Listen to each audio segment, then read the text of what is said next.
All right, first place!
Hello, everyone, and welcome on in. Hope you're all having a lovely Thursday. Ah! Oh, God! Oh, God! Oh, Lordy! Oh, what a start! Oh, my God! Thanks, Jonah. Oh, wow! Starting strong with that. Hi, Jonah. Hello, Kane. Hi, Umbrella. No. I see how it is. Jesus Christ. Hi, Ty. Hi, Confetti Albatross. Is that everybody? Oh, God. I hope you're all doing well. Fuck. Ooh-wee. Oh, that was weird. It was like intermittent, not like the full. I don't know. Something was weird with that one. Anyway, hi everybody. Today we're going to be doing something a little bit different.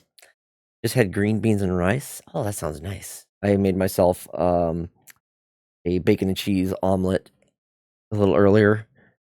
The only meal that I've had today. I slept in a lot. I don't know what's going on. I seem to be sleeping a lot, but yet I'm still kind of tired. I had to have some G Fuel to actually properly wake up, and it is also cold as hell today. Bundled up with my hoodie because it's just that cold. I don't want to turn my heater on because I have a feeling it's just going to get warmer later anyway, as always seems to be the case. Like once the downstairs neighbor starts turning on her heater and whatnot. You've seen this game before? Yeah, I've heard about it as well. I think Permavermin has played some of it, but yeah, we're going to be doing Home Safety Hotline today, which is kind of like a spooky-esque sort of game, but it's the idea of it is you're playing the customer service agent for a hotline, and you answer you help people with like weird horrors that they're dealing with. It's more of a trying to like to identify the problem type of thing, but seems like a fun thing and like a fun little fact. Before in my time working with Nintendo, my primary job was customer service agent. So I was the one people would call in when they need help with their various Nintendo systems or their accounts and whatnot. Vix the Arctic Fox is who I've seen play it before. Okay, I think Vinny has also played it. Vinny and Joel maybe. So I've seen a lot of different people play it, but I'm just kind of like I finally got a good sale on it, so that's why it's like I'll pick it up for like a couple bucks. It's been okay day, kind of crappy morning, but it's much better now. Just trying to stay chill and calm. Got it, Kane. Hopefully today is this is going to be a very you won't have to worry about a lot of movement in this game, so no problem there. But let me go ahead and get the game booted up, and we'll get started.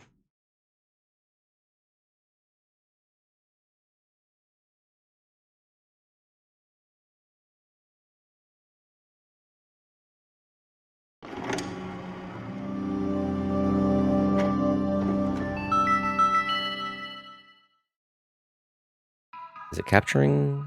There it is. Okay. Try to keep my hands warm. There's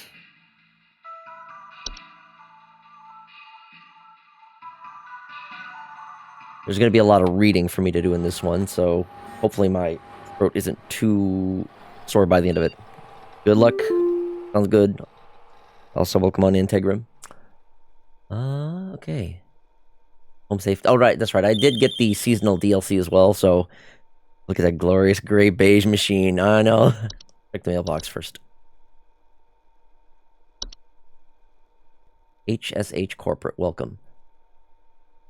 Welcome to the Home Safety Hotline family. We are pleased to have you aboard as our brand new Home Safety Hotline responder / role.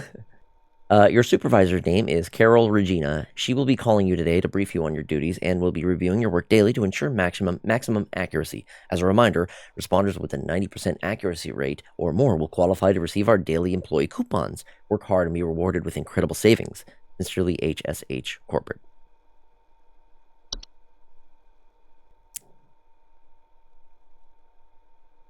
Right, that's not a rock, that's a boulder. A wonderful boulder. Notice video files on desktop. Attention call team, due to an error with our archival network, some of you may notice video files from our video archive appearing on your desktops. Please disregard these. They will be cleaned up in due time. Well, that just makes me want to check them out. This is the video.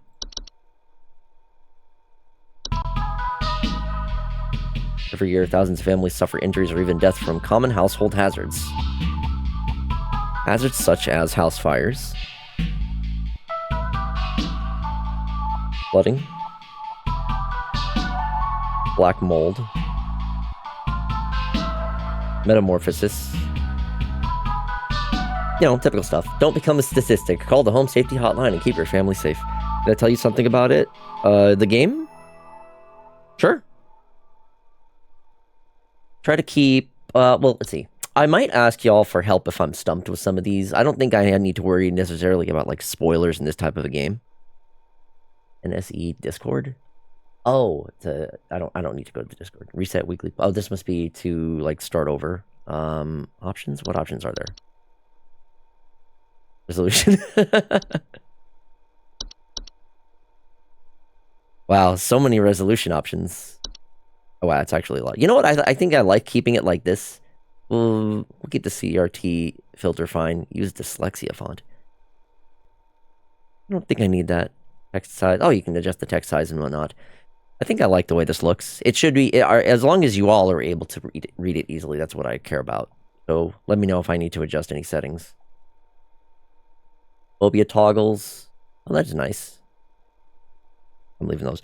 Man, if corporate videos were half as interesting as those videos, more folks would pay attention to the safety warnings. So true, so true. Credits. I guess this is the game here.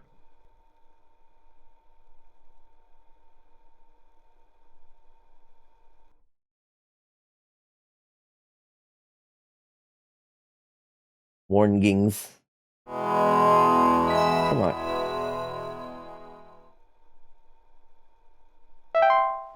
Welcome, employee. To begin shift, please clock in below.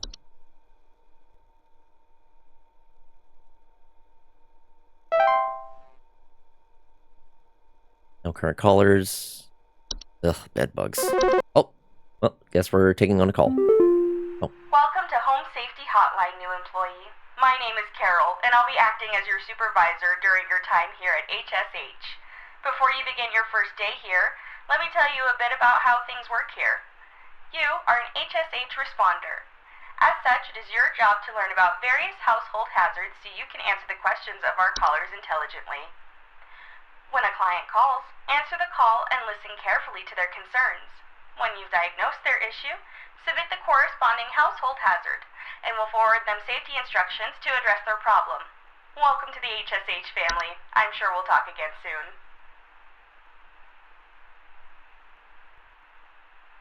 Why is the text slower? It starts off fairly easy, and then you really need to pay attention to the sounds and memorize them. Yeah, I'm going to be, like, reviewing these and doing my best to memorize some of them. Ugh, bed bugs.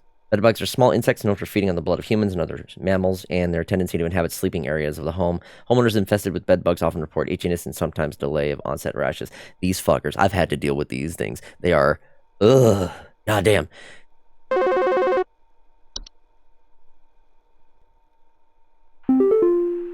John here. My wife insisted I call this number. It sounds like she thinks we might have some kind of infestation. My wife keeps telling me about specks of dirt or something in the kitchen. Just looks like coffee to me.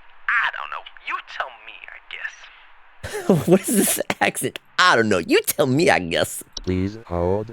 Okay. Bed bugs. I'm gonna go through some of these before I answer because I do need to make sure I'm reviewing these. Yeah, bed bugs are gross.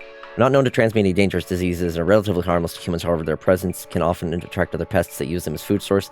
Bed bugs have developed a resistance to a majority of common pesticides, therefore quite difficult to remove. It's advised to utilize the pest removal surface. You have to get rid of them with, like, some crazy ones. Bees!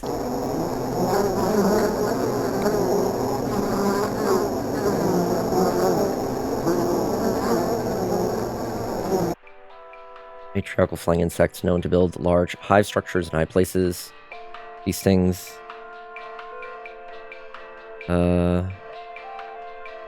I don't think I need to worry about too many of the ones that are, like, normal. I need to find some... Oh, I think we are just dealing with the base ones here, yeah.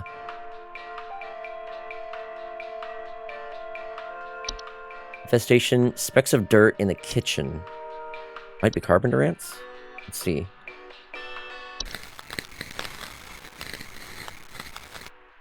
Carpenter ants are small insects known for nesting inside of wood. Homeowners infested with these pests sometimes report faint rustling sound coming from their walls as the ants build their nests. Carpenter ants aren't dangerous to humans, but are known to bite when threatened. They also are known to spread disease and can cause damage to homes where they nest within. Let's see. Black mold. At least the holding music kind of fucks. It is good. I like it. I like it. Black mold's a common household fungus known to grow in moist, warm locations. It appears frequently as small black spots. Homeowners with black mold infestations frequently report a musty smell, allergic reactions, or breathing problems. Black mold is not immediately dangerous to humans, but enough of it can cause damage to household integrity, making it long-term danger. It also is known to cause allergic reactions or breathing problems. Bedbug scarred me. That shit sucked. Dealt with it back in Florida. What a nightmare. Oh, Kane, I completely understand. I had to deal with it for like it felt like a year at the place that I was living a while back. I have not good times. I would not wish bed bugs on my worst enemy. They're just that awful. Black mold can be removed with regular cleaning supplies and maintenance, and can be prevented with good ventilation in high moisture areas of the home. For more serious black mold infestations, it is advised to utilize this HSH's fungal cleanup service. Okay, so let's see. Cockroaches, small insects, cockroach infections, common droppings that appear similar to coffee grounds. I think that's probably it. No immediate danger to humans, but are known disease carriers. Frequently inhabit kitchens and other areas used to prepare food, increasing the risk of disease. Burn everything is the only answer. Books, clothes, beds, stuffed animals, everything. The bed bugs are actually the reason why I lost my all of my Pokemon and Yu-Gi-Oh cards. It's because we stored them in some like trash bags, and the landlord had us put them in what was it? Yeah, our landlord had him put the bags down in the basement, but then the issue went on for so long that landlord changed, and I guess the new landlord didn't know that was our stuff down there, and it wasn't just trash, and it ended up just getting thrown away. So, yeah, that really sucked. My entire my deck, my entire collections, all gone. So yeah, this is a cockroach.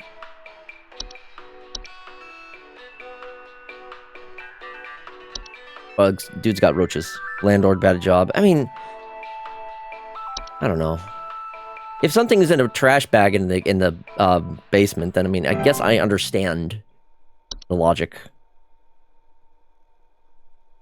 Still, it sucks. You know, it is what it is.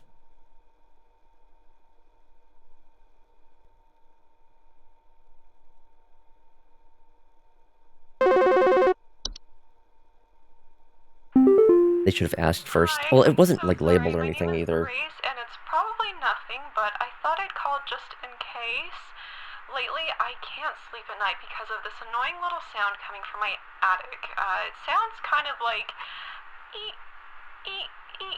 you know, it's probably nothing. I'm sure it could just be regular old house noises, but I just thought I'd call to ask and make sure. Please hold. Is that... I'm guessing mice. Probably.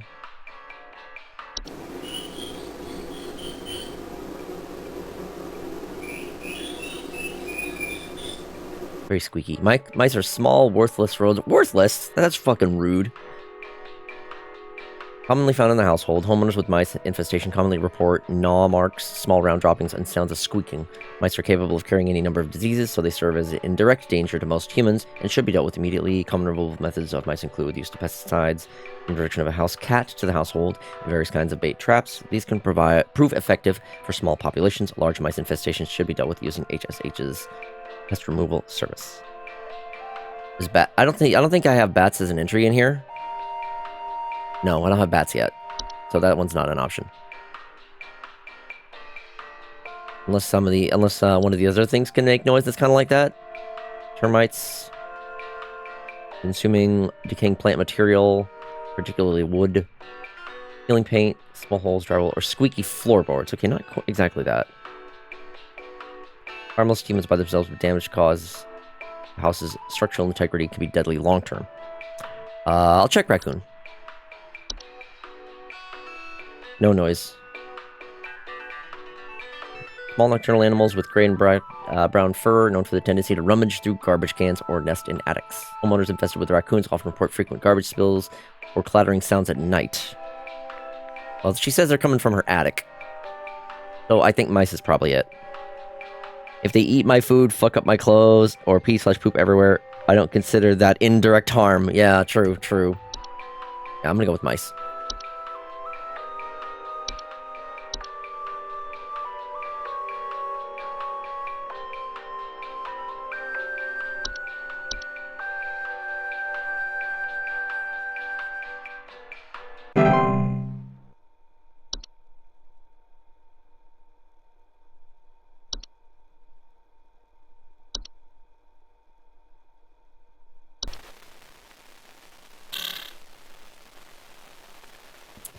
Mole sounds. Hank here. Last week I called your guys about some crap in my yard. Hey, Faye. I was told Welcome on in. wasn't anything to worry about. Well, guess what? There's more piles of crap in my yard. I'm talking huge piles of brown out there. You better not tell me it's nothing again, because I know I've seen something moving out there. Tell me what it is so I can take care of it once and for all. Please hold. The burrows tend to look like volcano-shaped mounds, and they are known to eat insects. Moles are capable of biting humans and spreading deadly diseases such as rabies, so caution around them is advised. They also have close relations to ones beneath the soil, which can cause further dangers if provoked. Close relations to the ones beneath the soil.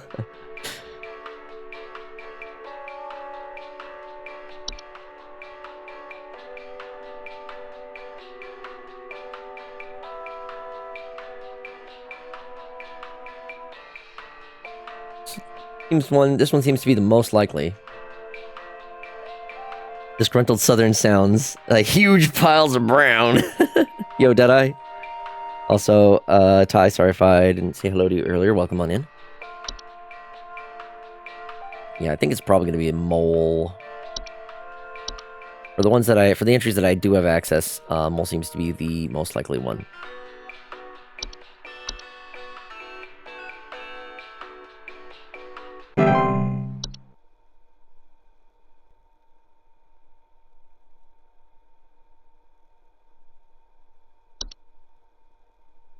Flies.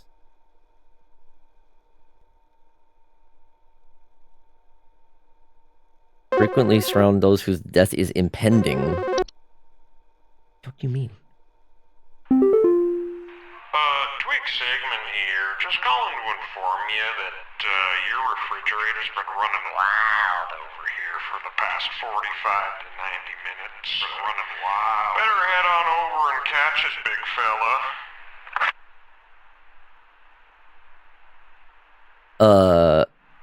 Thanks, pal. Is he okay?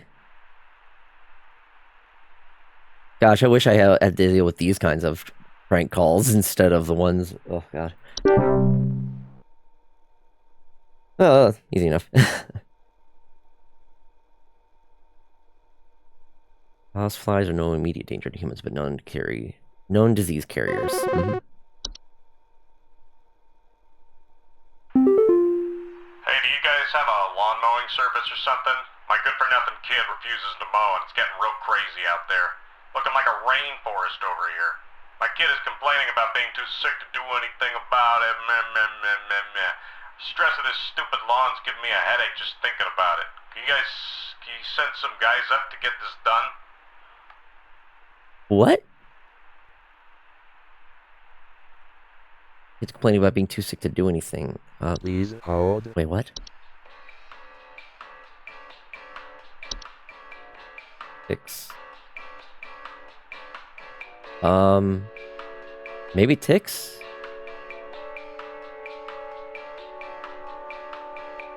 Small arachnids, known if you know humans. Although you can remove ticks once they have invaded your home, so it's too late to prevent a disease. Tidy weed-free lawn. Okay, this sounds to be most likely it. Yeah, a kid refuses to mow. Talking about his crazy lawn and his kid getting sick, his kid being sick. Probably ticks.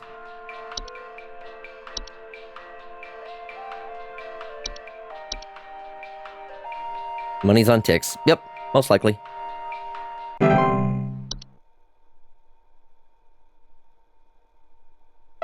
Oh, shift is ended. 100% accuracy. Hell yeah, I'm so good at this job.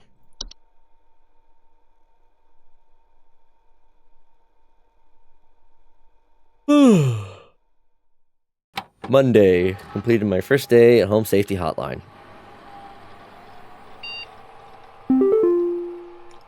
I've got mail. Quit before it's too late.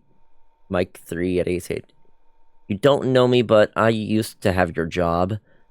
You're in danger. Quit today before it's too late. You don't know enough. Not too late to quit freely, trust me. Bruh, have you seen the job market? I can't afford to quit. Earn exclusive employee discount. Daily coupon bug spray. Congratulations, employer. Your high accuracy rate has awarded you today's daily coupon. Today's daily coupon is for HSH bug spray. HSH bug spray helps you keep those bugs where they belong, outside. Just one spray keeps insects at bay. Using state-of-the-art chemical makeup, insects are repelled by the pet-safe scent and will immediately seek the fresh air of the outdoors faster than you can shake a fly swatter at. Receive your discount. Type the following code in your online checkout. Buzz off. What a deal. That is a very strange-shaped spray bottle. It already has the spray. What's this whole extra thing on it? Weird. Oh, whatever. Coupon's a coupon. Alright, time to clock in for the day. Tuesday. Is $6 a good deal? I don't know. It depends on how bad. Oh, I guess it depends on how effective it is and how much the how much you have to deal with bugs. I don't think I've bought bug spray. At least not recently. I haven't really had to deal with much. Oh, okay. No new entries. Hello, it's Carol again, your supervisor. I'm calling to let you know that you have been granted access to additional household hazard information.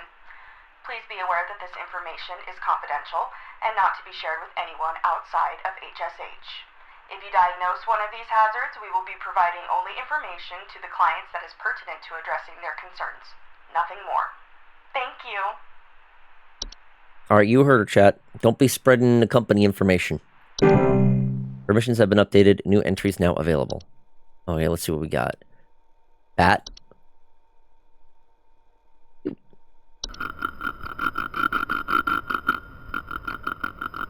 That's way more scratchy and less squeaky than I anticipated. Bats are a general term for a variety of species of nocturnal flying mammals that can be identified by their usually large ears, wings, and dark fur. Bats most commonly find their way inside a home during their hibernation period before winter. I'm trying to read here. Oh, Faye, 100 stream streak. Sorry, I'm calling to see if you might know about anything I can do to... Sorry. Anything you can do to prevent pollen from coming in the house? I think there's something seriously wrong with my ventilation or something, because I cannot stop sneezing. In the past, I haven't had problems so long as I've stayed inside, but I think something is getting in. Please hold. Okay, well, I'll deal with you in a minute. I have to look over org information. In dark fur, bats most commonly find their way inside the home during their hibernation period before winter. Homeowners with a bat infestation will commonly report sounds of scratching or flapping at night and sights of small dry pellet droppings. Bats are more dangerous than most household pests given the ability to fly, bite, and spread diseases such as rabies. They are also commonly have associations with the ones above the soil, increasing potential danger significantly. So the bats have associations Bats have associations to the ones above the soil, whereas the moles have associations to the ones below the soil. What could that mean? Bats are dangerous, stubborn, and difficult to remove safely. Should be not be removed without the help of a professional. Bed teeth? Bed teeth. Bed teeth are a rare kind of household fungus, known for growing in small cone-like shapes on the underside of bed sheets, blankets, or comforters. Homeowners infested with bed teeth often report mild discomforts when sleeping, such as tickling or itching, and more rarely slimy acidic residue on their skin. Bed teeth are not directly harmful to most humans given their brief sleeping schedules. However, they tend to gradually grow sharper over time if left untreated, which can lead to infections in the open wounds they cause. To prevent the growth of bed teeth, bed sheets and blankets should be washed regularly and inspected for rare, more persistent growths. Instead, infested covers should be scrubbed thoroughly or disposed of entirely. Carbon monoxide. Why is it carbon monoxide has a sound? Mike could get it? Mike? Huh? Carbon monoxide is an invisible, odorless, poisonous gas that is produced whenever fossil fuels burn. CO2 buildup. Oh, this guy, right. Call her Mike. Yeah, I see it. CO2 buildup, it can be caused by poorly installed, maintained stove and water heater appliances, or as a result of poor ventilation. Homeowners affected by CO poisoning will often report headaches, dizziness, or lethargy. Carbon monoxide can cause death in humans and pets. With enough exposure, it's a deadly serious threat. Homeowners should take precautions to prevent buildup. Blah, blah, blah. Yeah. Vacate the premises. Remove poison from the household. All windows remain open until... Okay. Cellar growths? Oh. Oh my. Cellar growths are a large species of fungi that are known to grow in dark, damp environments such as cellars. Homeowners infested with cellar growths commonly report a slimy residue, the sounds of dripping or stretching, or strange glows coming from the cellar. As cellar growths most commonly grow on ceilings, their weight can often cause duress to a home's foundation, and as such, their removal should be prioritized. The slimy residue they drip onto the floor can also be toxic to small mammals or human children. When in their infancy, cellar growths can be easily scraped off, and if the affected area should be sanitized to prevent further growths. If a cellar growth starts glowing or pulsating, it is no longer safe to remove in this manner. It is highly advised to utilize HSH's fungal removal services. Common hob. Oh, we got a little creature, a little guy.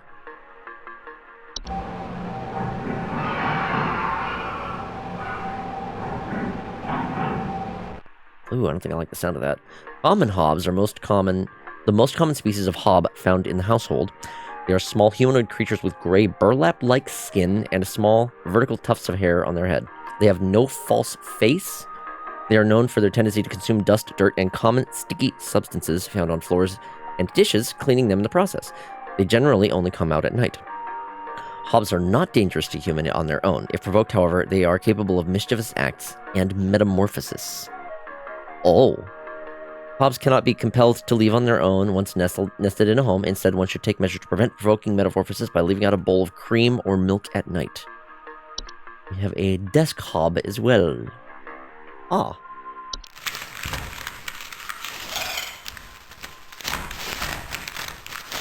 Crunchy sounding. Desk hobs are a subspecies of hob that are known to inhabit desks, vanities, and other similar structures. They regularly like to tidy the homes and will frequently sort and order materials in the desk to their liking. They are physically similar to other hobs, but are generally much smaller and have raspy, loose hair. They do not bear a false face. Desk hobs are not dangerous to humans if left unprovoked like any other hob. They are also capable of metamorphosing.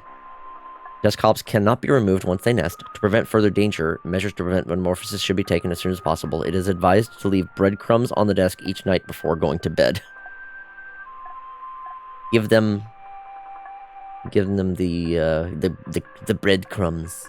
False beet? Ew. False beets are creatures with a beet-like appearance that are known to trick gardeners into harvesting and eating them by disguising themselves among their vegetables. False beets are harmless unless eaten by a human, at which point they will take root in the human's stomach, feeding off its nutrients for its lifetime. This can cause digestive issues and potential back problems over the course of the human's life. Ugh, goddamn. Ugh. False beets only find themselves in gardens that grow beets. If you do not wish to contend with false beets, it is advised to avoid growing beets. A swallowed false beet cannot be removed without killing its host. Oh dear. Fracture hob.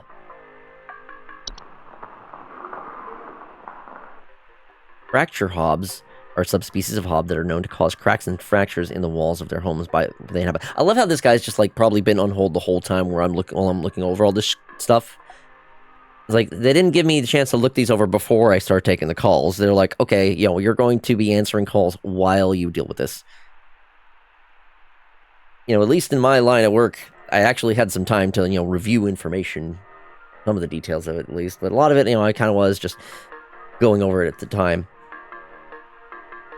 On the fly. So, I guess there is a sense of, realness to it. In regards to, dealing with shit just, as it comes up. No way to, search. No search option. Just gotta, no. You guys gotta know the stuff. Okay. Known to cause cracks and fractures in the walls of homes they inhabit. They are physically similar. Oh! Well, hello, Sleepy Mimic. Core Mimic is crashing the party with 5 viewers. Welcome on in, Mimic Raiders. Hi. Thank you for getting that shout out, Faye. Hi, Renroki. Welcome on in. We are... Hope your stream went well. You were playing Monster Hunter Wilds. Yeah, I've actually been kind of I had you on my other device. I was watching for a while. You were fighting that robot-looking monster at the end there, I think. That one looks crazy. I haven't gotten to that one yet. I need to get back to doing some Wilds. I feel like I'm so far behind. The problem with Wilds I have is, they've had so many events. Yeah, Omega, that's the one, bro. They've had Savage Omega. Okay, thank you, yeah. They've had so many various, events and, timed things. I honestly, it almost feels like they are trying to make the game feel kind of like a live service type thing, which, I don't know. I feel like I've missed so many of the events. It's man... Fucking why should I even bother, I liked the game and I was into it initially, but then kind of dropped off. I haven't played anyone. They come around. That's good if they bring them back around, but still it just feels... I like it better when they add in the events, and they're just ones that you can do. The seasonal events aren't that important. Oh, that's good at least. Still. It's still as a bummer to miss out on those things, especially if they do give special items or cosmetics. Need some water. All this yapping. All this talking. Reading. When the event rolls around, you are usually able to do the events. Do past events to pick up the armor sets. Okay, that's good at least. Alright. That's right. I was in the middle of reading about the Fracture Hub. So, just to give you all an idea of what this game is. This is Home Safety Hotline. The idea is you are a responder. Customers call in and describe an issue that they're dealing with, and you have to diagnose what their issue is, and then you send them the information about that thing and how they can deal with it. So this guy is dealing with a lot of sneezing. He thinks it's pollen, but he says he doesn't even go out much. So I think this one's probably going to be the black mold, but I'm taking this opportunity to look over some of the other new entries for some of the more reasons, because there are some you get regular types of things okay, carbon monoxide or carpenter ants. They start out like that, but then you get into some weirder things later. You're cellar growths, the common hob, bed teeth. So this is some weird weird fantasy shit. Sorry, so I was reading, what was that? The false beet. This one was wild. It's a creature with a beet-like appearance. And if you consume it, you can't get rid of it. They take root in the stomach, feeding off nutrients for its lifetime. Yeah, that's a weird one. Okay. Fracture Hob. Weird fantasy shit. Girl, this is a horror game. Okay, weird horror shit, excuse me. Fantasy and horror often go hand in hand in some cases. I mean, would you not describe a lot of horror as kind of... Well, I guess they are described differently. Weird way to say horror game. Look, I don't typically play horror games, so I don't think of it like that. I mean, it's... Whatever. I'm stupid. We'll just call it that. Anyway, fracture hobs are not dangerous on their own, but the fractures and cracks they cause can lead to foundational issues in the home. Like any other hob, they are also capable of metamorphosing. Fracture hobs cannot be removed once they nest. To prevent further danger, measures to prevent metamorphosizing. Metamorphosis should be taken as soon as possible. It's advised to leave out a slice of any kind of cheese each night before going to bed. Frozen pipes. You can borrow my Kindle library and see what real fantasy is.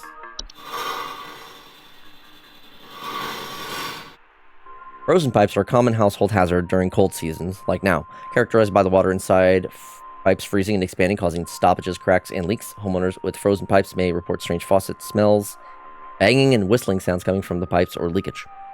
There's gay werewolves in there. Ooh, well, now I'm interested. The homeowners suspected of having frozen pipes should utilize plumbing service, blah, blah, blah. Greenhouse bug 55, running hot water. Yeah, okay. House fires. Rapid combustion, often caused by accident when cooking. Report the smell of burning. Can cause severe damage. This is run. Remove a house fire from a home. One can utilize specialty equipment such as fire extinguisher. Where's some of the more weird ones? Pipe growth. Oh, this one looks... Ooh. And shocking amount of misogyny. Oh, no. Looking at you, Robert Jordan. Pipe growths are a type of fungus that are known for making homes inside damp, tube-like structures, such as pipes. Pipe growths often grow slightly larger than the pipes they inhabit and will therefore clog the pipe indefinitely until their removal.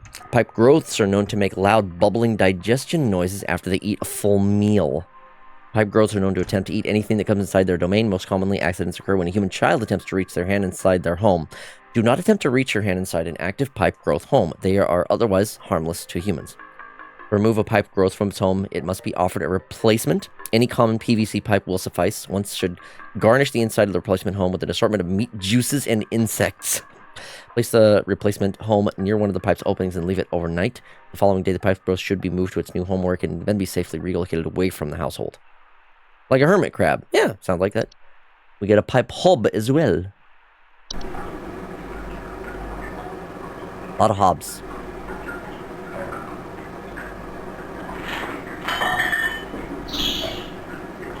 Pipe hobs are a subspecies of hobs that are known for making homes inside tube-like structures such as pipes. They bear no false face and are much smaller than most hobs. They will commonly emerge from their home at night and consume any dirt, grime, and hair around the surrounding area, cleaning it in the process. Not direct danger to humans, but physical presence can sometimes cause leaks or clogs over time. If provoked, they are also capable of mischievous acts and metamorphosis. Pipe hobs cannot be compelled to leave on their own once nested inside. Instead, one should take measures to prevent provoking metamorphosis, like leaving out clipping of hair near their homes at night. Any other ones? Stair slug? Oh.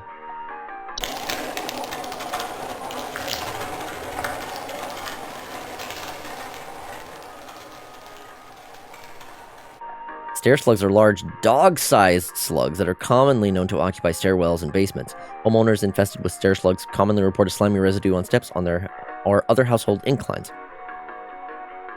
Stair slugs can be beneficial to a household as they frequently feed on other pests such as mice and hobs. But their slimy residue they leave behind can lead to dangerous accidents and slippage if not properly cleaned after. Should you wish to remove a stair slug from your household, one can simply surround the affected stairway with a thick barrier of salt. Do not attempt to apply salt directly. After the slug has dehydrated itself, you can dispose of its body. Okay, so this guy, I think this one was black mold, because he was talking about allergic reactions and breathing problems. Ventilation. Yeah, I think it's probably just black mold. Looking forward to getting some of the calls about some of the weirder things.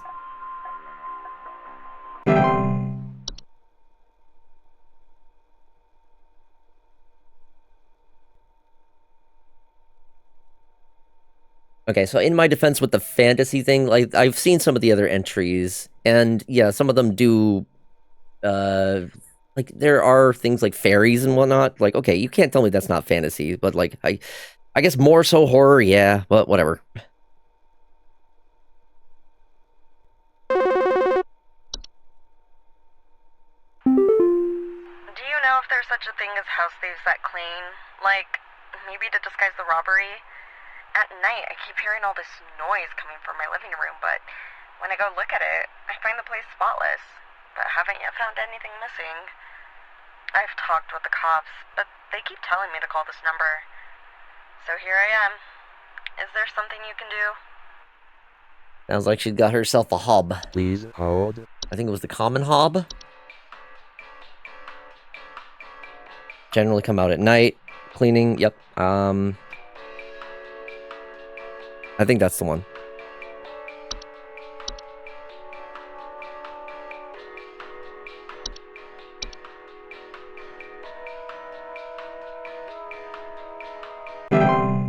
No getting rid of that thing. You just got to placate it and deal with it.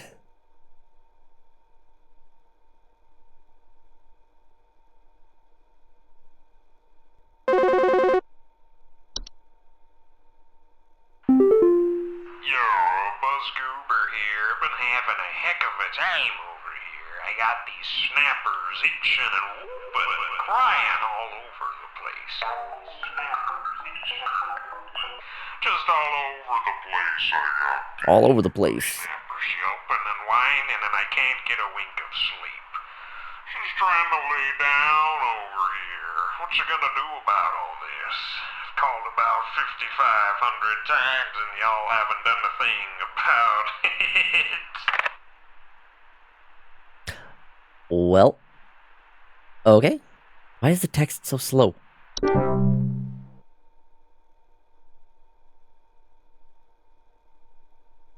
Much different types of prank callers in this world, I guess. I don't know what's going on inside my house. I heard something crawling in the walls. I think I found teeth marks on my bedposts. I can't sleep at night knowing there's something in my house. Help me, please! Teeth marks on the bedposts. Please hold. Hold on. Was that one of the hobs? Cause cracks and fractures. I don't think that's quite that. You got a gopher in your house, maybe? No, gophers don't eat wood. Burrows. Yeah, no, they're typically going to be outside. That might be... Is it termites? Termite infestation often reported peeling paint, small holes in the drywall, or squeaky floorboards. Maybe not. Crawling in the walls. Teeth marks on the bedpost.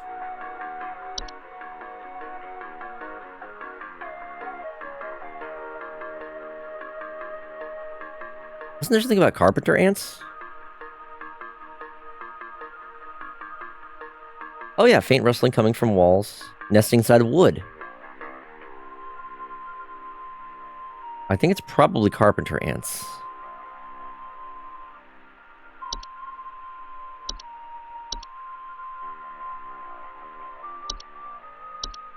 Most likely. Okay.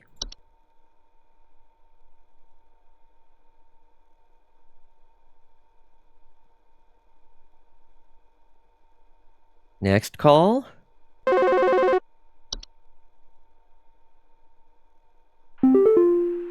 Yeah, hey, I'm calling about a noise I've been hearing in my house lately. Sounds like scratching or something. It's real quiet. It's definitely some kind of pest in my walls. I've sent out all kinds of traps, but I thought one worked for a while. Then I started hearing it again this week. I thankfully haven't seen any visible damage or droppings or whatever. Please hold. Okay. Calling it a noise. Scratching in the walls. No droppings or damage. Okay, let's see here then. The termites... Squeaky floorboards. No, not termites. It wouldn't be the carpenter ants again.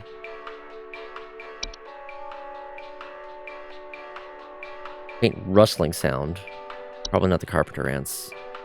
So we're looking for... scratching... in the walls. Is it one of the hobs?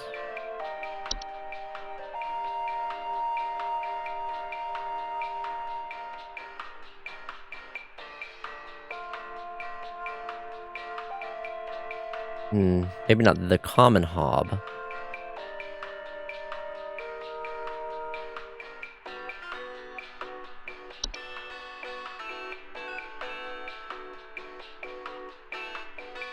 No, not frozen pipes.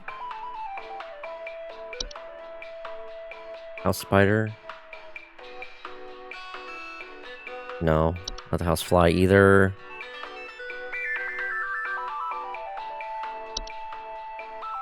I don't think it would be mice, because they would there would be markings and droppings.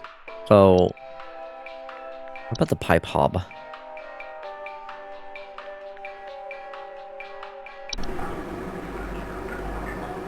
That sounds more like a dripping than a scratching. And the walls. Well, this one I'm not sure about.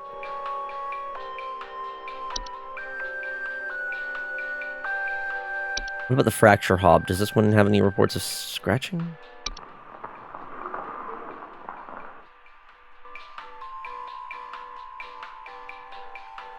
No. Huh.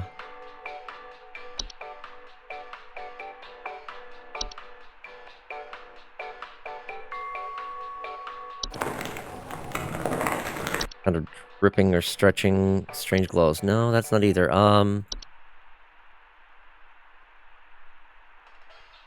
What could this one be?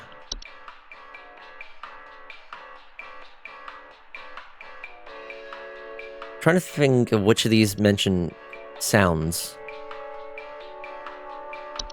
What about the pipe? There was the pipe growth. Maybe that? No. Bubbling digestion noises. Okay, that's not it. Raccoon? Clattering sounds at night. He doesn't say anything about at night. Just some sounds in the walls. No damage or droppings, though. Okay, this one's a little bit... I'm a little more unsure on this one. Probably not bat. Pellet droppings, no.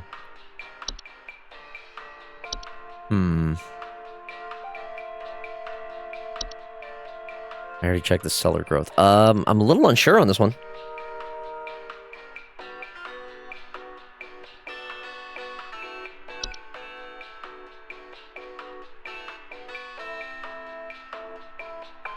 Which one of these am I not thinking of?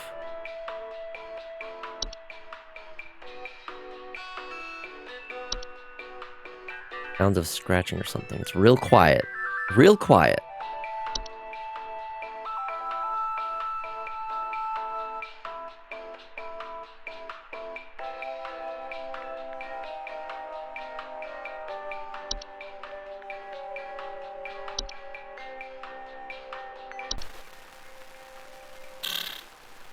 No.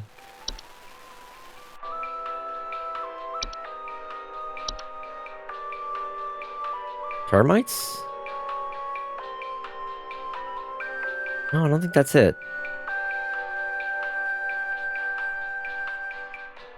I'm not sure on this one. I might get this one wrong.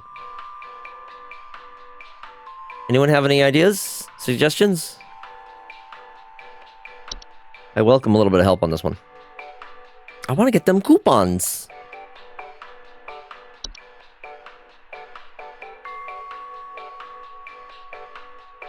The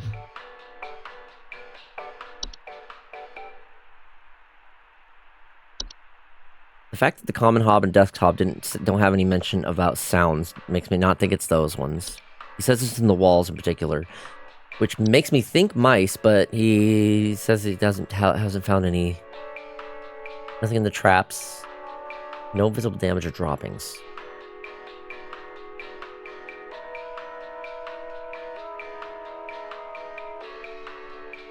I mean, I got no other guesses. I can guess termites, I guess? Because, like, you wouldn't see initially the damage, I'm assuming. Small holes in the drywall. Okay, maybe not that then. I guess I'm just gonna say mice. This one's the only one that... Now the squeaking. Scratching, though. He said scratching. None of these have anything mentions of scratching.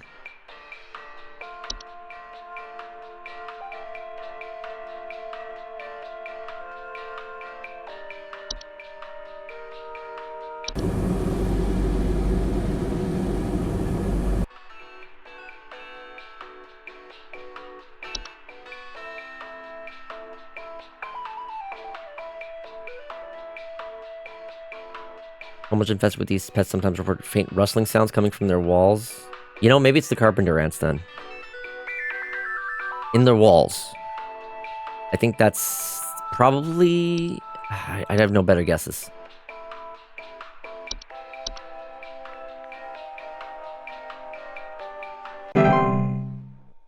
Alright, well, hopefully that's it. We'll see...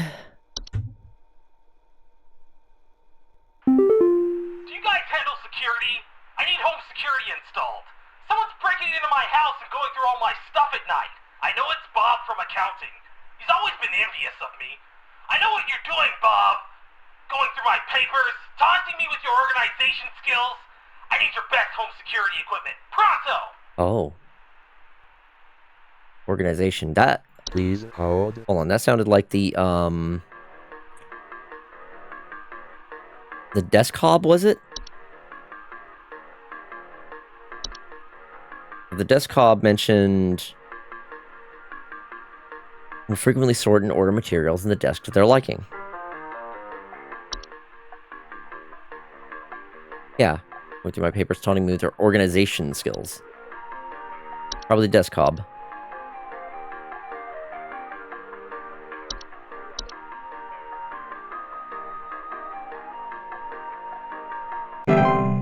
Old music is a jam indeed. Ah, cloud cut 80, accuracy 80%. Damn it. Okay, it was that one that I didn't... Man. It had to have been that next to last one that I just... I don't know what it was. Carpenter ant seemed like the most likely one, but... Fuck.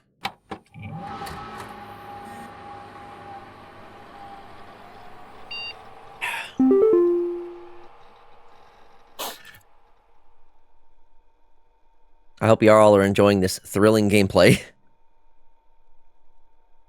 I wanted to try something different. Something more chill.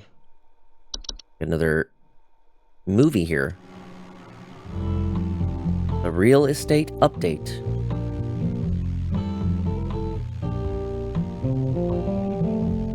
$84,000. 1 bed, 2 bathrooms. 1 bed, 2 bathrooms. Interesting. Ooh. 2 bed, 3 bathrooms.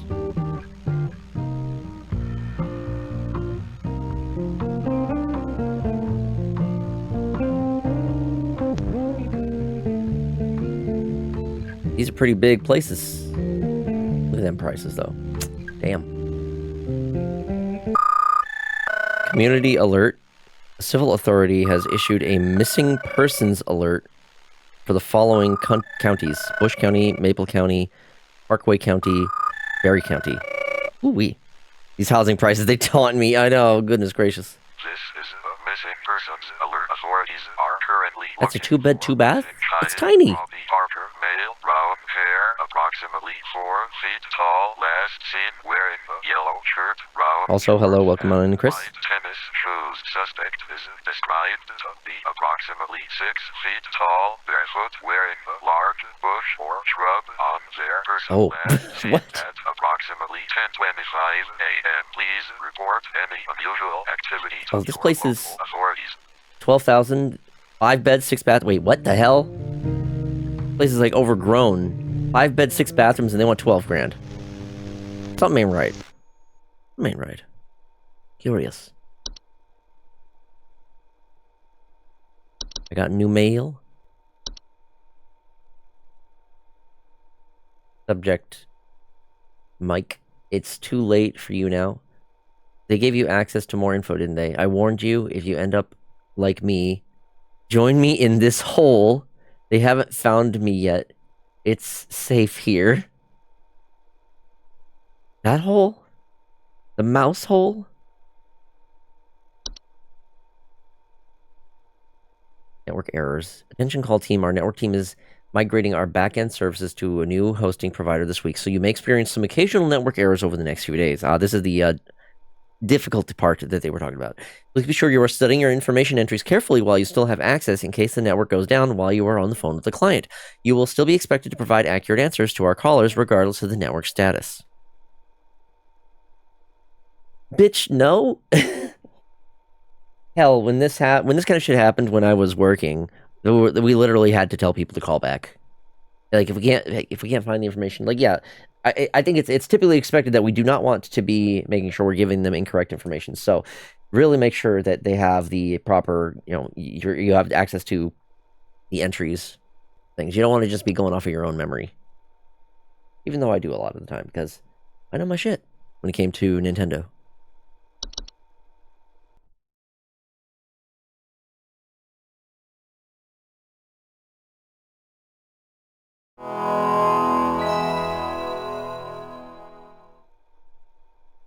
All right, next day. Oh boy. What do we have? New entries yet? Not yet. I'll probably get a call from Carol, and then I will get access to more, I think. I think that's how it goes. Maybe?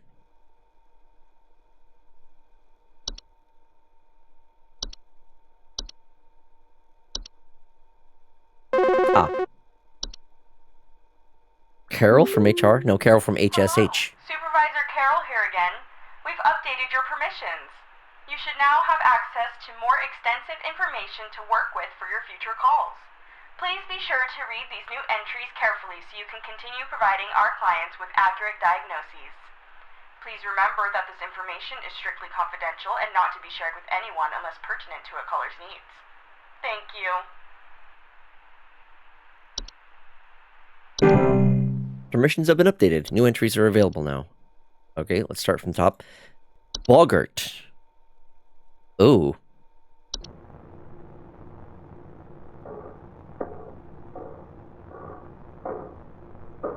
Ooh. Excuse you. There's something in the basement. I've seen it. It's huge, almost as big as my dog. It doesn't hiss or growl or anything, but I haven't gotten close enough to it to find out what it is, since it's always just lurking out of sight from the top of the stairs. I need someone to come get this thing out of my basement as soon as possible.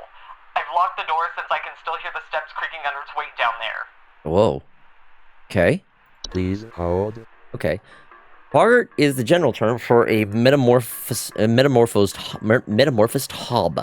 They are large, hairy humanoids between 6 to 7 feet tall and bear fairly convincing false faces. They are known for causing household accidents such as flooding, fires, or electrical outages. They also frequently observe their targets while they sleep. Oh, God.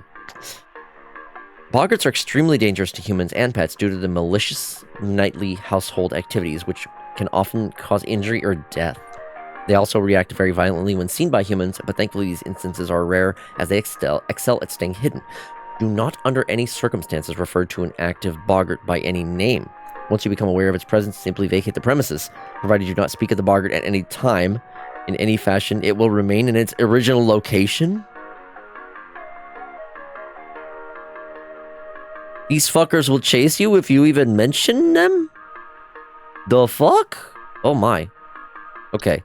So, her issue, his issue, the voices they have for these people doesn't always match. Now, I think that's probably just because they have a limited number of voice actors for it. In the basement. Huge, as big as the dog, doesn't hiss or growl. Top of the stairs. Someone to come get it. Lock the door. I can hear the steps creaking under its weight. It's big, whatever it is. Okay. Well, I'm going to take this moment to check out a few things. False artifact. Santa is a hob, confirmed. Do not speak of Santa hob. False artifacts are seemingly human-designed objects that can manifest suddenly inside a home. They are known for making gentle buzzing sounds that can usually only be heard by very young human children or small animals. While owners with false artifacts often report out-of-place objects or missing children or pets. False artifacts, while not a direct threat to adult humans, can pose a significant risk to small human children and animals. Should a child or pet be left alone with a false artifact, they are at risk of being encased within. Once encased, no noise made by the prey can be heard. While digestion can take upwards of several years to complete, starvation can be a more pressing concern. Once a false artifact has been identified, removal is as simple as physically removing the object out of one's home. HSH pest removal services should be called to come and remove the object should a pet or loved one's house be encased within. One can utilize a memory wisp to speed up the grieving process. Excuse me?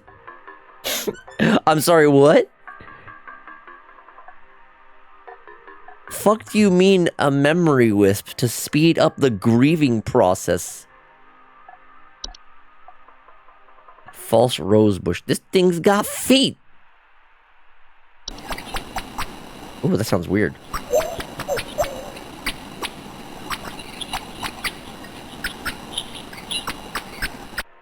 False rose bushes are large plant-like creatures that most commonly take on the appearance of a red rose bush. In place of roots, these creatures have two small humanoid feet that they use to chase down prey. Homeowners with false rose bushes sometimes report missing pets or children. False rose bushes pose an incredible danger to homeowners with children or pets, as their diet consists of small mammals, and they are known to be fast and efficient hunters. Homeowners without children or pets face a reduced risk, as they cannot swallow whole anything larger than themselves. To remove a false rose bush from a garden they have inhabited, it is advised to keep children or pets from venturing outside when it's in hunting range for an extended period. If a false rose bush goes more than 1 month without eating, it will move on to new territory on its own. Isn't there some way to, like, I don't know, kill it? Burn it? Take some shears to it? Gotta be some other way of getting rid of it rather than just, like, letting it get hungry enough that it roams elsewhere. Then it's just someone else's problem. Lamp sprite.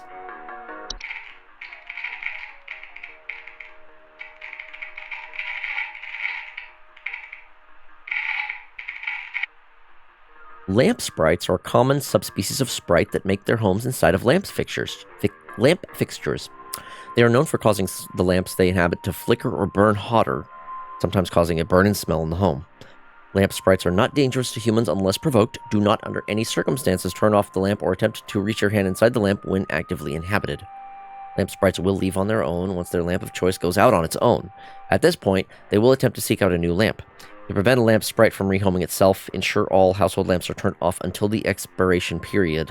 When a lamp sprite fails to find an active lamp, it will leave the home on its own. Memory wisp. This was the thing that was mentioned earlier.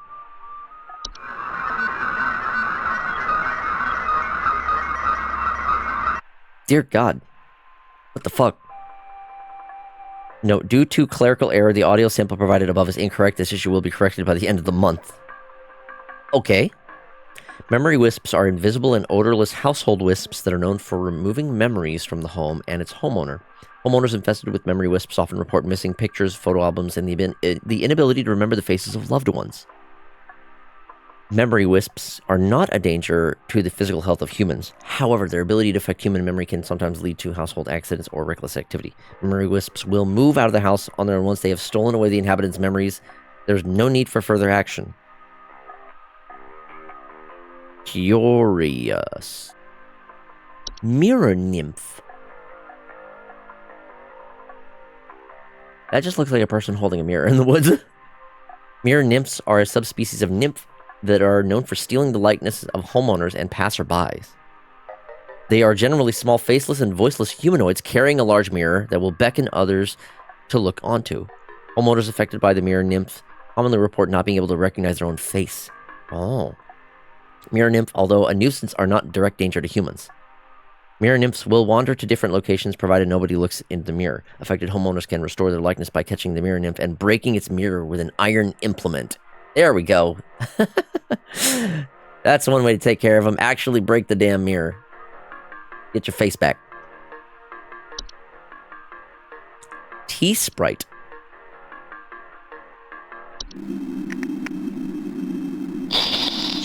Ooh-wee. Tea-sprites are a subspecies of sprite that are known to feed off of tea and tea leaf residue. Homeowners infested with tea-sprites commonly report leaf-like droppings and sounds of fluttering near kitchens. Tea-sprites are not directly dangerous to humans, but they are known to spread various deadly diseases, including the fatal Fey flu. Fey flu. And should be removed as soon as possible.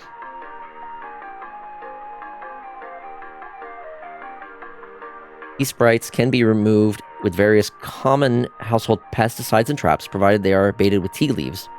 To avoid future infestations, be always to clean teacups, kettles, and mugs after use. Toilet hob. Oh, they're in the shitter now. Toilet hobs are a subspecies of hob that are known for homing inside toilets. They bear false faces and have two separate clumps of wispy hair on each side of the head. Like most hobs, they tend to clean their homes when they are active at night, keeping the toilet they inhabit nearly spotless.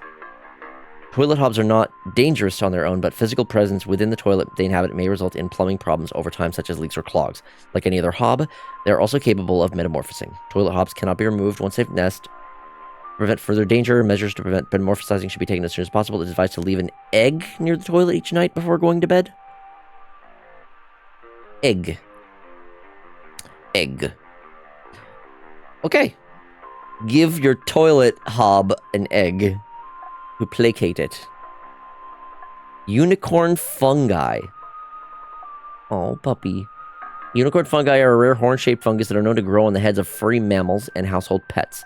They often affect the animal's disposition, causing them to be drawn to the soil.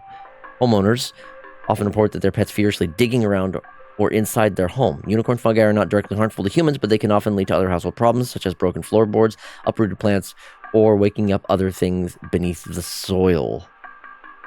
Ominous. Unicorn fungi will go away after a few months on its own without treatment. It can also be treated with cryotherapy or removed surgically if removal needs expediting.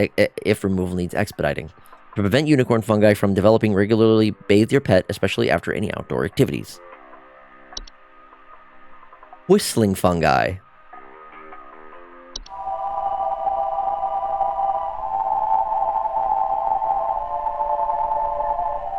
Well, that do be whistling. Whistling fungi are small mushroom-like growths with many small holes in their caps that frequently grow through drywall gaps and cracks. Homeowners infested with whistling fungi often report a dissonant whistling sound coming from their walls. Warning: if you ever hear whistling fungi singing in harmony, evacuate your home immediately. Whistling fungi are dangerous to humans, but their growth can cause foundational problems.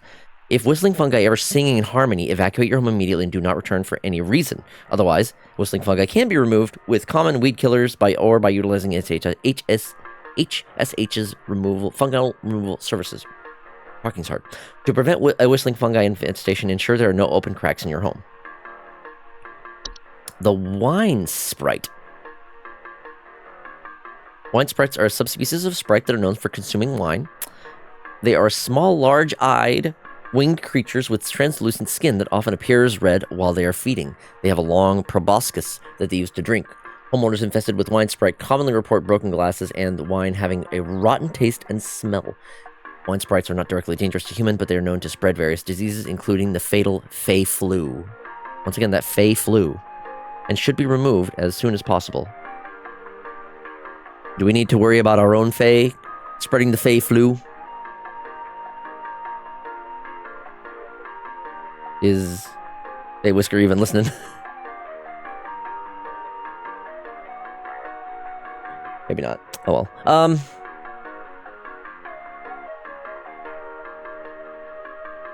Wine sprites can be removed with various common household pesticides and traps.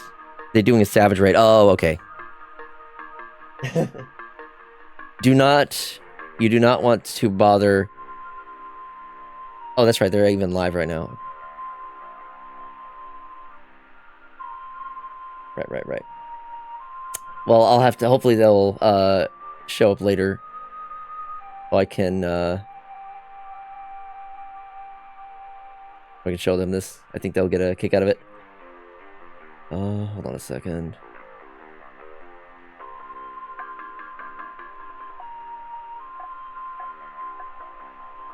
One second, sorry.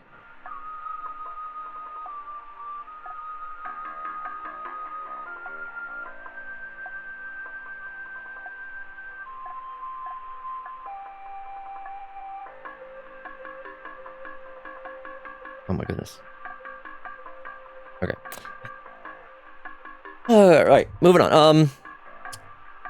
The wine sprites can be removed with various common household pesticides and traps, provided they are baited with wine. To avoid future infestations, be sure to always clean wine glasses and containers immediately after use. Okay, wood secretions. Wood secretions are a pink viscous liquid substance that can sometimes form from wood that has been mistreated.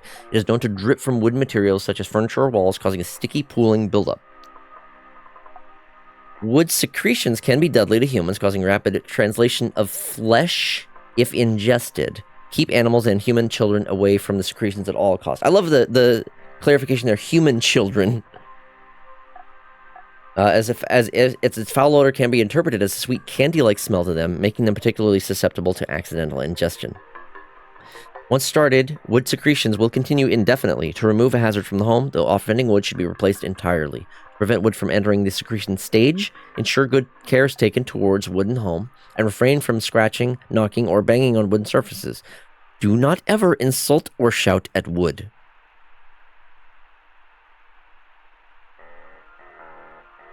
Do not ever insult or shout at wood.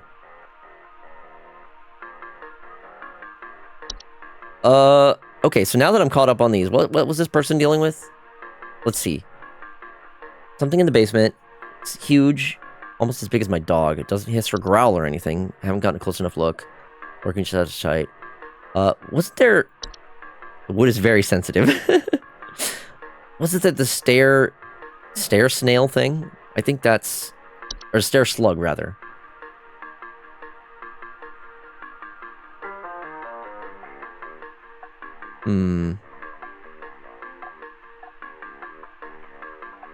Large dog-sized slugs that are known to occupy stairwells and basements. Something in the basement. Almost as big as my dog. Doesn't hiss or growl or anything. Well, it doesn't...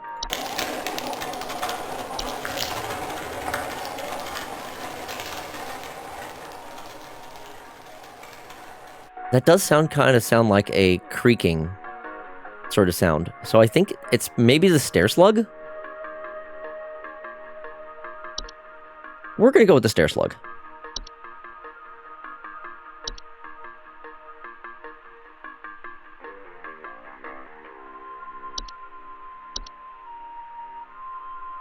I think that's the most likely answer?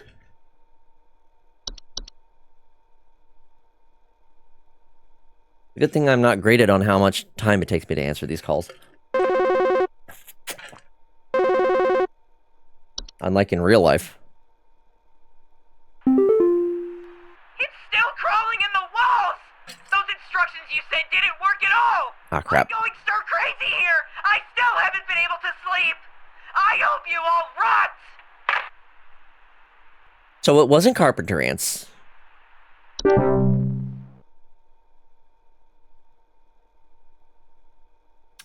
Right. Well, damn.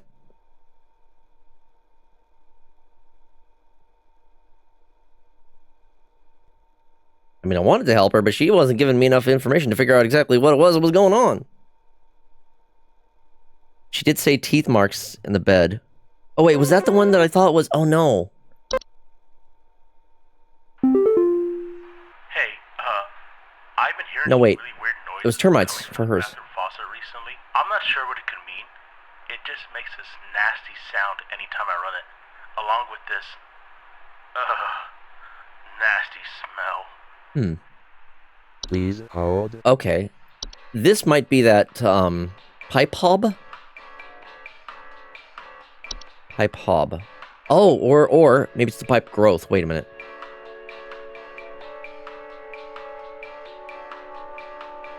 Nothing about a smell. I think the pipe growth does have a smell.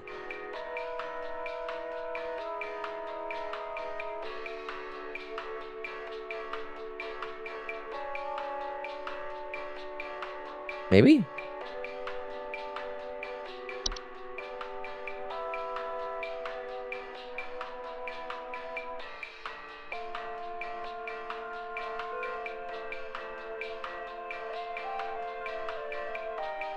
No. Not the pipe hob. I think it might be the pipe growth.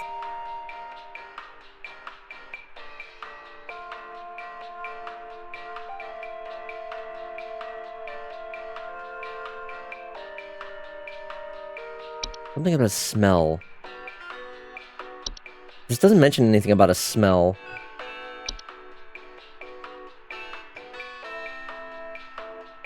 Weird from the bathroom faucet, though. Okay, well, bathroom faucet. What else could it be?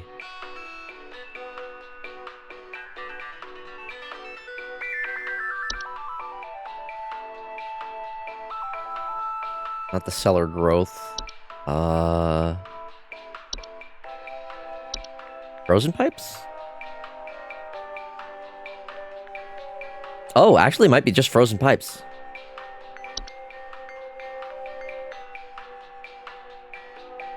Nasty sound.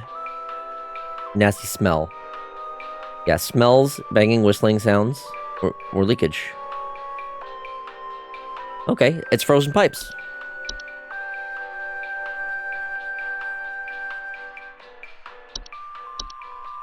Since it mentioned the smell, none of the other entries mentioned smells.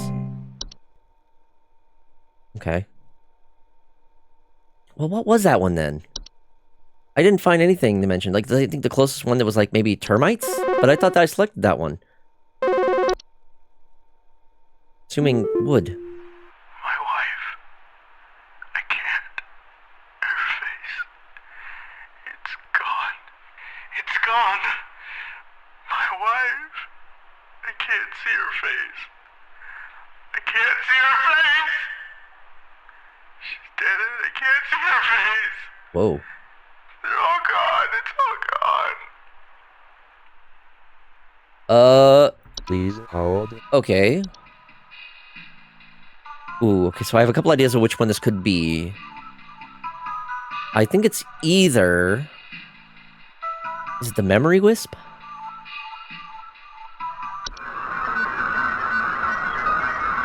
That's still not right. The inability to remember the faces of loved ones. I think that's probably the memory wisp. The mirror nymph was another one that was maybe it. Homeowners affected by mirror nymphs report not being able to recognize their own face. No, not her own face. Her face. He's talking about his wife specifically. I think that's probably the memory wisp then.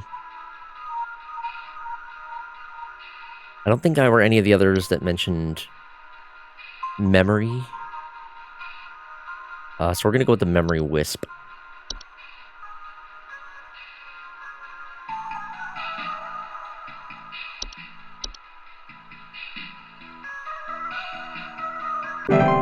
There we go. The problem is I don't know which ones I got right, and I don't even know how many of them I got right until the end of the day. But what was that one then? Gnawing on wood, though, like teeth marks. What of these mentions teeth marks? Hey, yeah, name's Fred Pinball. I'm calling to lodge a complaint against your place of business up there. I have never seen such a big old mess left behind by your pest control team. Just tons of twigs, sticks, and pebbles. Sawed, and I ain't putting up with it no more. I got sawdust coming out my drawers here. I'll grab you by the goober and smack you around till next Sunday. Grabbed by the goober. What's you gonna do? What's you gonna do to make this right? He sounds like he's having fun at least. Grab you by the goober, smack you around till next Sunday.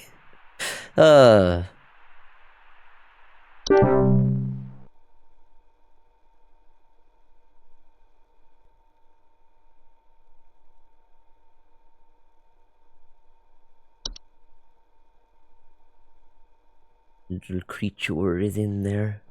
What part of the human body is the goober, I wonder? That is a good question. Maybe I don't want to know, actually.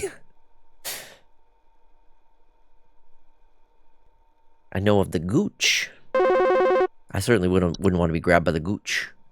Hi? I have no idea what's happening.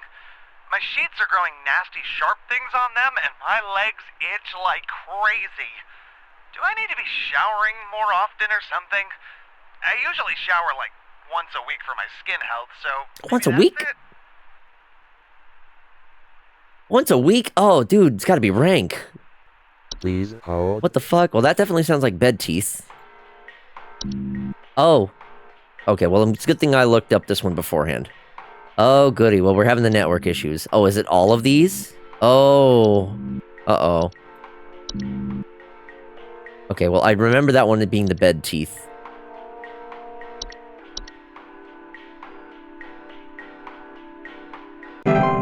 Once a week. How do you get away with showering once a week? Just get some better soap or something if it's affecting your skin, that man. Hello? I was told to call this number to ask about my problem. The wall in my bedroom doesn't look right near the bottom. The bottom of the wall has some cracks, or maybe it's peeling. I'm not sure. I have a cat named Whiskers, and sometimes he likes to sharpen his claws at the couch, but he would never do that to the wall. He knows just how naughty that would be. That sounds like you got yourself a fracture hub. Please hold. Let me guess, is it still... Okay, no, this is working. Some cracks, peeling. Fractures in the walls or homes they inhabit. Yeah, that's it. It's a fracture hub.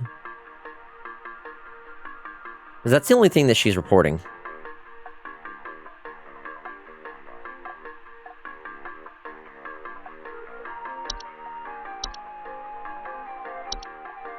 Fracture hub.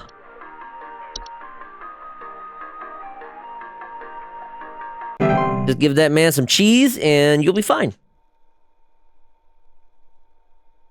Do you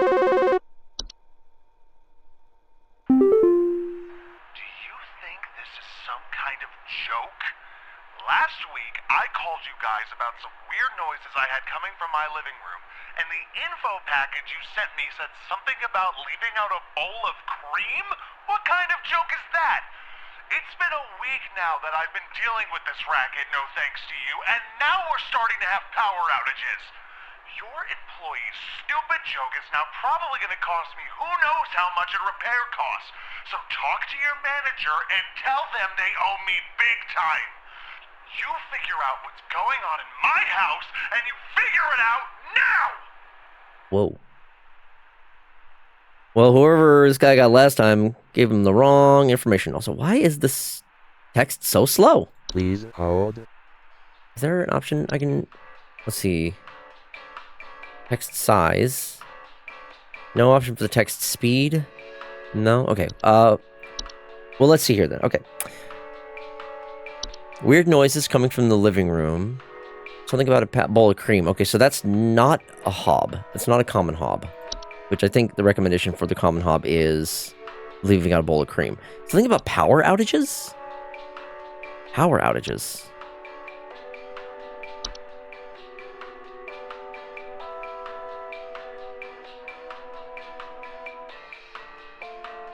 Oh. Uh-oh. Okay, so it sounds like he did have a common hob. But now he's got himself a boggart that he's dealing with. Known for causing household accidents such as flooding, fires, or electrical outages. Yeah. This is the only thing I think that I've seen that mentions power outages. I mean, either that or he's got himself a house fire.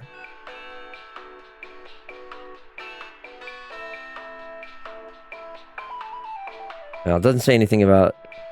The fire doesn't say anything about power outages. I think it has to be the boggart then. You know what? This is why you gotta follow our instructions, my man. Well, good job. Now you need to move.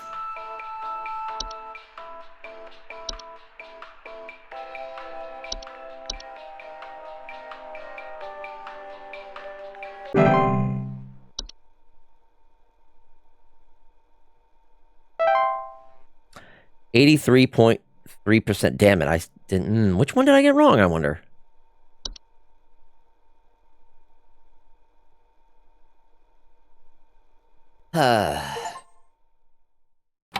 Wednesdays, am I right?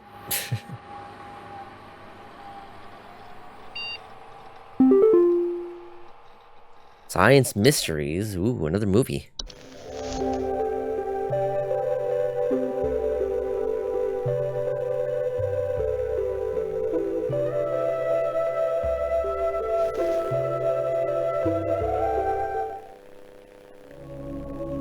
The mystery of mice. Are we going to learn about permavermin? Mice. One of humanity's oldest friends and oldest enemies. From the Black Plague to the shelves of our pet stores, mice have lived alongside humans for centuries. And just like humans, mice may even be evolving alongside us as well. Oh. This is a mus musculus, otherwise known as the common house mouse.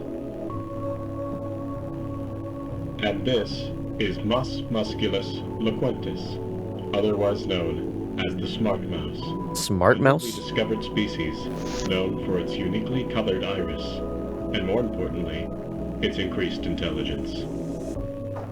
Mice have brains smaller than peanuts, and yet, modern science has observed they are capable of thinking quite intelligently, and in the case of the smart mouse, perhaps even capable of communication.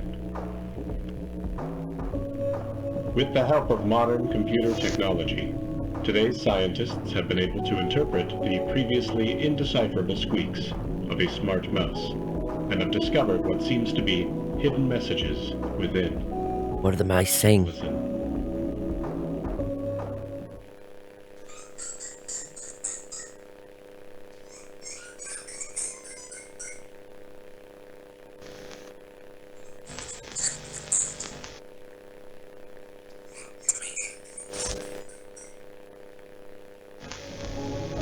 What do you think? Oh my. Is this a wonder of evolution? Or are we just hearing things that aren't there? Is it Mike? Do mice and men have more in common than previously thought? Did they turn Mike into a mouse?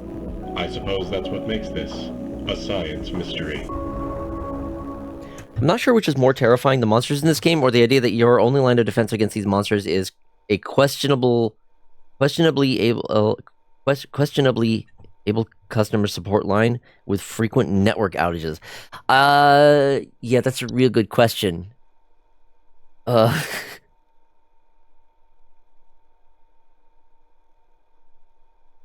Which is more terrifying? Introducing new office pet.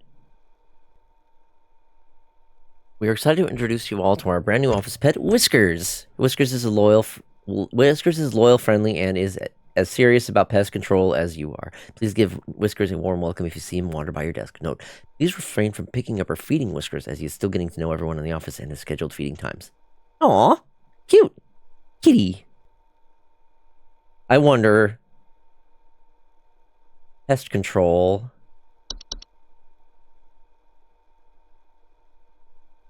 Mike is the house cat to help try to like take care of this person, the previous employee who got turned into, seems to be like, I'm seeing some connections here. Okay, next day. Time for Thursday. Getting through the work week. Another day.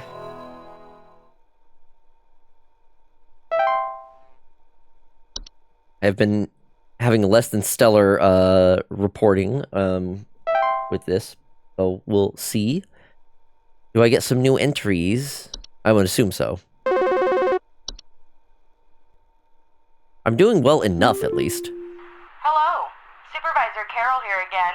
I've been watching thee closely, employee. Me? I'm impressed so far by your dedication to accuracy. I have once again updated your permission, so you should have access to more extensive household hazard information. Keep up the great work, employee. Our eyes rest upon thee. Our eyes rest upon thee.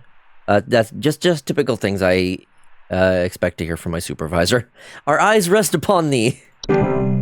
Permissions have been updated. Attic gnome. Oh, dear.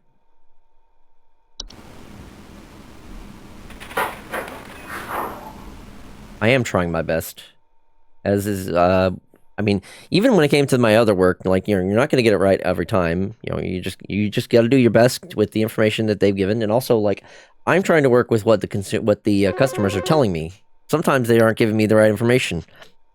Normally, this is where I'll I think there might be something wrong with her faucet. Recently, I've been having the worst kind of stomach bug, just aches and pains constantly. But after a month, it still hasn't gone away, and I'm thinking there's got to be something wrong with the water, because we only eat fresh, homegrown fruits and vegetables here, and we ain't ever had any problems up till now. I keep hearing things about rusted pipes and water poisoning and all kinds of terrible things that can happen to the water, so can you just send someone out to get this fixed for us? Please hold. Okay. So I think I know what this guy is dealing with. And it's like, this is one of those cases, like, he talks a lot about water, but I don't think it's anything to do with water. Yes, worst stomach bugs, aches and pains. After a month, it still hasn't gone away. So I'm pretty sure that is actually going to be the false beat. False beets are creatures with a beet-like appearance known to trick gardeners into harvesting and eating them by disguising themselves among vegetables. False beets are harmless unless eaten by a human, at which point they will take root in the human stomach, feeding off the nutrients, can cause digestive issues and potential back problems over the course of a human's life. Maybe that's it. Digestive issues. That certainly sounds like that. So before I answer that, though, I'm going to take this time and read over the new entries here. Attic gnomes are a subspecies of gnome known to nest in attics and ceilings. Homeowners infested with attic gnomes will often report a knocking or rapping sound coming from their ceilings or a surplus of dust coming out of their ventilation systems. Attic gnomes' feeding habits can often be a boon to homeowners as they consume dust, cobwebs, and household pests, such as spiders in large quantities. However, when frightened, they will violently expel their meals, which can send large quantities of dust particulates into the air, causing air quality issues in the household. They are very easily frightened. To remove an attic gnome from the household, it is recommended to dust and clean your attics and ceilings regularly, as to avoid giving it a source of food. This will also prevent other attic gnomes from nesting in your home. Cellar grotto? Huh?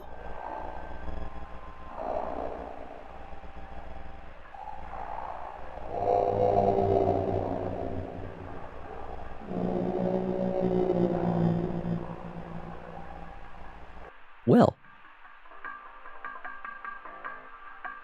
Okay, cellar grottos are large cave-like networks known to sometimes appear spontaneously in cellars and basements.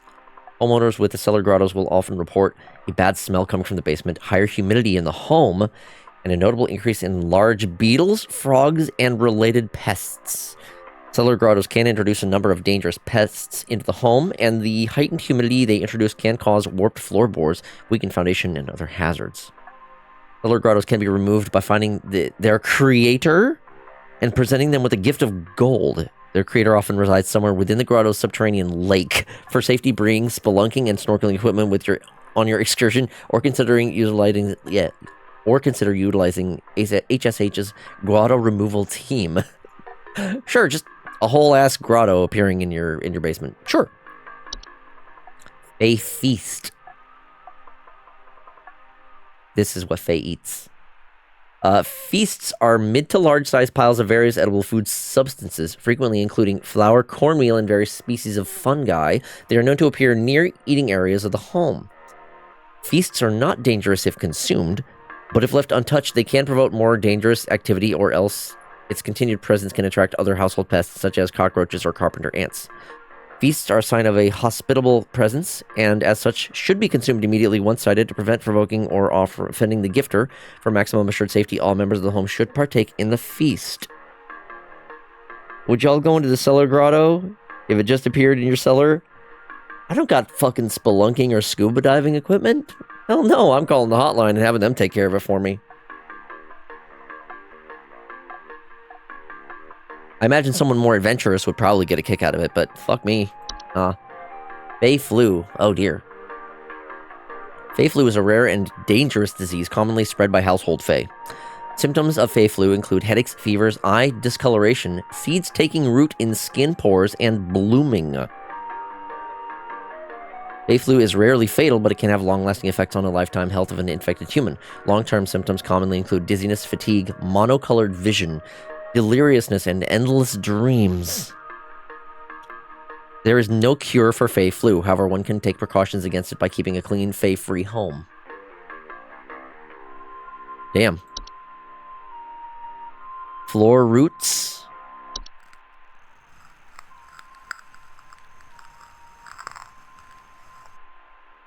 Floor roots are tree-like brown roots that are known to grow upwards from the floor to wrap themselves around various objects or humans in their vicinity. Floor roots grow slow enough that they serve very little danger to awake and aware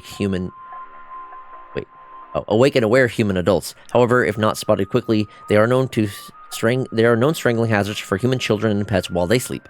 Removal should be a priority in family households. Floor roots require something to wrap around before they will cease their growth, so it is advised to acquire dolls or a similar human-shaped facsimile to give them a safer alternative. Place the dolls in the affected room and leave the roots alone for the night. By morning, the dolls and roots should be gone, and the room safe to inhabit once more. Make any repairs to the floor as needed, or utilize HSH's home repair services. The Horde. What in the absolute fuck? Hey, Aurelios, welcome on in. Hope you're doing well.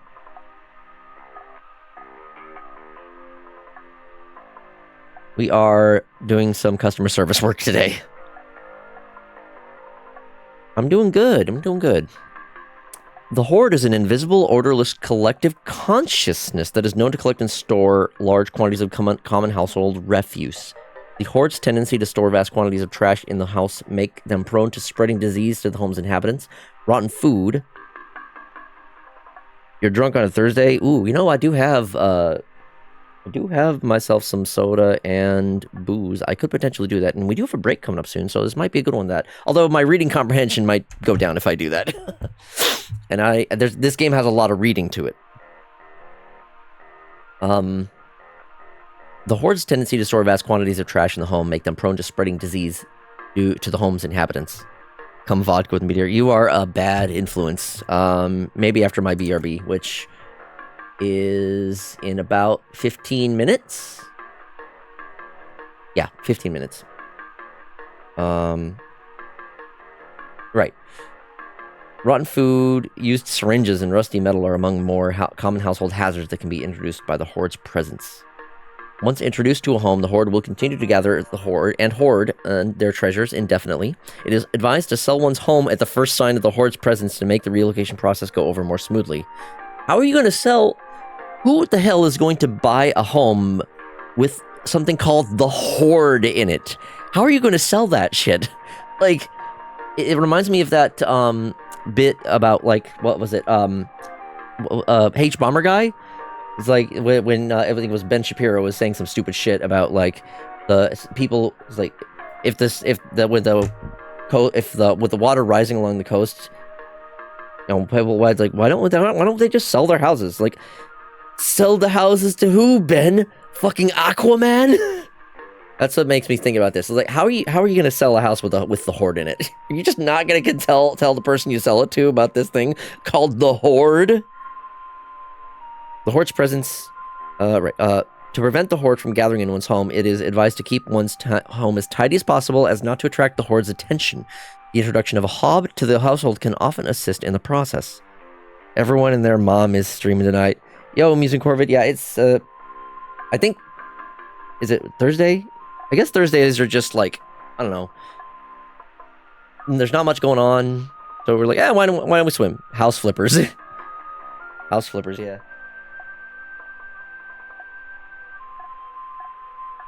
Okay, what are the other new entries? Laundry Gnome. Where's the gnome? Is that it?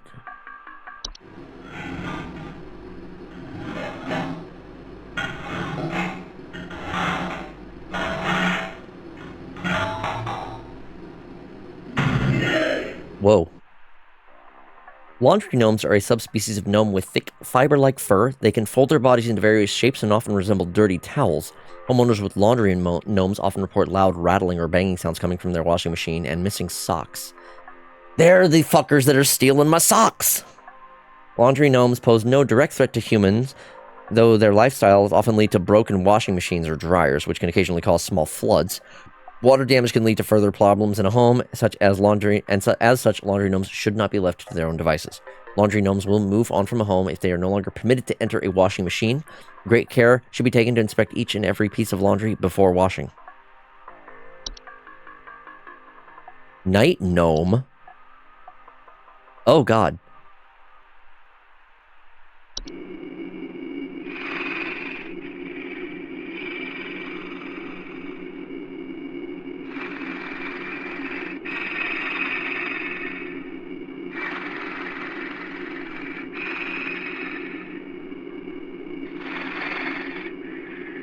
Nope, don't like that.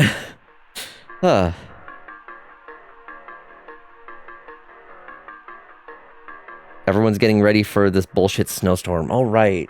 I haven't heard anything about that happening up in my area. And again, we rarely get snow here, so... I kind of love how this game plays on every superstition out there and little quirks of human perception, little bumps in the night, that sort of thing. Yeah, I dig it. It's pretty dang cool. Okay, night gnomes are small hairy creatures with a pointed head. They are known for their tendency to enter the sleeping quarters of humans to watch them while they sleep. Homeowners affected by night gnomes frequently report sighting them in the middle of the night or report heavy breathing sounds during late hours. Night gnomes are not known to be deadly to humans, but those who suffer from heart conditions should consider wearing sleeping masks to prevent being startled by their presence. Night gnomes will move on to other homes if they become bored or restless by your inhabitants' sleep activities. There's no guarantee, however, that they will become bored by you if they find your sleep sufficiently entertaining. You can have the snow, screw this white stuff. You know, I don't mind a little bit of it here. I mean, I don't go out much anyway, so... Night Wisp.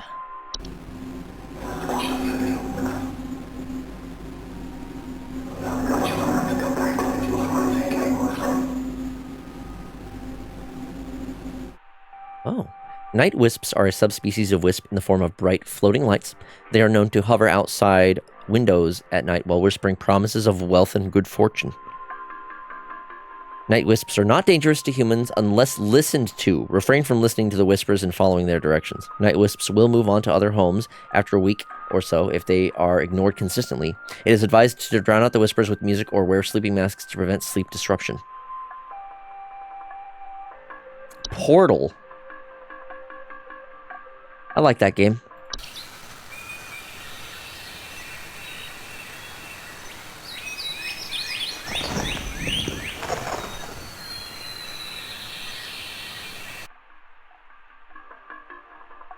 Yeah, I'm kind of sick of the snow shit too. Don't want to deal with another winter like this after this year. Oh dear. Can you ship some of that to Cali? Gonna go skiing this week and could use some of the fresh stuff. Nice. And it just decided it was going to be winter this week. It just decided. Portals are door-shaped openings to an outdoor location other than the homeowners. Discovered most commonly in basements or underground cellars. Homeowners with portals frequently report cold drafts, strange dreams, and a strong desire to enter. Portals can introduce a wide variety of dangerous elements to a home and should be dealt with as soon as they are discovered. They can additionally cause drafts and introduce heating problems to a home. Portals should be sealed shut with wooden planks, bricks, or other common building materials. The seals should be airtight as to not allow anything to come inside the home. It is advised to utilize HSH's home security services to ensure portals are sealed safely. Seedling? What is that? Seedlings are small insectoid creatures about the size of an aphid. They are known for burrowing in outdoor planters or gardens, feeding off the roots of nearby weeds. Though their weed-killing lifestyles can make them useful for gardeners, seedlings are extremely territorial and react violently to anything competing for their food source. Never remove a weed from the seedling-infested garden. They are known to compel competitors to commit violent acts on themselves or others. To remove a seedling from a garden, one should not go near the established feeding grounds. Instead, one should use a hose, sprinklers, or similar ranged device to overwater and drown out the seedlings from afar. Okay. Travel gnome. Oh, I was like, where is he? Oh, there he is! He just wants to go on a trip with you.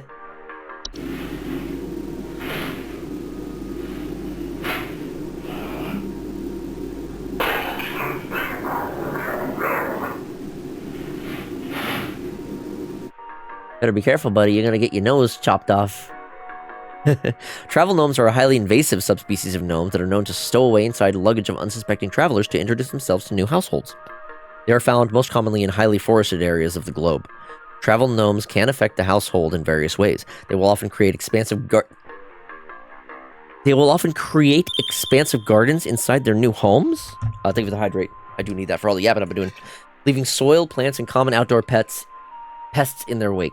These gardens, in addition to introducing a variety of dangerous pests, can also create foundational problems in a home if they continue to grow unabated. Spraying pesticides and weed killer in the home can deter a travel gnome's gardening prospects, at which point it will wait for a new opportunity to travel to a better location. To encourage a travel gnome to relocate, one can invite others to stay at their household and create new opportunities for the travel gnome to stow away in visitors' luggage. Just, oh my god, invite other people to your house so the gnome becomes their problem. Wow, that's so good. Jesus Christ. Who are you going to invite to your house to try to get rid of this guy? Hot potato gnome. Exactly. There's so many of these that are funny like that. You're just... you love this game? Hell yeah. I'm enjoying it too. I'm not doing super great. I mean, I'm getting like... usually at least 80% most of the time, but there's a couple of them are like, I'm not sure. I may ask for some help if there's some that I'm like really struggling with, because I want to try to like, hit the high points. I've only gotten 100% so far, and that was the first day. Have you unlocked the bed one yet? Which bed one? The bed teeth? That one's like the second day, isn't it? You invite the neighbor whose dog barks at 5 a.m. every morning. There you go.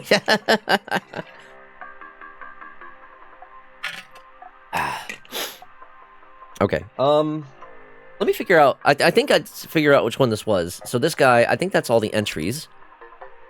So what we're gonna do... This guy, grown vegetables, yeah, this was the false beet? False beet. I don't know why I'm so fascinated with bed teeth. There are a lot of these that are really interesting. Like, this one's bizarre. A swallowed false beet cannot be removed without killing its host. That's rough. Me, I got the perfect spot for travel gnome and a grotto. Okay, so I'm going to answer this guy. And actually, can I just... Oh, that's... Pause. What does that do? I mean, is there really a need to pause the game? Yeah, some of these are kind of rough. Like the Fey Flu was another one. There is no cure for Fey Flu, however, one can take precautions against it by keeping clean Fey-free home. Fey Flu is rarely fatal, but can have long-lasting effects on the lifetime health of an infected human. Long-term symptoms can commonly include dizziness, fatigue, monocolored vision, deliriousness, and endless dreams. Some of these are kind of freaky. You also got, like, the, what was another one? The Boggart. Boggarts are extremely dangerous to human and pets due to their malicious and nightly household activities, which can often cause injury or death. Yeah. Some serious shit in this one. Do not under any circumstances refer to an active boggart by any name. Once you become aware of its presence, simply vacate the premises. Provided you do not speak of the boggart at any time in any fashion, it will remain in its original location. What is this? What is this? This is insane. This is wild. This is like some SCP level shit. Kind of love it. See, this is the kind of horror I can get behind. I'm just reading about things, not actually like partaking in the horrors myself. I'm not like subjecting myself to them. I can handle this kind of stuff. Which is why I did also get the DLC for this one. You haven't heard of SCP? Oh, Secure, Contain, Protect, I think it is. There's a whole, I don't think there are some games about it, but it's like there's like Wikipedia pages about various like entries of SCPs. DJ is scared, Fox. I mean, there are some of these that are a little creepy, but I'm not scared of this one. Also, I just don't typically play horror games. This is kind of, I mean, I do play Voices of the Void. I've been yapping. We got ads coming up. I just realized they are pulling from multiple lore sources. Yeah, that seems to be the case, and honestly, that's fine. They're kind of like mishmashing a bunch of different types of things. They're not like taking existing horror things. They're kind of like making their own, kind of. Just don't ask where any of the dragons were. Okay, all right. Anyway, before I get too enraptured in this, I know the answer for this one. Gotta try and jump scare CJ real good. Oh God, no, I don't. I really don't want to play anything with jump scares. That's kind of one of the times when I'm like, no, I'm good. Anyway, we're gonna go ahead and do a BRB, and then we'll get back to this. I know the answer to this, guys. I think it's the false beat. When I get back, I'll answer that, and then we'll continue. I guess I can just go ahead and hit pause like it. I don't think it matters. Doesn't actually do anything. Anyway, take this opportunity to get up, stretch, grab a drink, grab a snack, and we'll be back in a few minutes. So I'll see you then.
All right, thank you all for your patience.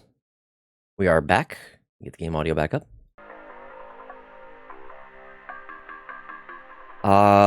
Sorry that one took a little bit longer. I needed to take some time to get some beverages. I am joining in with the vodka tonight. I'm not gonna go too hard on it because I still need to be able to. Because this game has a lot of reading, I don't want to go too hard. I don't want to be slurring all my words. Not again. It's fine.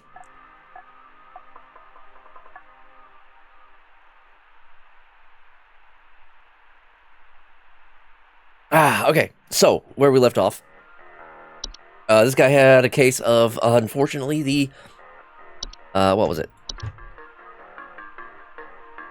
Just admit to Grim made you miss and you had to clean up.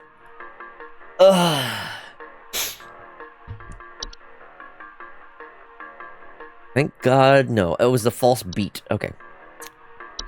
Pissing all by yourself, handsome?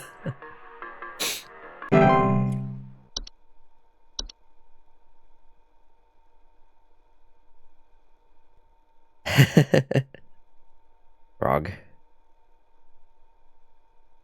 Hopefully I've been getting these right.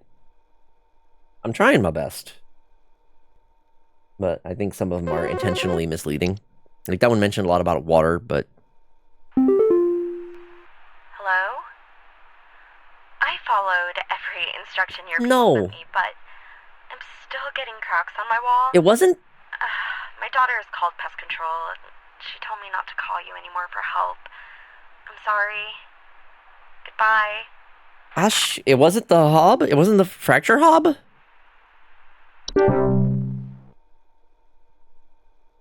Man, what the fuck? Again, they're not giving me enough. So this is the thing I was going to mention, which I'm now forgetting. Let me pause actually before I get to the next call. So, I was in my job when I still was working. We were taught about asking determining questions. So you know, when you have someone that's trying to call in, trying to like get help with a thing, they're going to tell you about the problem, but oftentimes, like you need to determine like the root cause of what's going on. So you know, obviously, you're going to be asking things called determining questions to help figure out what is the root of the cause. So you know, what were you doing when this issue happened? When did it happen? And that kind of stuff. So I can't do that with any of this. They're giving me the one line and then I have nothing else to work on. So like that's not how you're going to do good customer service. You got to make sure you're asking those determining questions and getting a good understanding of exactly what it is that they're dealing with so you know then how to deal with it. You don't want to be diagnosing the wrong problem and wasting a bunch of time, yours and theirs, and getting results like that.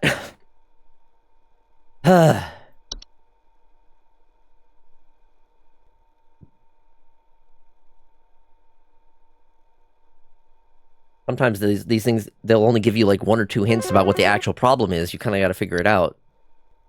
I mean, I guess that's the idea. That's part of the game. The police told me to call this number, so I hope I got the right number here. Anyway, I think somebody is stalking me. I can see their shadow at night at my window, just staring into the house. When I close the window, I can still hear him out there, breathing. I've been sleeping on the couch every night this past week, just so he won't see me. The police said they can't do anything, so please, send somebody or do something about this. I can hardly sleep anymore. Call center hell be like, that's legit creepy.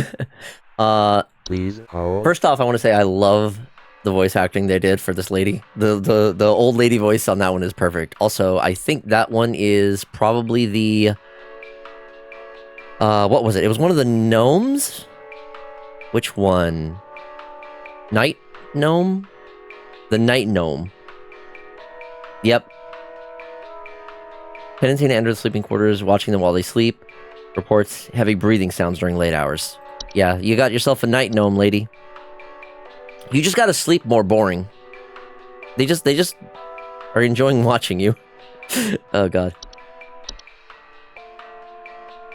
That's just clearly doing stock old lady. Yes, and I love it. It's honestly so good. I enjoy watching you. I would hope so.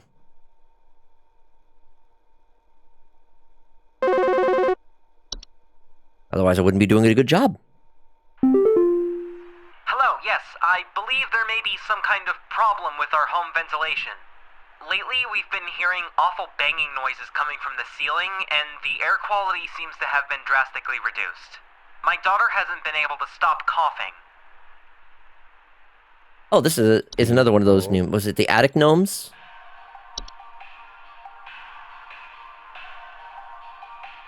Knocking or rappings coming from the ceiling, or surplus of dust coming out of their ventilation systems. I mean, that's a very obvious one. That is you, attic gnomes, my dude. Me sitting in your closet. They like to watch. Please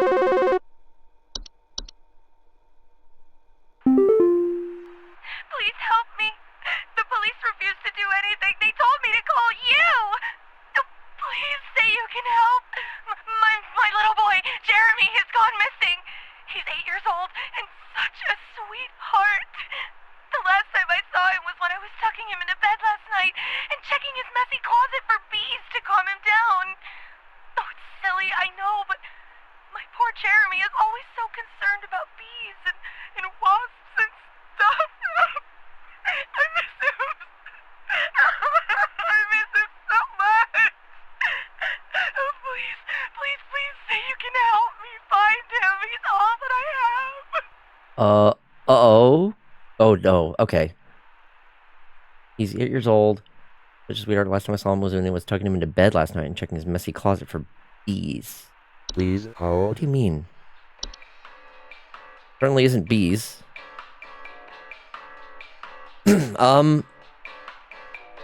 Oh. Oh, no. I think I know which one this is. Where was it? At night. I think it's the floor roots. I think the floor roots got Jeremy.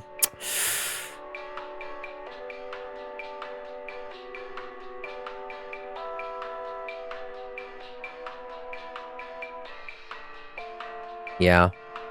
I think it's floor roots.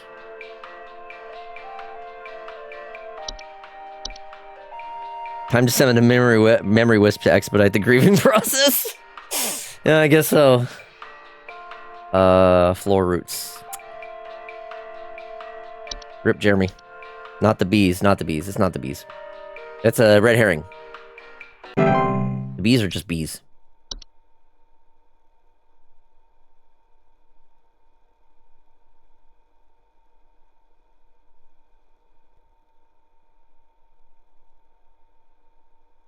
So this one, the reason I thought that was this one, even though it doesn't mention the kid going missing. Hi. I'm concerned somewhat about the stability of my new home. I recently finalized the purchase and naturally afterwards found that there are several large cracks in the walls of the basement that were not previously disclosed, as well as several pieces of half-eaten cheese littered across the basement floor. I haven't been able to get in contact with the previous owners about this, and I'm wondering if you can offer any kind of legal advice. Please hold. Okay. Once again, mentioning of cracks in the floor. Wait. Cracks in the walls of the basement. So is this one is this one proper? Oh. Ah, vibrate.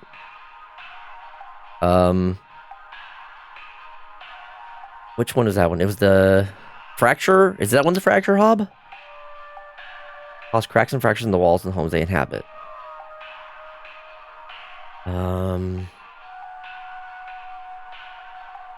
Prevent further danger. Measures to prevent resources to obtain as soon as possible. Leave out any kind of slice of cheese at night. I mean, well, that's okay. I know there was one of these that I thought was.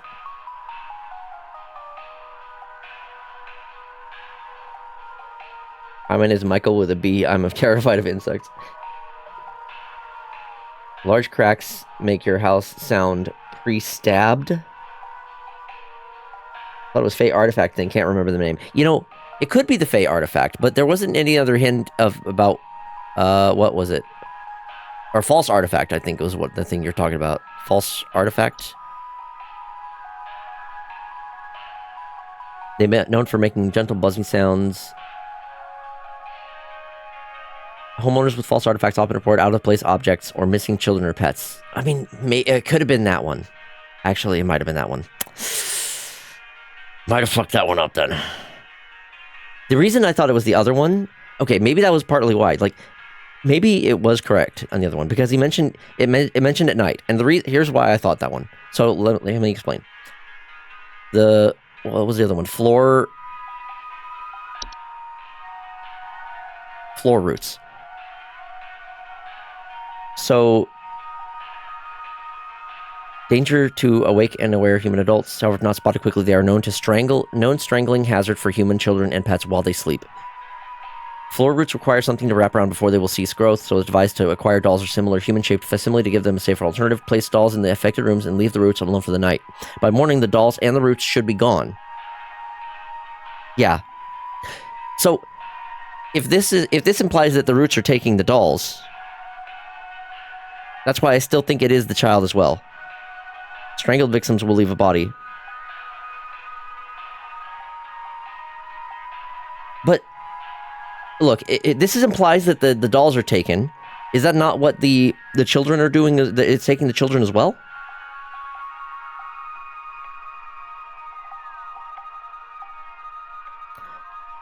It could have been either one. I think I might have gotten it right, but I guess we'll see. If I get a call back, then I'll know I fucked up. Yeah, I was thinking that either that one or this one. So because it was at night. Because it was at night, that was the only kind of clue. She didn't mention anything about any new objects showing up, which is why I didn't think it was the false artifact. I mean, just got her. I don't know what else there could have been. Yeah, there's a lot of different things is the thing. Okay, so this really sounds like I don't know how I fucked up the other one with the. This one has to be the Hob. Fracture Hob. I think this one's the Fracture Hob.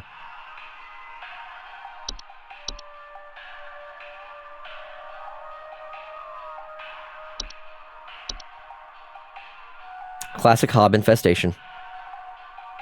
I'm trying here. They're making the questions or the calls are intentionally like not clear. So you have to like math it out and kind of like guess and figure it out which one it is.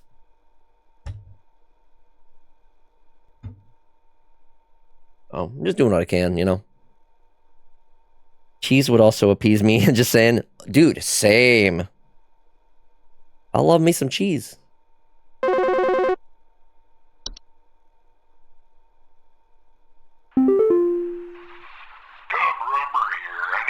An order of 60 gallons of orange drink here. I got a big old party I'm setting up here at the studio, and we're gonna need that orange drink to... too many mouths to feed, you know what I mean? Gonna need that orange drink to feed my brew. On second thought, y'all still got that cheesy greasery. Too many mouths. Maybe pepper squeeze. Don't tell me you don't got the pepper squeeze. Do we got that pepper squeeze? Pepper squeeze. What kind of cheese though? You're just throwing Kraft singles at me. You can fuck right off. Yeah, no, it's gotta be. You gotta be. I don't know. Maybe the Fracture Hobs are not as picky, but I certainly would need something a bit more substantial than that. Man is thirsty. 60 gallons.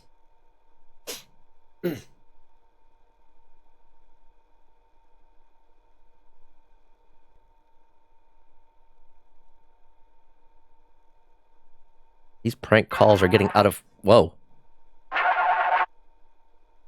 That doesn't sound right. Hey, so my doctor told me I should call this number. I have no idea why. He won't tell me anything. He said you could help, so here goes nothing, I guess.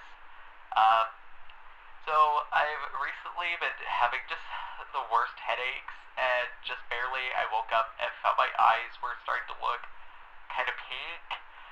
I'm really freaked out right now, and I'm not sure what I have. I can't find anything online. Can you help me? Okay. Please hold. Have you been hanging out with fairies? Because that sounds like the Fae flu. Oh yeah, well, I can't, network errors preventing me from looking this up, but, that's the Fae flu. No, Kylie. Also, hello, Kylie.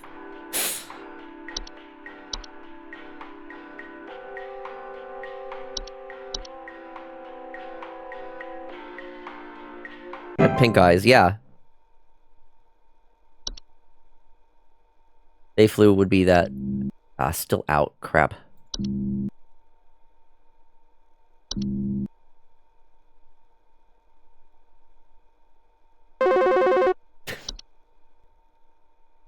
Also, orange drink at the cult sewer slide party. Whoa.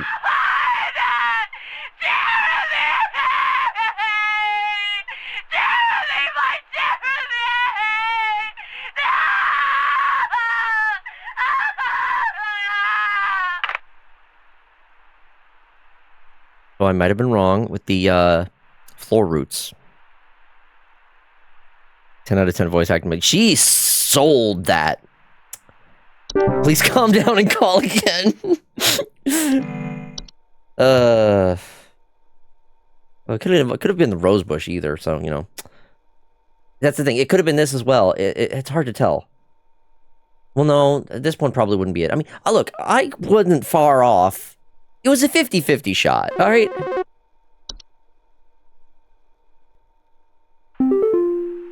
gotta tell me what's going on inside my home, okay? I'm freaking out over here! There's holes all over my freaking house, man! Freaking holes! I'm stepping around big wooden splinters! There's no telling how much damage there is! I've got this big gaping one in my kitchen that I have no idea how freaking deep it goes! To top it all off, my skittish little greyhound goblin is nowhere to be found! She probably took off after seeing this mess. I need help. Bad. Please hold. Okay, so what the hell? Holes all over. Is this the unicorn fungi? Homeowners often report their pets furiously digging around or inside their home. Broken floorboards, uprooted plants, or waking up other things beneath the soil. Wiki says that floor roots have almost already done the damage by the time the person calls. Okay.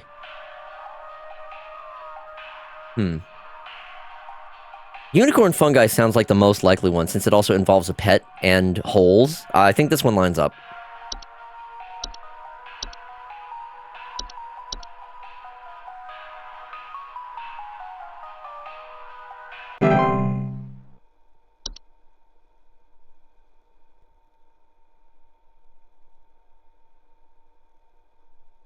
Jeremy was already dead. Well, yeah.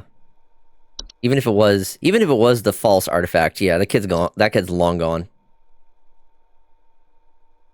Once encased, no noise made by the prey can be heard. While digestion can take upwards of several years to complete, starvation can be a more pressing concern.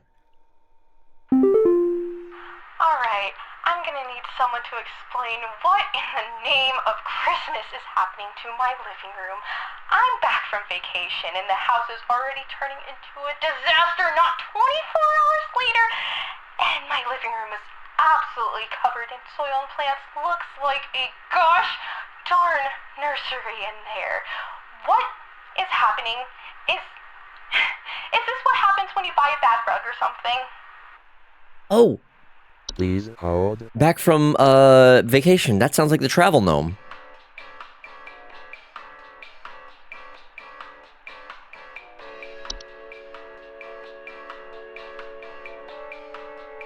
People often create expansive gardens inside their new homes, leaving soil, plants, and common outdoor pests in their wake. These gardens, in addition to introducing a new variety of dangerous pests... Yeah, travel. Travel, bro! Okay, so lady, you gotta have some friends over so they can take the gnome... Okay, call up someone that you, like, know but hate. Have them just, like, stay at your place for a couple days. And then, you know, they'll take the problem away. That's so funny.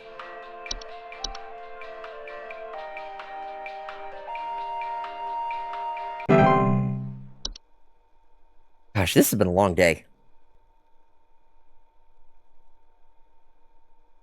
You got someone like that, Foxy? Maybe. There's something in my basement. I don't know what it is. All I know is when I open my basement door, it smells like a damn sewer, and I can hear it making all kinds of horrible noises. It sounds like there might be a lot of water down there, too. I don't know what it might be doing down there, but I have a feeling it's causing a whole lot of damage. Please, send somebody to help with this. I can't deal with something like this. It smells like a sewer. Please hold. I have an idea.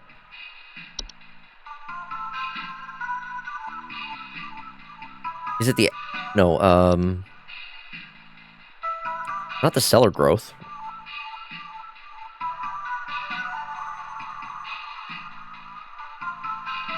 I'm gonna report slimy residue. No, not slimy residue. It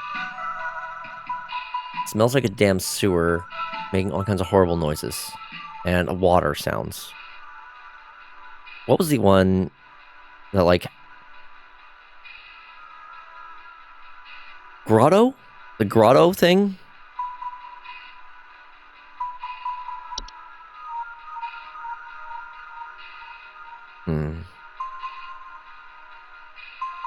The horde? No. Pipe growth?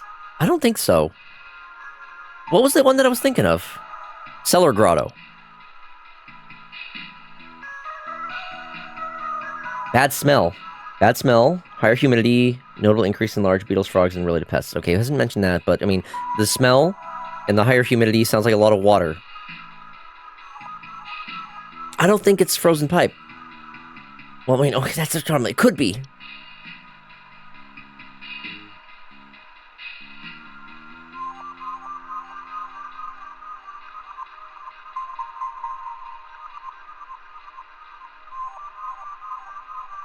I have a feeling it's causing a whole lot of damage. It introduces a number of dangerous pests to the home, and the heightened humidity can introduce more floorboards, weak foundation, and other hazards. This one's tricky. Yeah, there's a lot of options this one could be. Frozen pipes, maybe? Because they do mention the smell and noises. Which frozen pipes, I believe, also do mention.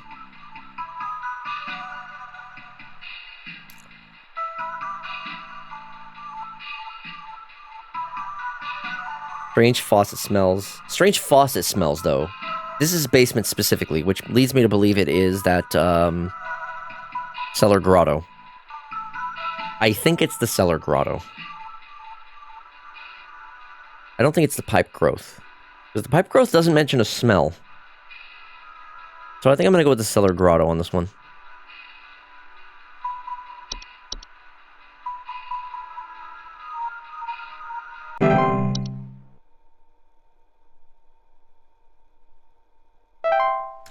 %. Yeah, that's about what I expected. I'm doing about that average. That is what we call acceptable. Thursday is done. We've made it to the end of the week. Friday is coming up here momentarily. I got new mail.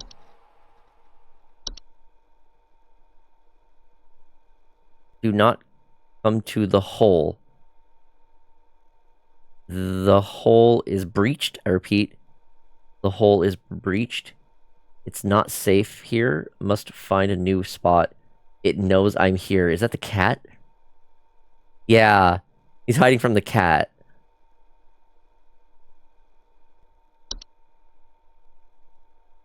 Yep. Subject line scheduled changes.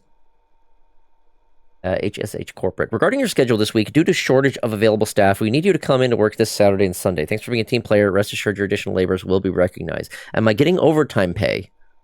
You better be paying me some damn good time and a half for this crap. Maybe even double time, considering I've already worked. This is overtime and weekend hours.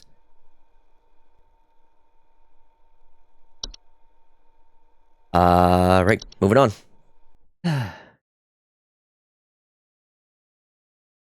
And a wedge of cheese. Yes, and a wedge of cheese. God, imagine having to work the weekend and then you still have to work the next week. You're looking at like 12 days of work in a row. Fuck that shit. Damn, you think what? You think you're in a union? Fuck no. Well, they said that I'll be rewarded, so better give me some good green for all this extra work. Fuck that. I would absolutely say no. I'd say, hey, that sounds like your problem. You scheduled, you whatever. Hello. Supervisor Carroll here.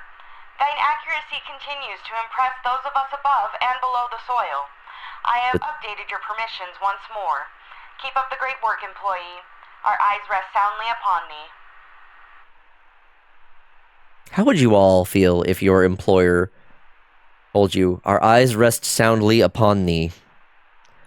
Made plans already. Exactly. There was no way I would not work that much. Because like knowing that I have to work the weekend and then also have to work the whole of like everything afterwards. Yeah, no, that is not happening. Permissions have been updated. New entries now available. Animation. Oh, God. Animations are any miniature humanoid figures such as dolls, puppets, or marionettes that are capable of moving on their own. Homeowners with animations most commonly report hearing clattering noises at night and missing or stolen household objects. We'll get back to this in a minute. There were Satan worshippers in my shed. I think it might be my no-good teenager having joined up with one of those dungeon dragon cults they say these days, because he's been gone for days now, and the next thing you know, I find a dang tree growing in my shed. Uh-oh. The tree is all covered in torn-up fabric and some kind of black liquid. Classic satanistic ritual crap, I assume. Tell me what I can do to get these godless teens off my property. That doesn't sound good, lady. Please hold. Yeah, hold on. I gotta read over my new information. Animations are usually not directly dangerous to humans and will ignore them entirely as they go about their business, but the presence in a household may indicate the interest of other potentially dangerous parties. Well, I wasn't expecting my fear on stream. Animations. Most animations will depart or collapse on their own after completing their intended function, and no further action is needed. If an animation persists for more than a few days in a single location, it may be a sign of more dangerous activity. In these cases, it is advised to contact HSH's pest removal services. Closet Labyrinth? It's Narnia! But not as exciting. Closet labyrinths are large, twisting networks of tunnels that are known to occasionally appear inside of the closets or wardrobes of wealthy homeowners. Oh, well, then they can have them. Or left behind in homes once owned by wealthy homeowners. With closet labyrinths will often report missing clothes. Homeowners with closet labyrinths will often report missing clothes or the sounds of distant cries coming from their closet. The back rooms. Closet labyrinths are incredibly easy to get lost in by design and can prove especially hazardous to homeowners carrying valuable items such as gold, precious silk, or rare spices on their person. They are otherwise harmless to those who do not enter their domain. If a closet labyrinth is discovered, it is advised to lock or blockade the entrance to prevent accidental entry and diminish the lure of the labyrinth's hidden riches. If it's absolutely vital a closet labyrinth be removed from a home, it is advised to utilize HSH's labyrinth removal team. Perhaps slightly less scary than the cellar grotto. I mean, maybe a little bit. Although, I don't think it's anything any of us have to worry about. Like, look. Closets and wardrobes of wealthy homeowners or left behind in homes of once owned by the wealthy. You know what? Why don't we let the wealthy have this problem? They can get lost in the labyrinths. Let the wealthy get lost in the labyrinths. I think these things are doing us a favor. And that is all I'm going to say on that topic. Dreamweaver. Oh. Dreamweavers are large spider-like creatures known to weave dreams into reality. They are also known to cause nearby humans to only dream about everything being covered in webs. They will only move into a household if no other spiders are present. Dreamweavers are parasitic in nature and feed off of the dreams of humans while they sleep. While this does not cause any direct harm to humans, it can lead to increased anxiety, and the large webs they weave can often trap dust, pets, and children, causing further complications. Closet Labyrinth sounds like blueprints. To remove a Dreamweaver from a household, homeowners should refrain from sleeping for as long as possible in order to starve the creature and encourage it to find a new home. Dreamweavers will often attempt to induce sleep by ensnaring homeowners and injecting them with sleep-inducing venom. Do not let them do this. Oh, just don't let them do it. Don't let these giant spider-like creatures inject you with venom to put you to sleep so they can feed off of you. Just don't do it. Just don't do it. So that's such helpful information. Christ. False flower?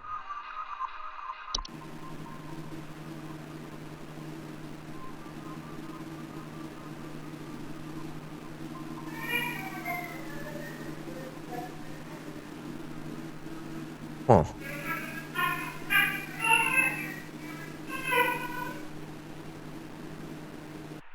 False flowers are long, slender creatures that vaguely resemble common houseplants. They are known to take root in indoor potted plants, disguising themselves among the flowers. Homeowners often report hearing faint singing.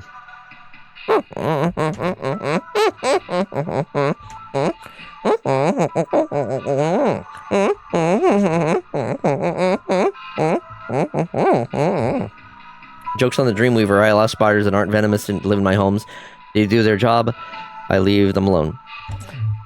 Hey, Foxy, good night. Oh, you heading to bed, Cernak? Ah, well, have a good night. Take care. Thanks for stopping by. Remember, did the Dreamweavers ask for consent? No, they're parasitic. We all know that parasites don't ask permission. They just do.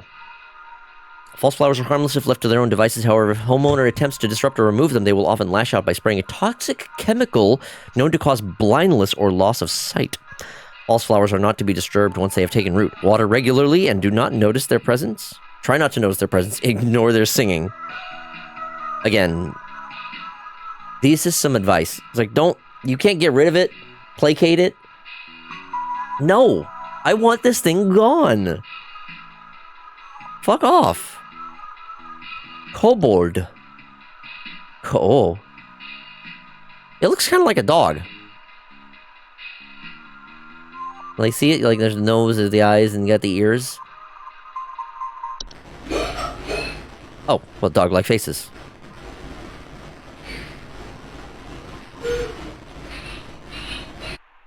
This game keeps making the hair on the back of my neck stand up with the sound clips. The sound clips are very eerie. They're quite... I think that's probably the spookiest thing that the game has going. Kobolds are 5-foot-tall humanoid creatures with dog-like faces that are known to burrow into dark rooms or storage closets and make them their home. Homeowners infested with kobolds will sometimes report broken floorboards. Kobolds are harmless to humans until they are discovered, at which point they will often lash out violently to protect their home, causing injury or even death. If discovered, kobolds will attempt to lure humans into their space by poking their dog-like heads out from behind corners and whimpering. Do not ever enter a kobold's domain. Solution. One should not attempt to remove a kobold from their home. It is strongly advised to hire professionals and utilize HSH's pest removal service. Rain nymph. 1 second.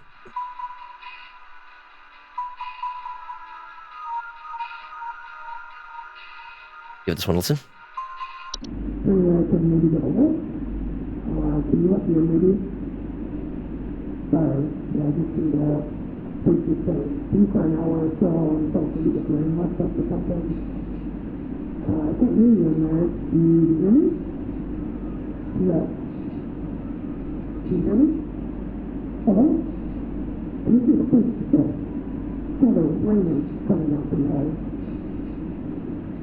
Well, that just kind of sounds like a muffled person talking. Rain nymphs are a subspecies of nymph that are most active during rainstorms. They are faint humanoids with a glow in their eyes that often appear near windows indoors, asking to be let inside. Homeowners afflicted with rain nymph often report flooding. The floods rain nymphs cause can lead to water damage, which can be both costly and dangerous to a home. Rain nymphs are very preventable, in that their pleas to be let inside can simply be ignored. It is advised to stay away from doors and windows during rainstorms. Avoid having to endure a rain nymph's various temptations and threats. Well, what if the kobold just wants pets? Surely nothing bad could happen. I mean, why look like dog if not dog and want pet? Soap sprite.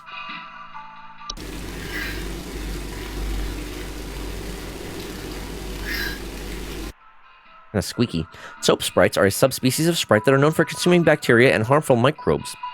They frequently occupy bathrooms, appearing similar to pink bars of soap, in order to feed off of the hands that use them. They secrete suds-like substance that is used to digest their meals. Soap sprites, despite their bacteria-eating lifestyle, are frequently known to spread deadly diseases, such as the Fey flu, to humans who handle them, making them a serious household hazard. Soap sprites are easy to remove and dispose of by way of tongs or other grabbing utensils. Identifying soap sprites can be difficult, so it's recommended to not keep any bars of soap in the household to ensure they can be identified and removed as soon as possible. So stick to the, no bars of soap. Go for the, liquid soaps. Sprig tree. Oh dear. Sprig trees are rapidly growing tree-like organisms that take root in a human body. They are known to cause structural damage to a home as they continue to grow, generally reaching their full size in a matter of days. They are known to be caused by the touch of a spriggan. Sprig trees are incredibly deadly to those infected and will result in death once they have reached a certain size. Anyone near a sprig tree while it is growing in an indoor location is also at risk of injury or death from the structural damage that will occur as it grows. Jesus. There is no cure for a sprig tree. The infected individual should be quarantined, while any others occupying the household should vacate the premises immediately. Do not touch the infected person or the black substance that leaks from them under any circumstance. Begin looking for a new home and arrange any funeral services needed for the affected individual.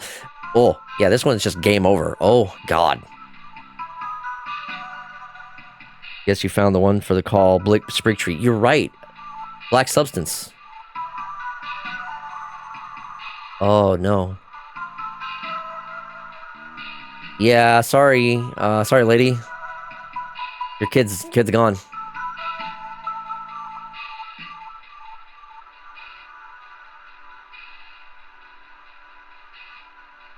Let's check the other one, though. We got a couple more. Sprig vines. Sprig vines are rapidly growing vines that are known to quickly consume a house and block off exits. They are often a sign that a spriggan has been provoked.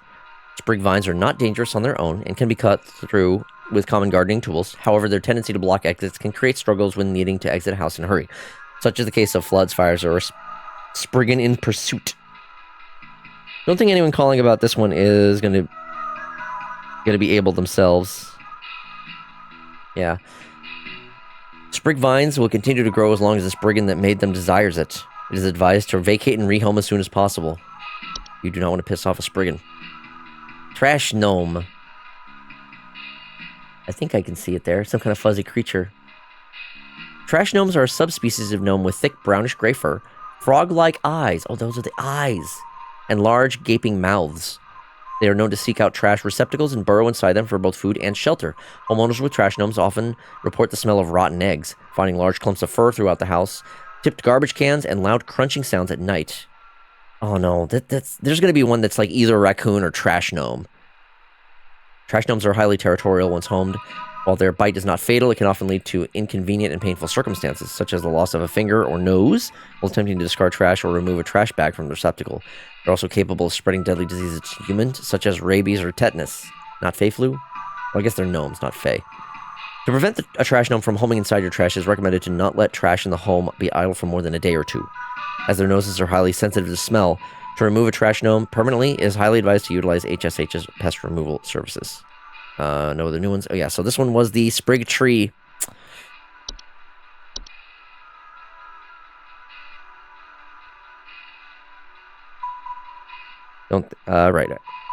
Sprig tree.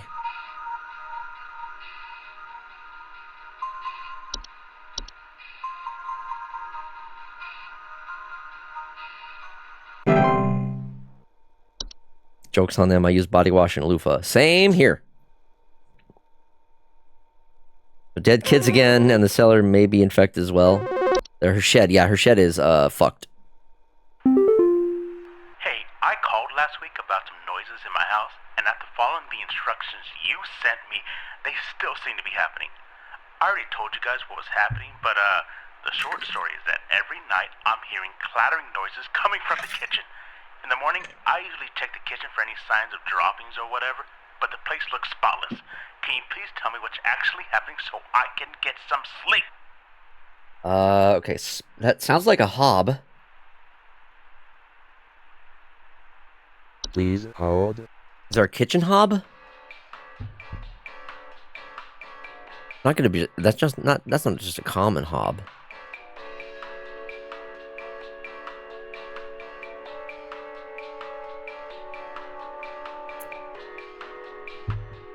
Hmm.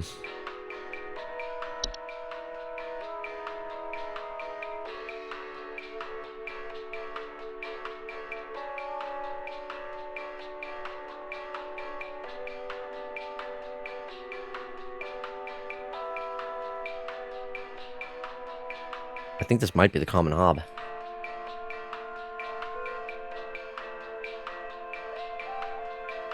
Noises in my house.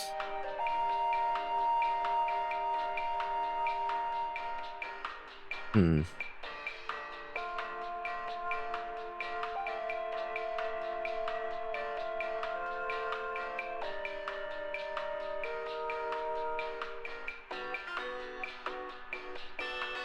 That one sounds like the most likely. What else? What other of these ones involve the kitchen and being clean? Like the fact that it's spotless. I think it's the common hob. There's no kitchen hob.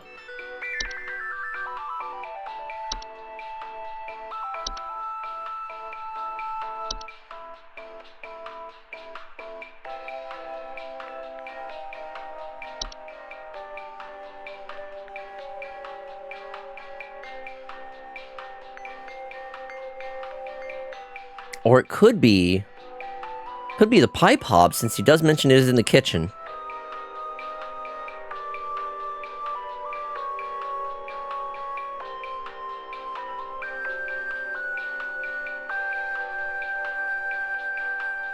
Hmm.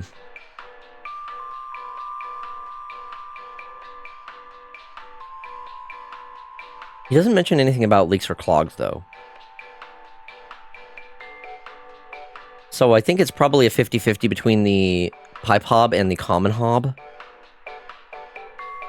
I don't know if there's something else I'm missing about what he's saying.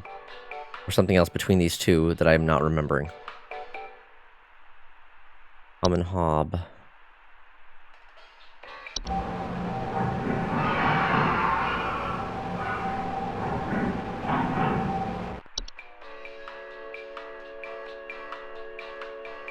Clattering noises.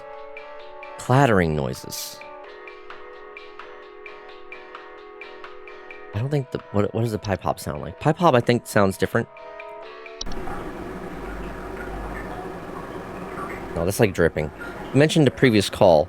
Yeah, so... Oh, wait a minute. That kind of sounded like a clattering, actually.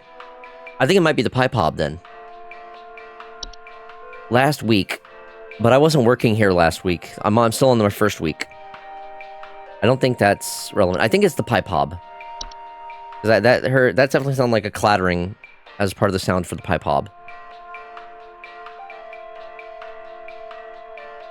I think I'm gonna go with that one. Even though he doesn't mention the other issues, he doesn't mention anything about leaks or clogs.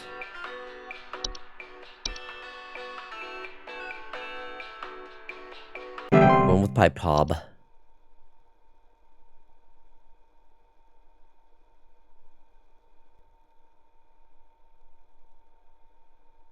Next call. Next caller.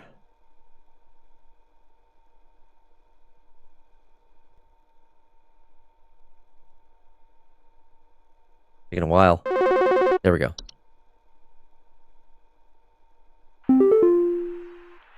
Yes, hi. I recently purchased from your company one of your home security installation services, and not a week later, I'm still getting break-ins. As I mentioned prior, someone has been breaking into the greenhouse and taunting us with their singing. They could be some insane serial killer, for all we know. All they do is sing at night, but no one in my family feels safe anymore. None of your stupid security alarms even went off. Break-ins, singing at night in the greenhouse. That's Sprig Vine. No, not Sprig Vines. It's the what was it?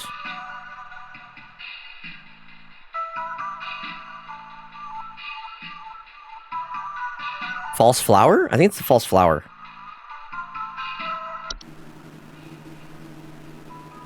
Potted plants. Yeah, greenhouse, so that makes sense.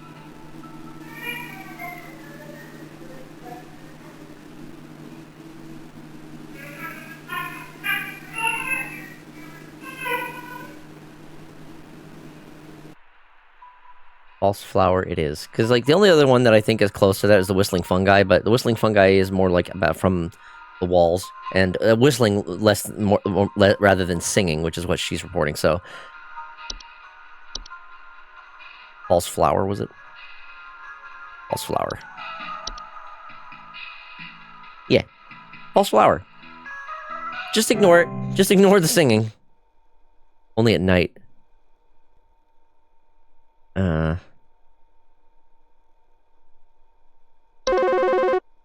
I don't know how relevant that is. I don't think it was the singing fungus. Hey, Flipper here. Whistling. I got 2 dumbbells that I bought from you that need a good spit shine. Know what I mean? I mean, these bells have got all kinds of grit, grime, grease. Can't even see my face in them when I'm deadlifting. Sir, you have the wrong number. I mean, I'm looking at these bells right now here. I'm seeing spit, crud, and juice, and Hey, who are you? How did you get in? Oh. Hey, now easy there. Get away. Get away.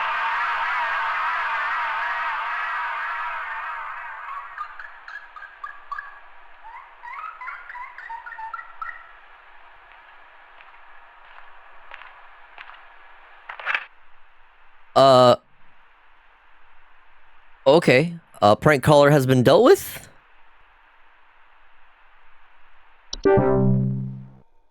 Well then, coworker doing their job. Yeah, I don't think it's the whistling fungus, because they mentioned singing. Well, neither of those mentioned anything about night. And this is coming from the walls. Hers mentioned the greenhouse, so that was where you would have potted plants. Hello, Supervisor Carroll here. I noticed that you've been experiencing regular, disruptive calls from a false caller with ulterior motives. I've seen to it that this false caller shall no longer be a blight upon me. Keep up the good work, employee. If only I could get this kind of action from actual supervisor dealing with certain prank callers. I mean, her actions might have been a little, extreme in this case, but, it is what it is. Sometimes you gotta take extreme actions for those people who are just causing problems. Sometimes you just gotta turn them into a mouse. You know what? You get turned into a mouse, you have no responsibilities anymore. You don't gotta pay rent. You don't gotta pay bills. You don't gotta do taxes. Oh. The fuck? Death of Pepper Squeeze beat, though. There's some kind of insect in my house, and I think it may have died. I saw this big, nasty thing fly in through the window, and I haven't been able to find it anywhere, but I think maybe it electrocuted itself somewhere because I can smell this awful burning scent throughout the house. Can someone come find this thing and get it out of my house? Oh, I think I know which one this is. I have an idea. Please hold. That is, I believe... It was one of the wisps. Or a sprite, perhaps? Lamp sprite. I think it's the lamp sprite. Ah, fuck. Okay, I think it's the lamp sprite because the lamp sprite mentions burning, and... Yeah, I think this is the light. The most likely one. Yeah, mistaking a sprite for an insect does make sense. I'm gonna go lamp sprite. Lamp sprite, final answer. You still gotta deal with the rat race. That's a good one. That's a good one. Funny guy, funny guy. Okay, network is still down. God damn it. Hopefully I've memorized these. Chat, have you been paying attention? This will be on the quiz. It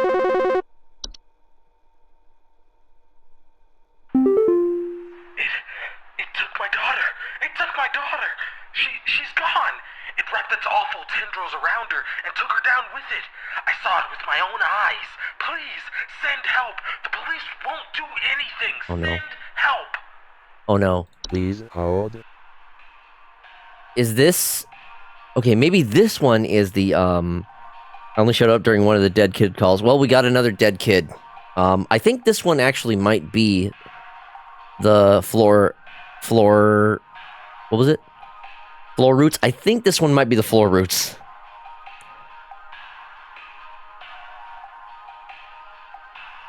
Oh, it's working again. Okay. You're not going to tell me more about what it is? It wrapped its awful tendrils around her. Floor roots are tree-like brown roots.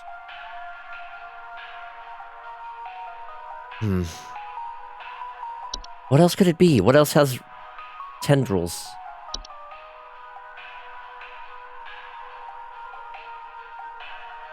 Took her down with it.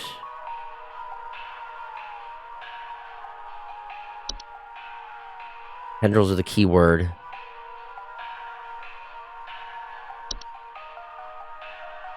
But the floor roots aren't...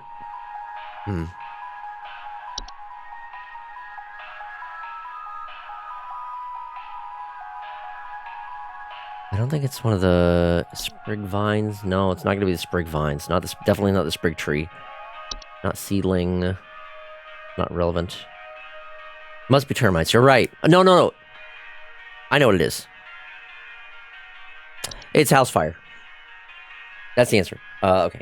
Not real. I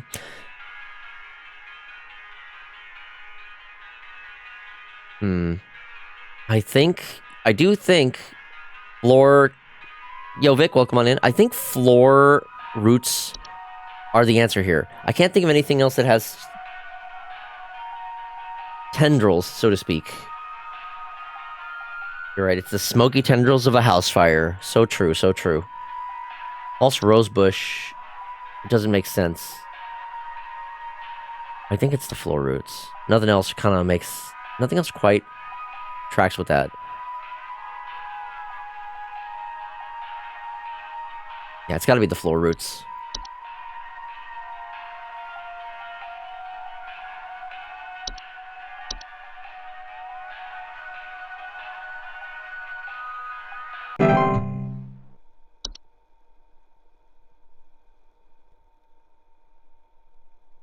I don't think of anything else that it could be. It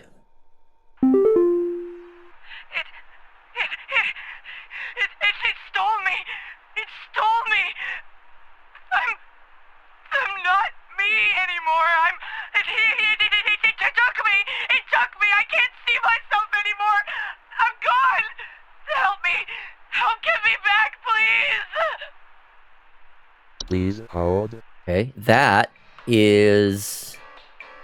Oh, I know this one. Is it the mirror nymph?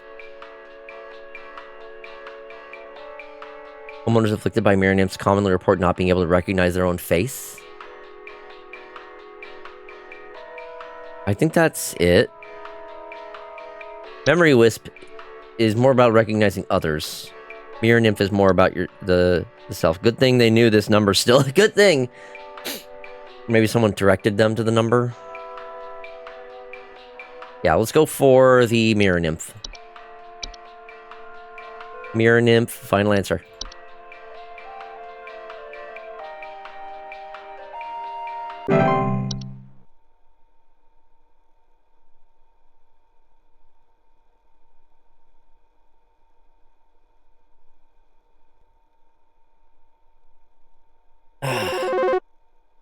A slight silence while you wait for the next call. I think some homeless or druggies might be in my house because I keep finding used needles, cans, metal scrap, and other such nasty things on my living room carpet. I have children in this house, and this is a very serious hazard to their health. And before you say anything, yes, I already called the police, and they told me to call this number instead. So I assume that you will send over the proper authorities to deal with this matter promptly. Uh-oh, lady. Please hold. You have fallen victim to the Horde. Invisible, odorless collective consciousness that is known to collect and store large quantities of common household refuse. Tendency to store vast quantities of trash in the home, make them prone to spreading disease due to the home's habits. Rotten food, used syringes, and rusty metal are among the more common household hazards that can be introduced by the horde's presence. I suspect the fact that she does mention needles, I think is the answer, because this does... Used syringes, yeah. That is the horde.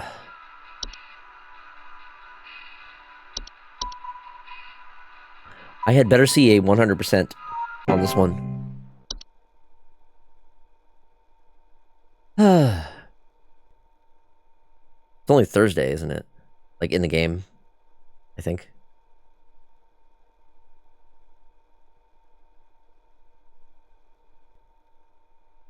One more call, I think.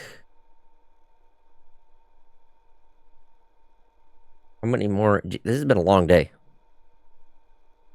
Yeah,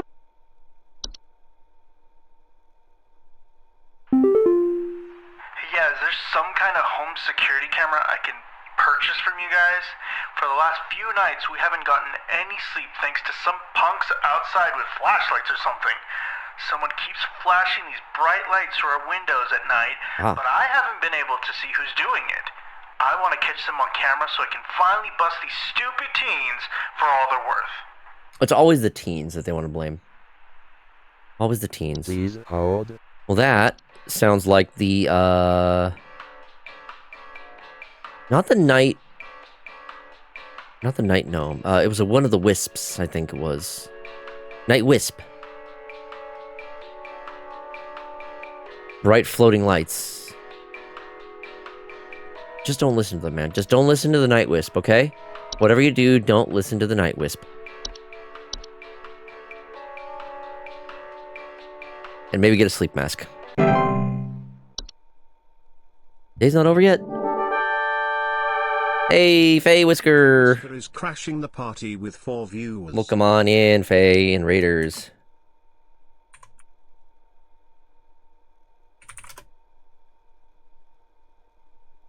But not Wisp is wise. Wow, that's me. That's you. Speaking of, there's a lot of Faye in this game.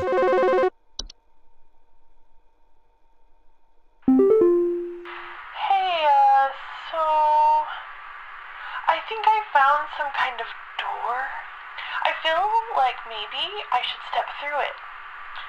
Yeah, I think I need to go inside. The wind feels so nice.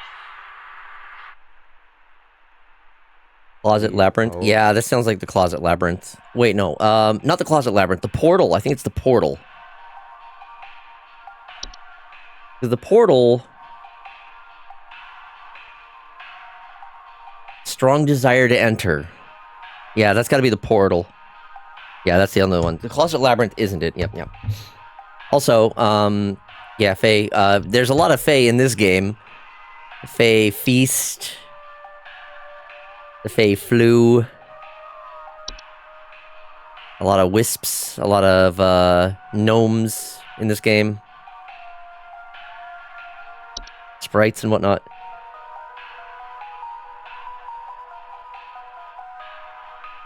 Very interesting game. Let's see. So now, yeah, I said that was the Portal. So do not go into the Portal. That's the answer. I don't know. I think Faye are trustworthy. Faye Whisker is trustworthy. I don't know about the ones in this game though.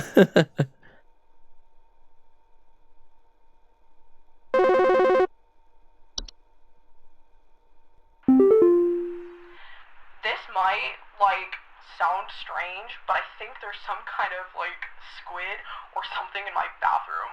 What? I went into the bathroom in the middle of the night last night, and I could see something slithering under near the sink with its, little tentacles or, tendrils or, whatever.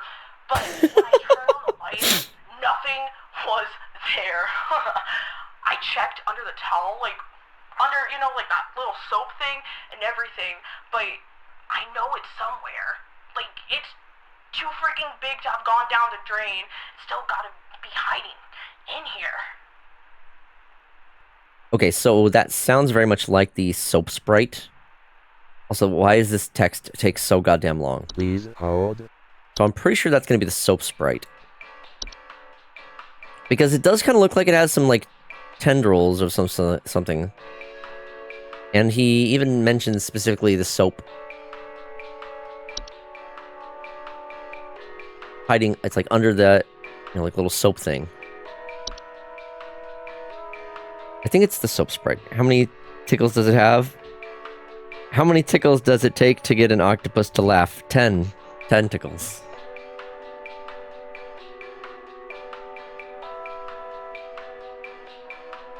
Yeah.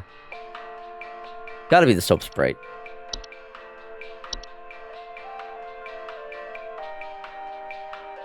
Don't touch it, dude. You'll get the Fey flu. Just assuming that it takes 10 for each octopus, that's profiling in speciesist. Done with the shift has ended. 90%. Okay, you know what? 90% is good enough. I'm happy with 90%. This damn job takes a lot out of you.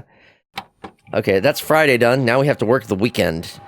Because, our employer has demanded it. Oh, we've got a new movie to watch, though.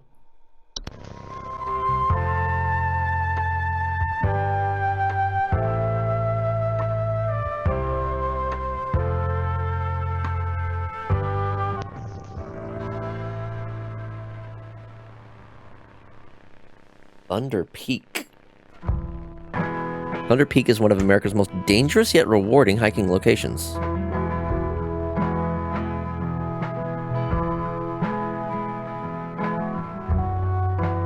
In this guide, we'll show you how you can be best prepared for one of nature's most beautiful trails.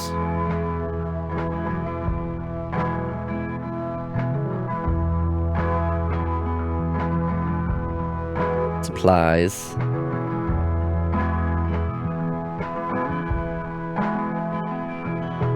As with any hiking trail, you'll want to ensure you come prepared with supplies to help you meet the demanding physical trials ahead.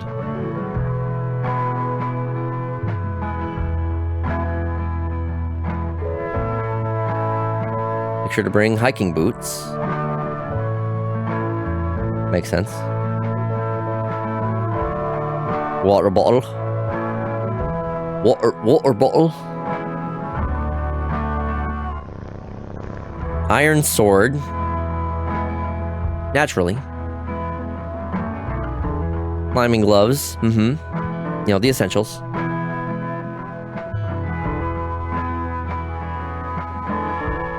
If you don't have access to all these materials, be sure to consult one of the Thunder Peak Park guides before embarking.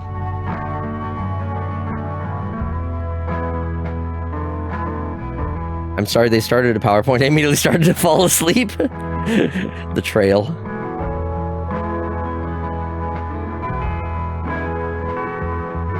Thunder Peak is a straightforward but steep trail consisting mostly of switchbacks leading through a natural cave and finally a short climb up to its pristine peak.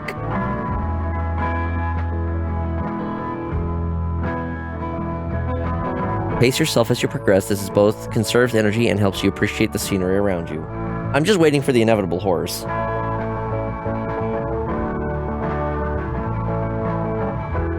Be sure to stop and read the info signs. I'll read the info sign littered along the trail. When you see red and yellow lines, it means you are in a high rockfall area. Travel with caution.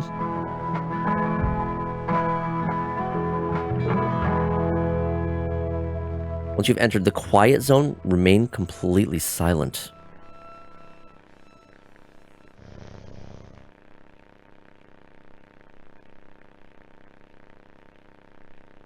As you approach the cave entrance, remove your hiking boots.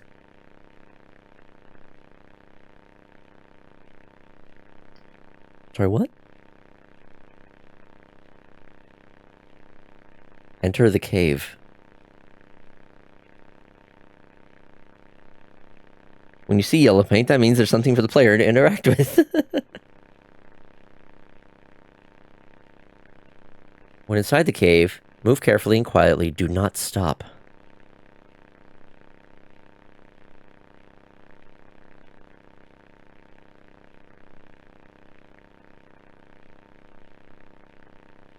All the lights, do not stray.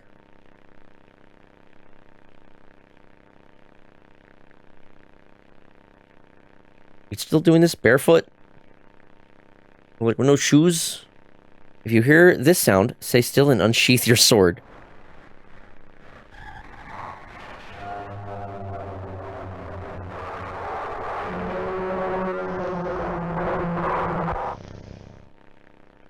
There's our horrors we've been waiting for. He's got socks on. I mean, once you exit the cave, put on your boots and gloves for the final climb to the peak. Just gonna gloss over that last part. You don't have a sword? Oh, well, I'm sorry to... You made it. Now enjoy the view. Well, that's your problem. You should have come prepared. The guide told you what you need. Okay?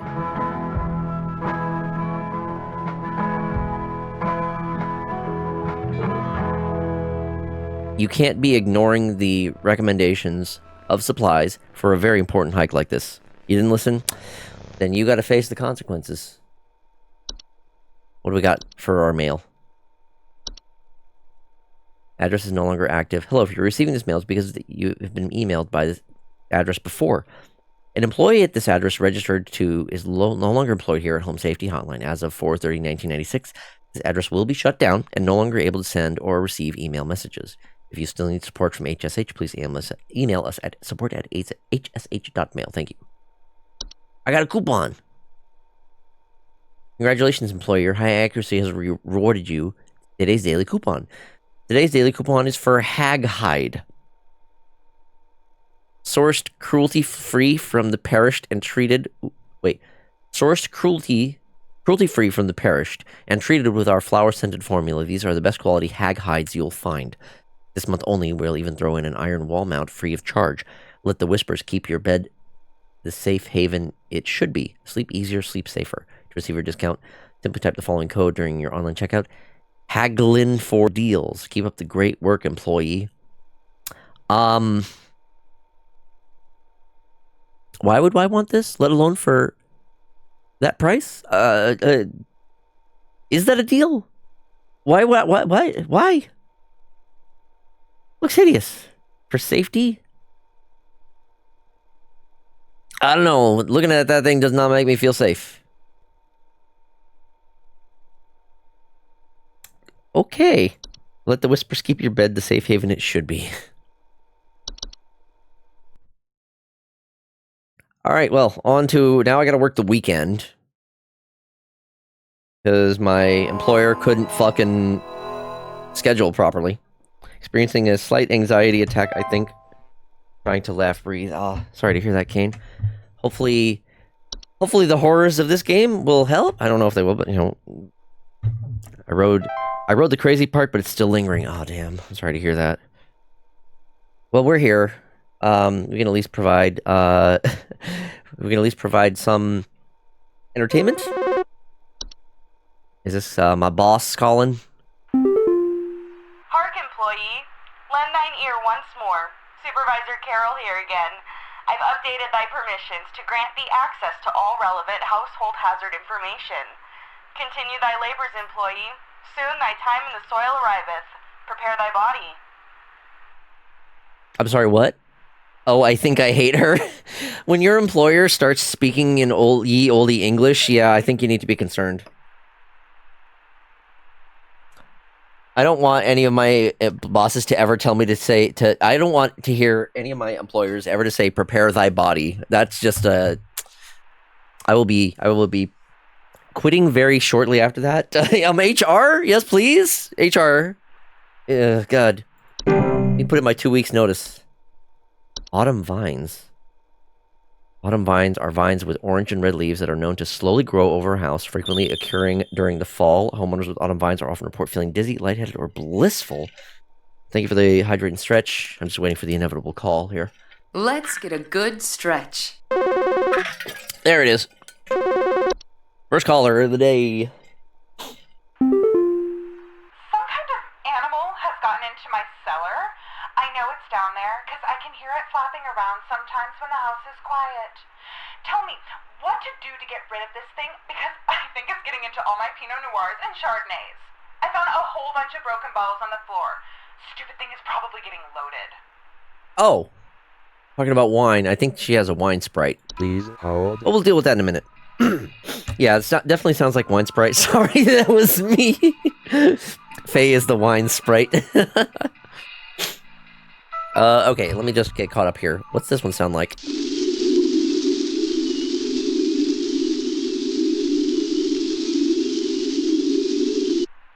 Huh. The pheromones autumn vines release in the air, while not toxic, can often cause household accidents thanks to their blissful dizzying effects. To remove autumn vines from a household, locate where the initial growth is coming from by inspecting the soil around the home for an extended red parent vine. Pull this vine out by the roots and burn it. Prevent autumn vine growth by making regular offerings of insects or meat substance to the ones beneath the soil.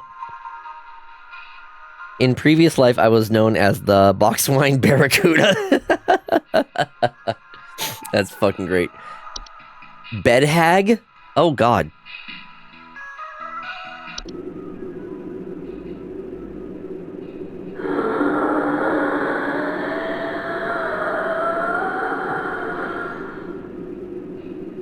Oh, no, I do not like that. Oh, dear. Bed hags are large humanoid creatures with an elderly woman-like appearance. They are known to dwell beneath beds, hammocks, and other suspended sleeping apparatus. Homeowners infested with bed hags will sometimes report croaking or wheezing sounds at night, or the feeling of heavy weight on their chest at night. This is why you need the hag hide. You know, the hag hide is probably from the hag. It's this bed hag. Bed hags are not dangerous to mostly healthy human adults, but small children and humans suffering from breathing problems such as asthma may be adversely affected due to their presence. Bed hags are known to steal the breath of the sleeping subjects at night, causing a shortness of breath and sometimes sleep paralysis. Oh, God. I am lucky that I have never experienced sleep paralysis. From what I've heard descriptions of it, it just sounds horrendous, like worse than a nightmare type shit. Like, goddamn. Ugh. Bed hags can, in fact, be beneficial to a home, as their presence can frighten off other pests such as various insects or mice. In cases where bed hags are undesirable, it is advised to utilize HSH's pest removal services. Yeah, I'll just have a bed hag instead of, I don't know, mice or insects. Are you fucking kidding me? In what ways is a bed hag better than mice or insects? Like, oh my God, my sleep paralysis demon lost my number. Okay, what else do we got here? Dorcha? Whoa. Dorcha is the one who delivers. Homeowners experience Dorcha commonly report feelings of immense dread and the sensation of being followed or pursued. They may also experience visions of a great lurking shadow. Dorcha will deliver that which it seeks. What is it delivering? There is no coming back from deliverance. What is it delivering? Dorcha is otherwise harmless to humans it does not seek. Why is it seeking these people? What is it trying to deliver? To be sought by Dorcha is to be found by Dorcha. I'm sorry, what? If you or loved ones are sought by Dorcha, it is advised to grieve and find peace through acceptance. Oh dear. Oh my. Wow. Fucking rip. It delivers you. It's delivering you to the Grim Reaper, I guess? Jesus. Yeah, now these are getting freaky. Oh, the leprechaun. Top of the morning to ya.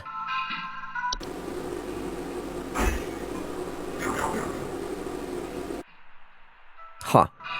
Leprechauns are small humanoids covered in long brown hair that are known for consuming common household valuables such as jewelry, silverware, and other precious metals.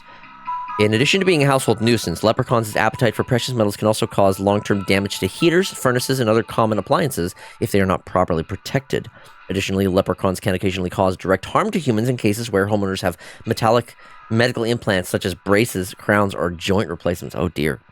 Leprechauns will move on to other feeding grounds on their own once they run out of food, but more proactive means of removal require physical capture. If immediate removal is desired, it is recommended to utilize professional help via HSH's pest control services. Seems like the biblical version of deliverance. Seems so. Wow, Dorcha, I bring immense dread and like hunting, playing partners through many escapes for play. Oh, hunting play partners. Oh, okay. Delivery, your ended existence. Neighbor's doorway? Neighbor's doorway are door frame-like structures that can often appear in basements or cellars. They are known to cause confusion if stepped through, as well as parallelism. Huh? Neighbors' doorways do not cause any direct harm to humans, but if stepped through, the resulting parallelism will also result in unwanted household activities, such as altered behavior or perceived missing memories in the human who comes through the other side. Excuse me? Excuse me? Oh, parallelism. We're talking about, like, creating another version of a person? Neighbors' doorways are tricky to remove without accidentally putting one's own body through them, and potentially triggering the parallel activity. It is advised to utilize HSH's doorway removal services. One can prevent neighbor's doorway from occupying by practicing mindfulness and not letting one's mind wander towards wishing for alternate life paths. Oh, they get replaced. Oh. Oh. Oh, man, that's some real freaky shit. Puka. Oh. Oh, no, I don't like that. That's not a good dog. That's not a dog. Ooh. Nope. Pukas are shapeless creatures that commonly inhabit homes in the shape and likeness of a household pet. They are known for their tendency to replace common pets, such as dogs or cats, and live in their place to watch homeowners eat and sleep. Homeowners with pukas frequently report unusual or frightening pet behavior. Pukas are relatively harmless to humans, but their the discarded bodies of household pets they leave behind can over time create other pest and disease hazards within the home. A foul smell signifies decay, and the discarded body should be found and removed immediately. Oh, fuck. Solution. Pukas can be encouraged to leave a home by not drawing attention to their activities. Pukas thrive on the attention they receive from frightened homeowners, so refrain from screaming or yelling when surprised by them, and make attempts to ignore their presence whenever possible. Fucking freaky. Reanimation. Oh, dear. Reanimations are any deceased remains of a living creature capable of moving on their own. Make sense? Homeowners with reanimations commonly report foul smells, soil being tracked inside the home, and large holes in the ground appearing near or around the home. Reanimations are capable of spreading a wide variety of dangerous diseases and parasites deadly to humans, so close proximity or contact should be avoided at all costs. They also are commonly used to inflict direct violence against homeowners and are incredibly adept at hiding and waiting for vulnerable moments. Reanimation's pursuit is slow but relentless, so relocation is not necessarily necessary or advisable. It is advised to contact any friend, neighbor, or strangers the homeowner may have recently sighted and make peace or bargain. What? Oh, slighted. So this is for if you like piss off a necromancer type shit.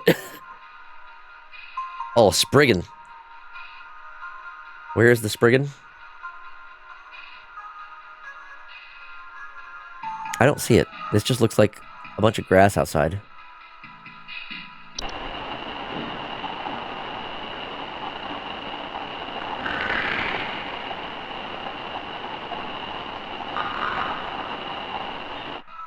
Spriggans are small green humanoids with leaf-like coatings on their bodies. They are seen rarely in households and reside primarily inside trees. They are known to act violently upon homeowners when provoked. However, homeowners affected by the Spriggans commonly report rapid vine growth in and around their home, and the feeling that the trees are watching them. Spriggans are incredibly dangerous to humans when provoked, and physical contact with one will result in a growth of a sprig tree within the affected individual. Spriggans cannot be persuaded to leave a home once provoked. However, one can take precautions to prevent provoking a Spriggan. Refrain from removing trees, flowers, or weeds on your property. Do not ever kill or hunt wildlife within view of your home. Do not eat any wild fruit or vegetable that may grow on your property. Consider making offers of water each night, left in a clean dish on your porch. And we have, troll. Oh, hello. Oh, that's quite the creature.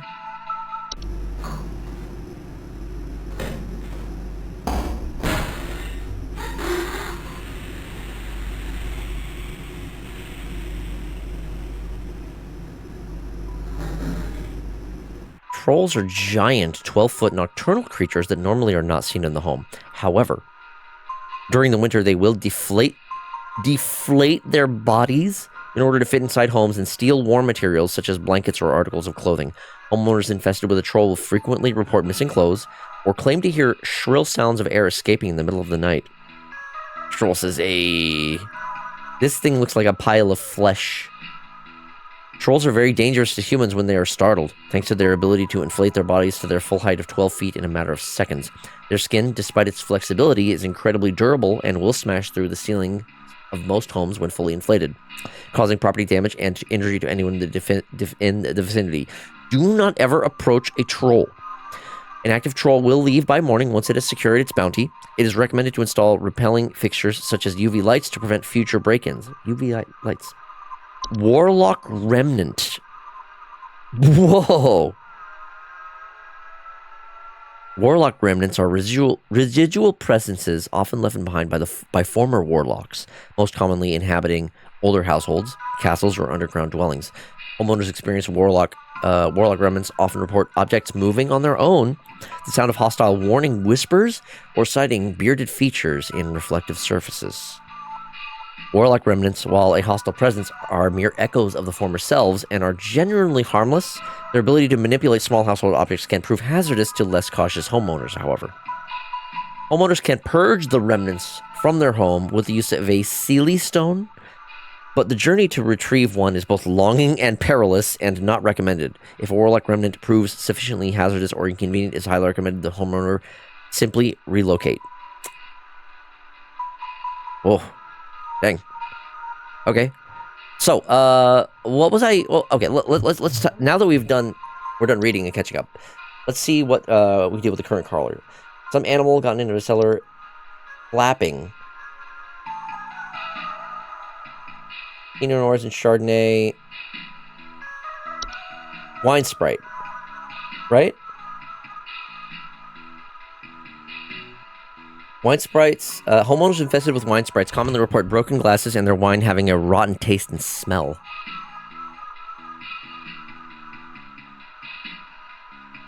I think that's probably it.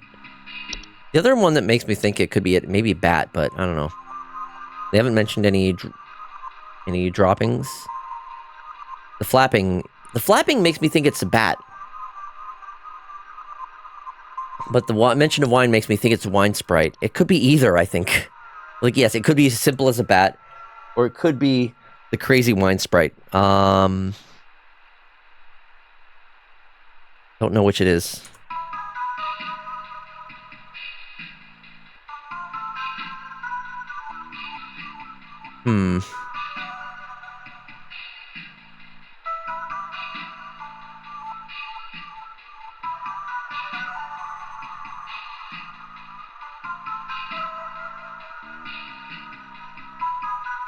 I think it's the wine sprite. I mean, it's a 50-50 shot.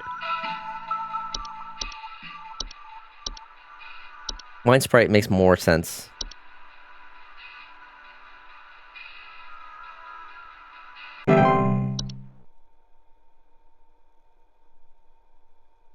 Next caller.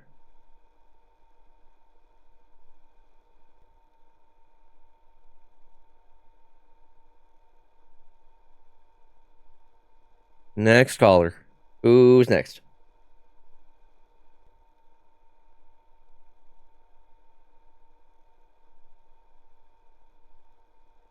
Next caller. You gonna show up? There we go. Hey, yeah, thanks for nothing. I called again recently about some kitchen Oh, fuck. and your people once again sent me bad info. Maybe vet your people better. I'll be going for help elsewhere. Now we're having power outages, so who knows what this thing in our house has got into now. Goodbye. It was like a 50-50 on whether it was one of the hobs. I guess wrong which hob it was. It must have been the common hob then. Ring ring, I'm here to talk about your car's extended warranty. Imagine calling back a place to tell them just fuck you gave me the wrong info. I mean, I guess there are people who would do that shit. Way to go! Thanks. So, think something may have died inside my desk. It stinks to high heavens, and something is leaking out of it. Oh, I know this one. I have to lock the door to my office since my kids are overly curious about the smell, so I need to know what to do about this as soon as possible. Yeah, okay. This one was the wood secretions? Wood secretions, yes.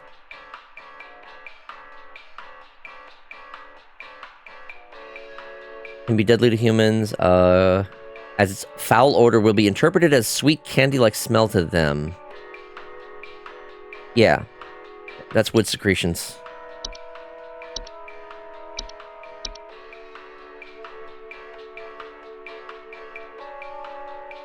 Two fish are swimming and hit a concrete wall. One fish looks at the other and says, damn. Classic. I think there's someone watching me. Outside, something is moving around in the trees, and I can never get a good look at them, but I know they're out there. I've seen their eyes. I don't know who they are, but the police were no help. They just asked me stupid questions like if I mowed my lawn recently or if I ate fruit in public or something, and told me to call you. Hoping you'll be more helpful. Something is moving in the trees. Oh god, is that a Spriggan? Please hold.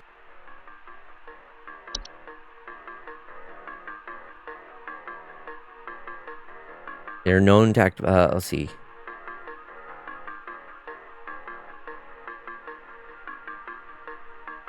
Feeling that the trees are watching them. These voices really don't match up with the PFVs. Yeah, I've noticed that a couple times too. You know, it reeks of like amateur voice work, but honestly, I think that's part of the charm of it. I think it works. It's funny.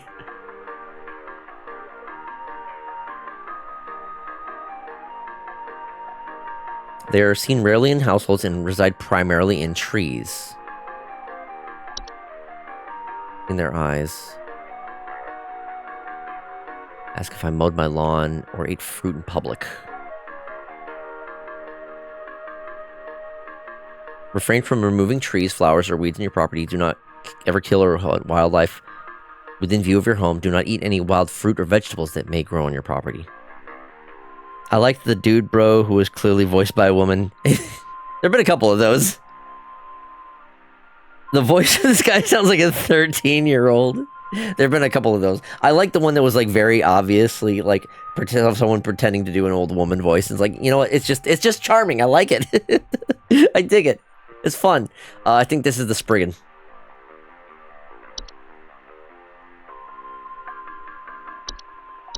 Don't piss off the Spriggan, dude. Actually, it would be super funny if the clients are just random each time. I don't think they are. I'm pretty sure they are like set.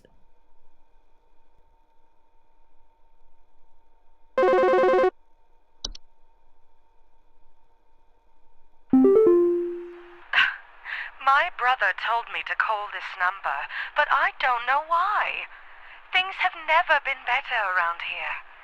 My brother says he doesn't like the way the leaves move. Oh. The way they grow around the house like a warm embrace. Oh, that sounds like the autumn vines. Things are good here, brother. Things are good. Would you tell my brother that things are good? Things are indeed not good. Please hold. You are suffering from the autumn vines. Homeowners with autumn vines often report feeling dizzy, lightheaded, or blissful. Sounds pretty good to me. Actually, it would be right in front of. Yeah, that's vines, baby. The pheromones of autumn vines released in the air, while not toxic, can often cause household accidents thanks for their blissful, dizzying effects. Yep. Them vines. Gotta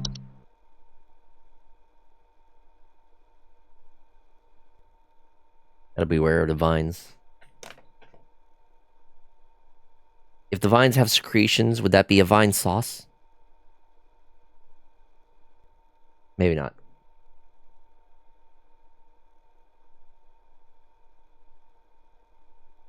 Yeah, unless you're using that. Unless you're using it for cooking, then perhaps.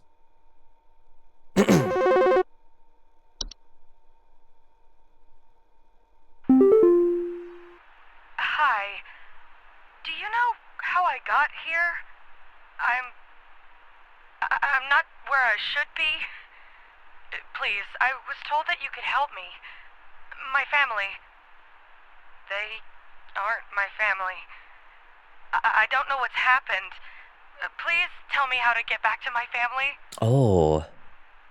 Please hold. Hold on. Okay, so this sounds like the memory nymph, the memory wisp.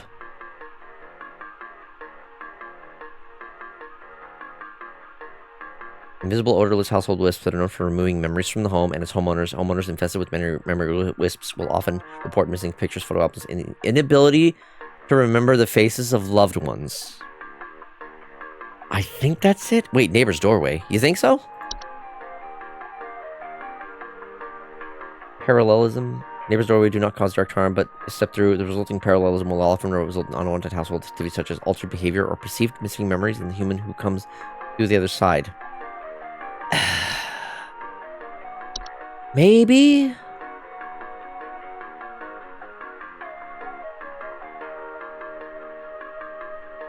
Again, so this one's going to be between Memory Wisp or the neighbor's doorway. Well, okay, no, maybe it is.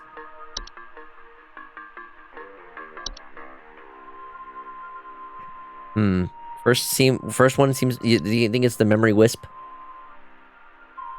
Homeowners infested with memory wisps will often report missing pictures, photo albums, and the inability to remember the faces of loved ones. That's...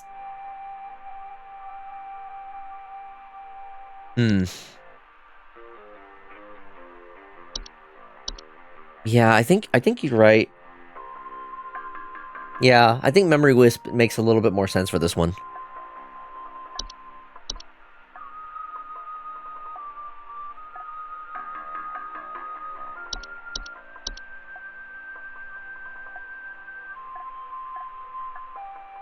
Memory wisps are not a danger to the physical health of humans. However, their ability to affect human memory can sometimes lead to household accidents or reckless activity.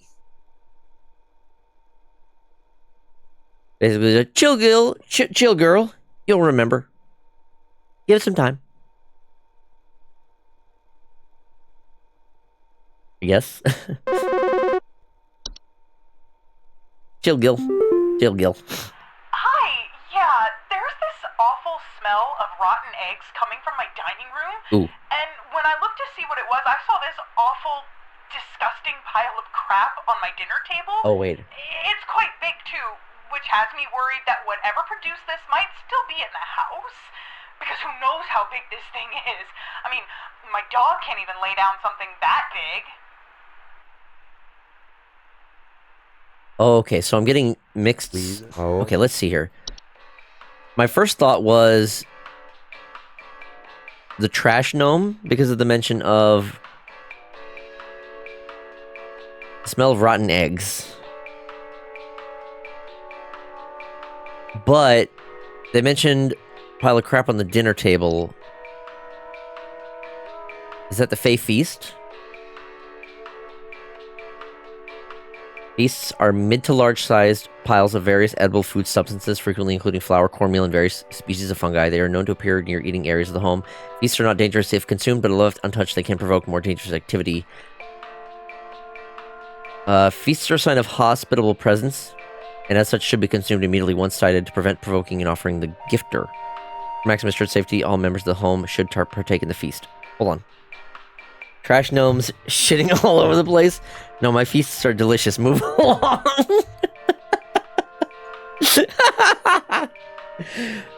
I have yet to have any of your feasts, so I cannot yet confirm that claim.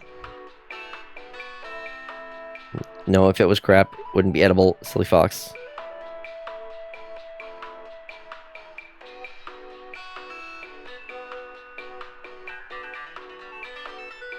Does the trash gnome have any mention of its like droppings?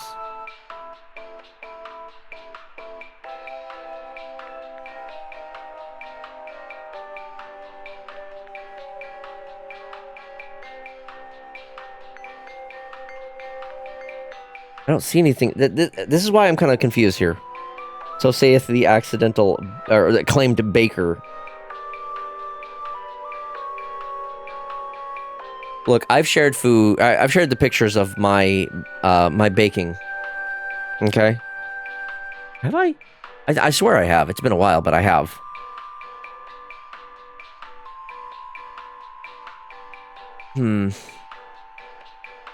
Gib cookie. I need to make some cookies again soon. I need some ingredients, but I really could go for some more of my like chocolate cookies with white chocolate chips. I need more white chocolates, or I need more white chocolate chips. And it's really good baking. It's pretty dang good. I remember getting specific compliments for like the chocolate cookies with white chocolate chips when I made and brought those to the last or not the last, but the previous bowling event, because I remember it was I made sure to set aside some to give to the staff for hosting the event, and one of them even told me that the Gabriel, who is the head of the Anthro Northwest convention, mentioned specifically how much they liked the cookies. So I guess I'm doing good with them cookies.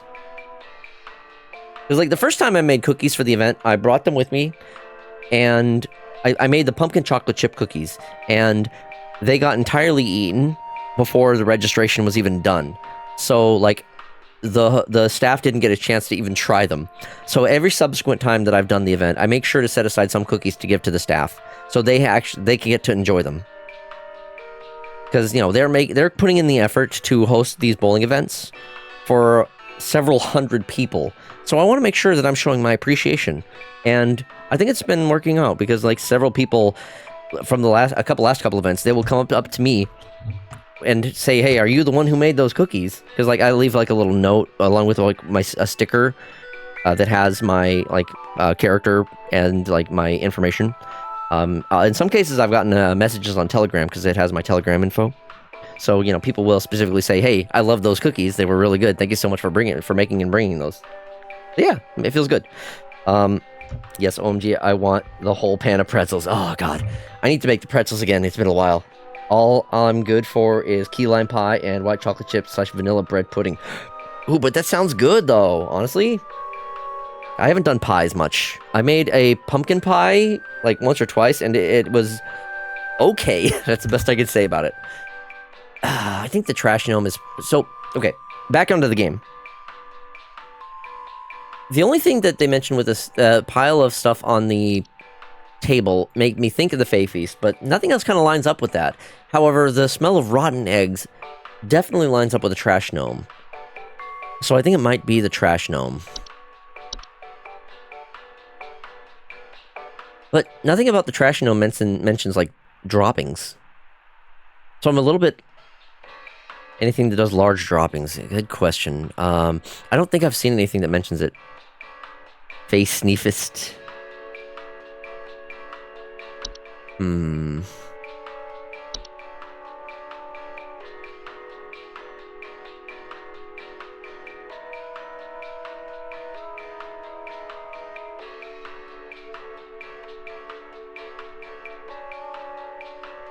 Not raccoons. Yo, Ollie. Have a good lurk. Thanks so much for stopping by. Appreciate it. All right. I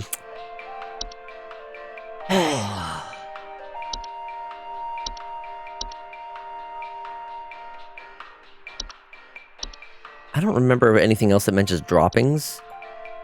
The trash gnome makes the most sense because of the rotten eggs. The mention of the rotten eggs, specifically. Finding large clumps of fur throughout the house, tipped garbage cans, and loud crunching sounds at night. The only one of these that's been mentioned is the smell of rotten eggs.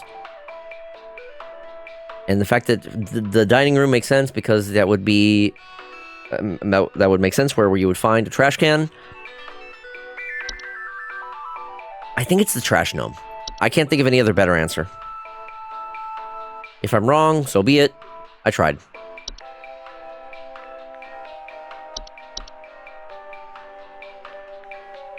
Yeah, we're gonna go with the trash gnome.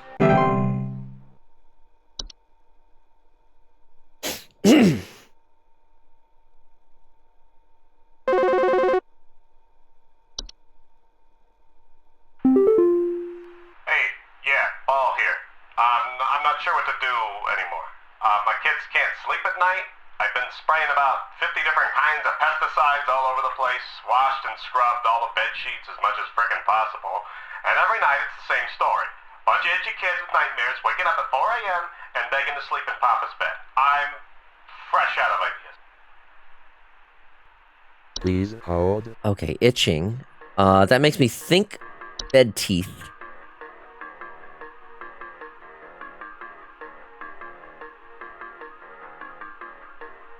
See, mild discomforts when sleeping, such as tickling or itching, and more rarely slimy acidic residue in the skin. To prevent both growth of bed teeth. Bed sheets and blankets should be washed regularly, inspected for rare, more persistent growths. Infested covers should be scrubbed thoroughly or disposed of entirely. The other option, let's see, it wouldn't be the bed hag. With nightmares. Hold on. Nightmares. Dreamweaver?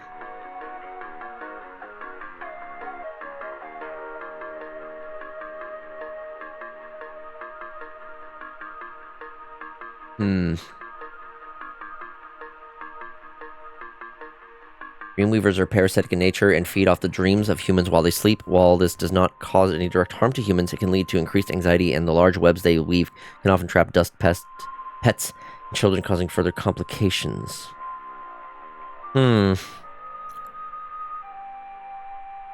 Dreamweaver makes a little more sense than bed teeth, because he does mention he has been washing the sheets.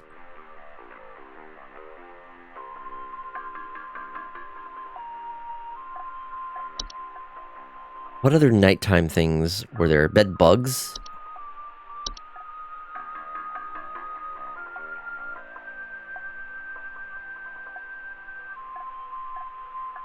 The fact that they mention nightmares, though, makes me think it's not bed bugs. Although bed bugs do give me nightmares, because these things are a literal nightmare to deal with. Bed bugs have developed resistance to a majority of common pesticides, and therefore quite difficult. Well, maybe. Because washing the sheets alone isn't going to do it. You know what? How much is the nightmares actually relevant? Is the question.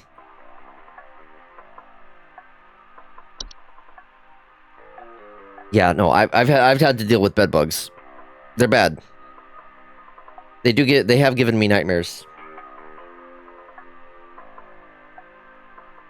I want to say it's the Dreamweaver, specifically because of the mention of nightmares.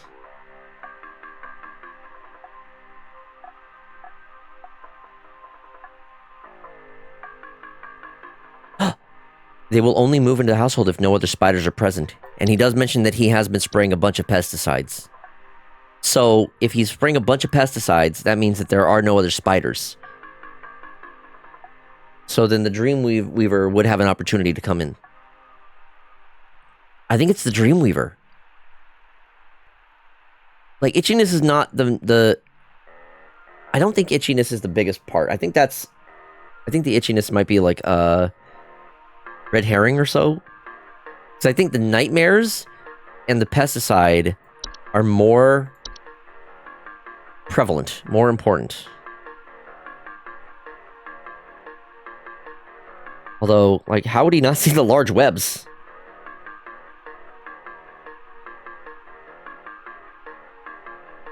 I think I'm gonna go with the Dreamweaver.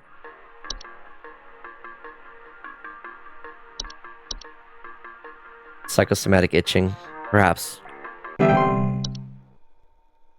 Gosh, even after I moved out of the place that had, or after we dealt with the bed bugs at the place I was living with that had them, I was still getting, like, psychological itching. Hello, employee.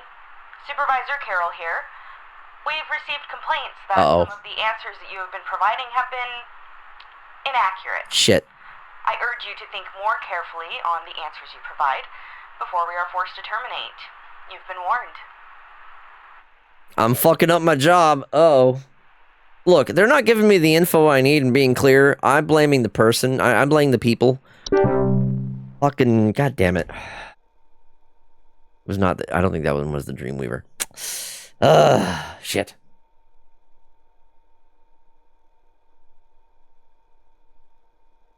I'm bad at customer service. I can't ask determining questions. This info you sent didn't help. And this family that claims to be mine is trying to have me committed. Where am I?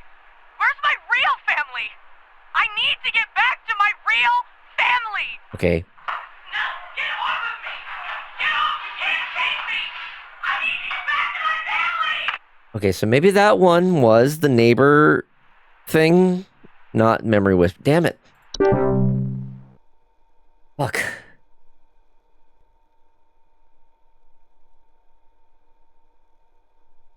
I'm bad at this job. I was doing so good up until this day. Getting like 80, 90%. That was visceral. Oh, God. Okay, you want to explain to me what the hell is happening? I called last week to ask why my home heater has been having issues, and nothing's changed after following the instructions you sent me. Be quiet. I know your teeth hurt, but Daddy's on the phone right now. Anyway, we're still freezing our butts off over here, so tell me what the hell is happening right now so I can get this fixed properly. What? Please hold. What the fuck is this one? Child's crying in the background. Something about the kid's teeth? And it being cold. His heater's not working. Oh God.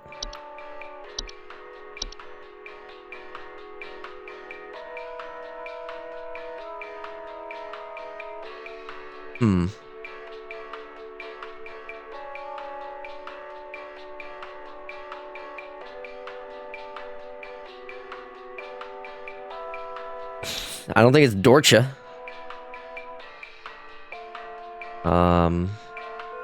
You probably take your... Yeah, I'm going to. I need to. Okay, let's see. A feast? No. I'm trying to think about what hints... Child crying in the background. Home's heater has been having issues. Nothing's changed. Kid's teeth hurt. Freezing. It's cold. Okay.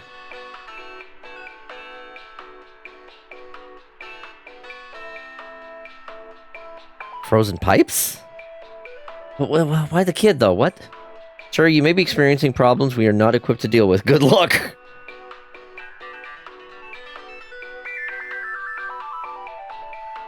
Okay, I'm just ADHD connecting baseless dots together. It's absolutely not Dorcha. Yeah, no, I don't think so. Oh, it's a gopher. He's in with a gopher. Like, I don't even know how I'm getting my answers. Oh, gosh.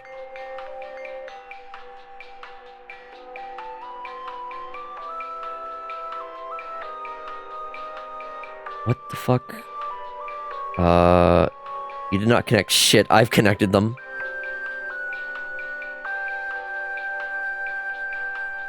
This one is really confusing.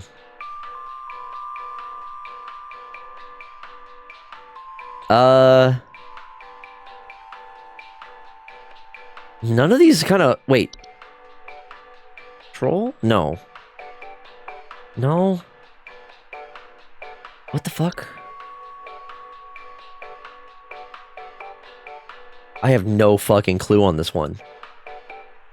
I just got reprimanded for getting wrong answers. This is not a good time for me to have one that's really difficult.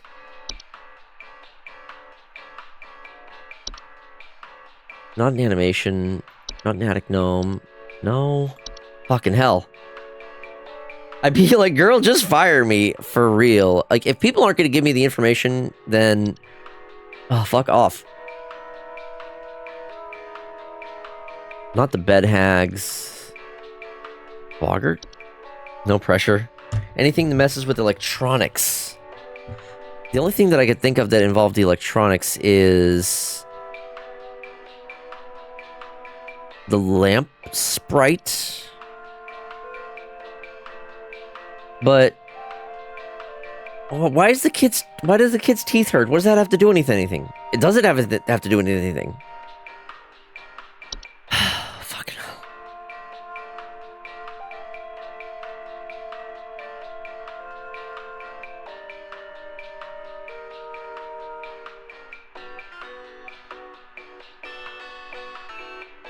Something with heat. But if it's cold, I think the teeth are a red herring. You might be. Okay, so I'm still trying to figure out which of these involves cold. His heater's having issues. Which of these could affect the heater? Do you remember what your previous answer was? What was the... Oh, shoot.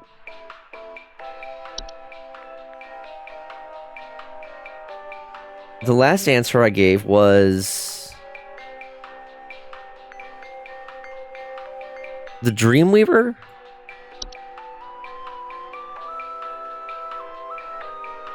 No.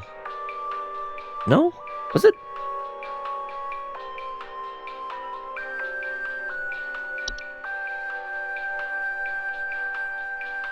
Oh, shit.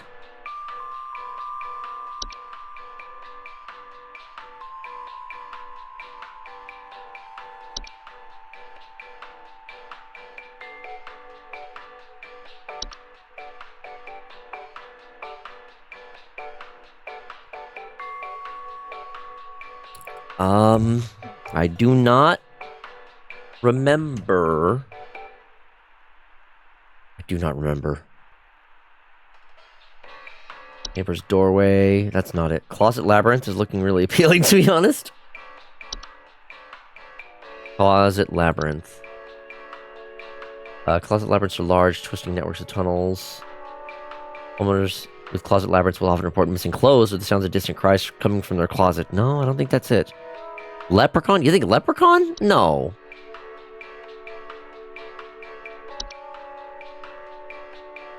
Oh! Wait a minute. Damage to heaters, furnaces, and other common appliances. Medical implants such as braces!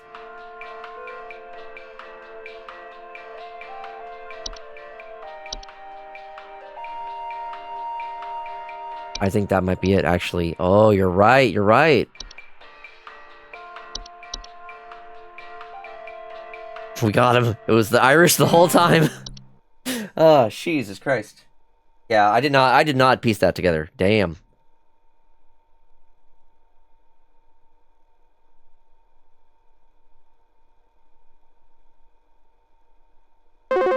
Alright. Let's see here next. Mentioned Closet Labyrinth to escape the job. Pranksters might be giving my wife and I a run for our money. Lately, my wife's clothes have started going missing, and at night I keep hearing this strange whoopee cushion type sound coming from outside.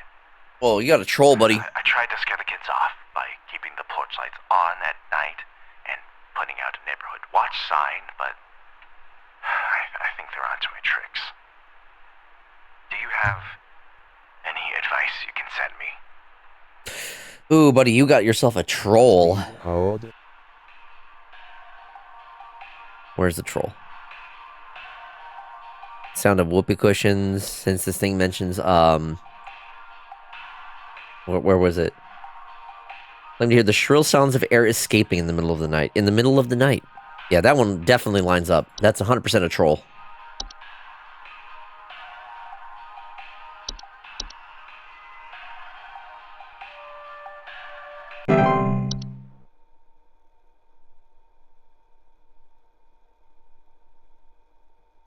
Mentioned Closet Labyrinth to escape the job, honestly.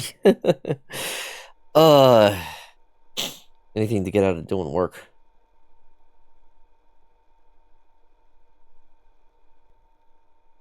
Oh, boy.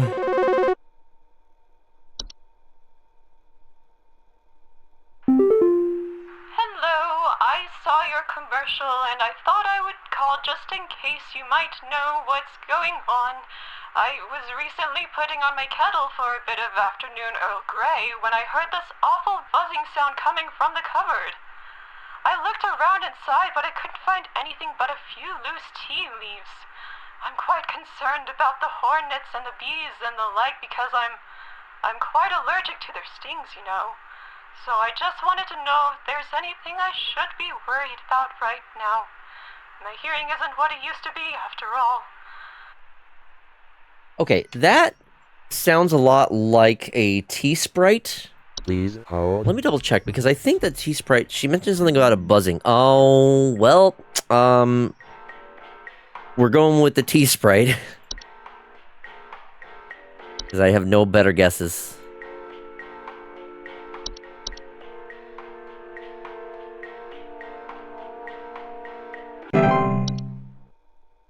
Is it still down? This job sucks. I'm expected to do more work when I can't even access the network. Oh god. The fuck? Bad hearing as well, yeah. Hi, we need some medical help. I'm not exactly sure what to say since I talked to our family practitioner already, but he said to call here, so we've been having some trouble sleeping. I thought it was just me, but both my husband and I started feeling shortness of breath around the same time. I'm worried about something spreading through our house since our kids all have asthma and some particularly severe allergies.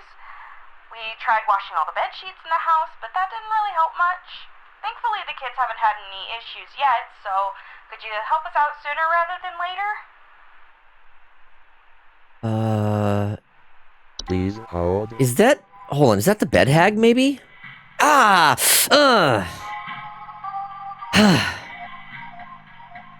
Thanks, Lobo. I think that's the bed hag. Shortness of breath.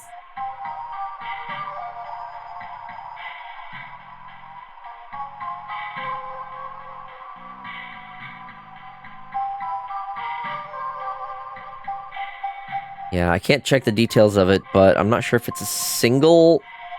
I'm not sure if it's a single, bed that it is or whatnot, but yeah, I think the bed hag is the best guess. I mean, there's plenty of things that could be like, if it's black mold, I'm gonna be pissed.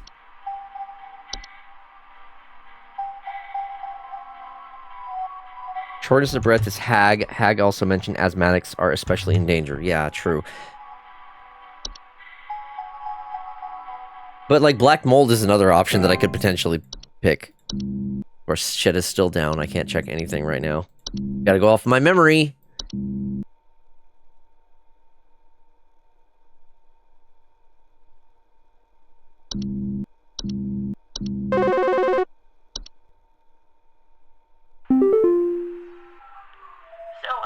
I've been hearing this weird sound coming from the walls. Not exactly sure Oh. what it is, but I've been having a hard time sleeping at night because of this sound. Can you hear that?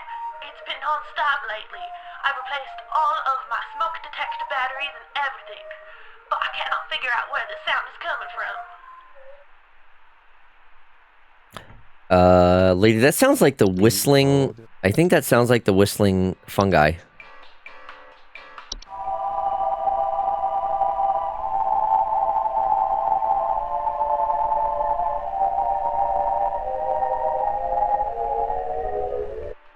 Yeah, that sounds most likely. There's one other singing thing that it could be. The false flower? But I think the singing on that one is different.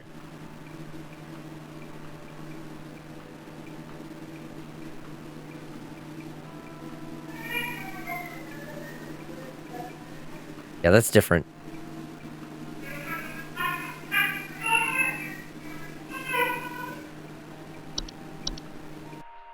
Nah, it's the whistling fungus. The whistling fungus is a lot more persistent. You just get one random smoke detector beep. Like that 1 hour video. A fake one.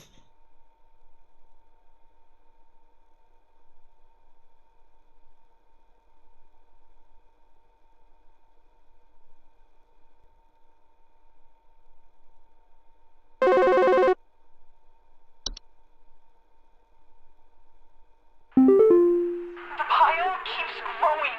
Tell me how to get rid of it. The instructions you sent didn't work and it smells so foul. I'm hearing angry voices coming from the walls. They What keep the... telling me to eat it. Please, I don't want to eat it. Don't make me eat.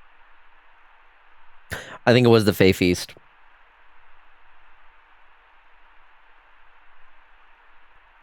The whistling fungus sounds like something you would hear on a 1900s vinyl. Yeah, that one definitely was. Yeah. Again, the pile on the dinner table. Then don't eat it, duh. She said it looked like shit. I don't know. I think she meant crap as in just like not exactly shit, just like stuff. Crap like junk, I don't know. Hey, yeah, Paul here again. Thanks a bunch for nothing, pal. I Oh, followed fuck. the instructions you sent, and they did jack. I ain't gotten a wink of sleep. My kids are breaking out in all sorts of rashes. See you never. Rashes. Ah, it was probably bed bugs. Fuck.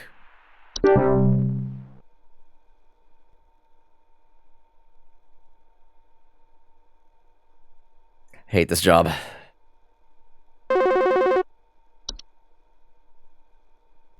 Son of a fuck. Hello? Can you help me? There's this terrible smell in my house, and I can't figure out where on earth it's coming from. I think it's upsetting my puppy Meatball, too. Uh-oh. Really been acting up lately. I can hardly blame him. Oh no, lady. It smells so terribly rotten. Please, can you help? Oh dear. Please hold. Honey. Oh no. You got yourself a puka. I'm sorry about your puppy Meatball. Yeah, that's a puka. Pukas are relatively harmless, but the discarded bodies of household pets they leave behind can over time create other pests and disease and hazard within the home. A foul smell signifies a decay, and the discarded body should be found and removed immediately. That's a puka. She's got a puka. My condolences for your Meatball.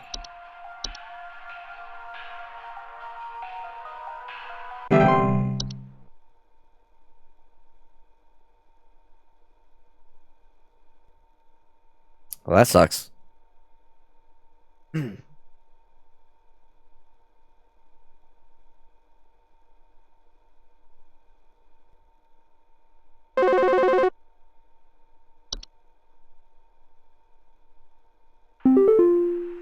What?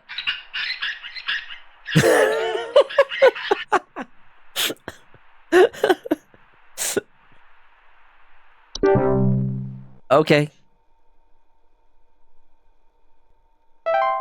Oh. Shift has ended. 76%. Yeah, one of my worst days so far. God. I still have to get through Sunday. Fuck me.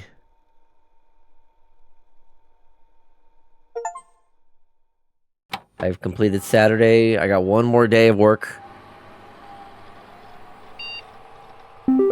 Oh. Hello? Entry browser. What the fuck is this? Oh. This just lets me review everything. Oh no. This just lets me review everything. This is the final test, isn't it? Okay, which of these have I not seen and I might need to review is the question. Oh, fuck. Chat, I'm gonna need your help. For sure with this next set. Black mold. Fungus. Mold infestations frequently report a musty smell, allergic reaction, or breathing problems. It's also known to cause allergic reactions or breathing problems. The boggart, carbon monoxide? Headaches, dizziness, or lethargy. Carpenter ants.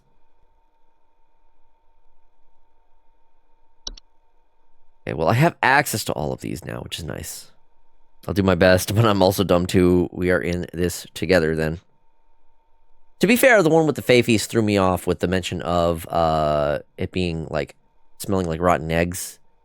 These are mid to large size piles of various edible food substances, frequently including flour, cornmeal, and various species of fungi. There was no mention of the scent of this. So of course I didn't think this was going to be the option. It was a red herring, the mention of that. It just, man. I think I got the T-Sprite one correct, though. Okay, what we got for mail? She also said that not even my dog can lay something that big. Yeah, it's definitely... The wording of it made it seem like it was droppings of some kind. Congratulations, HSH Corporate. Employee number 36. We are happy to report that we are most pleased with your labors and are currently making all the necessary preparations for your impending dissension, assuming you pass the trial. The soil is fertile. Keep up the great work, and thanks for working through the weekend. I'm sorry, what? The soil is fertile, assuming you pass the trial.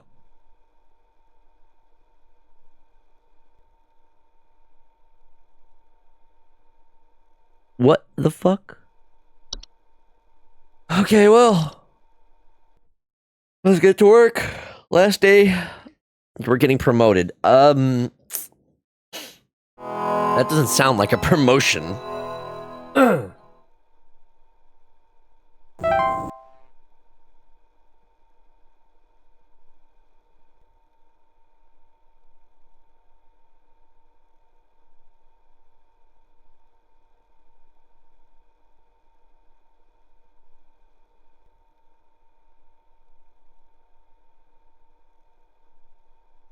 Alright, clocking in.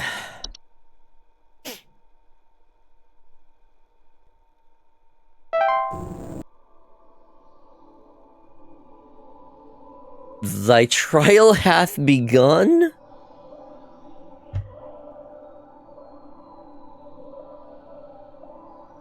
What do you mean? Every promotion... Did you play Hypnot Space Outlaw? I played a little bit of it.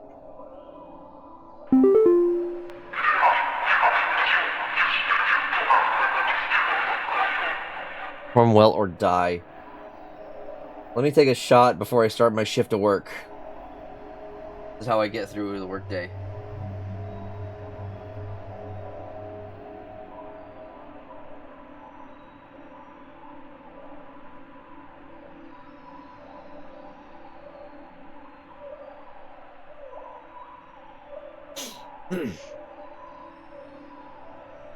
Okay. We are many, we are above, we are followers of our queen. What are we? Oh, this sounds like bees. That's bees. Oh, okay, yeah, no, I don't get to look at them. You have to identify them based off riddle. Yeah, seems to be. Yeah, that's bees.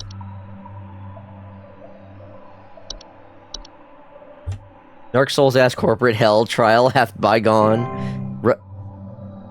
Is that good? Showcase thy knowledge. I hope that was right. I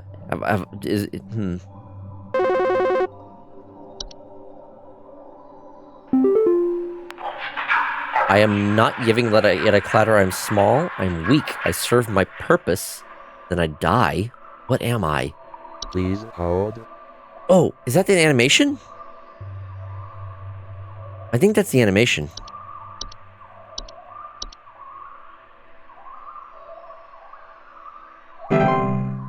I think I'm doing good.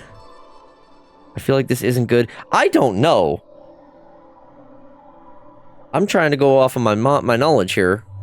When I remember these things. Dark Souls ass corporate trial has... Oh yeah, I read that one already.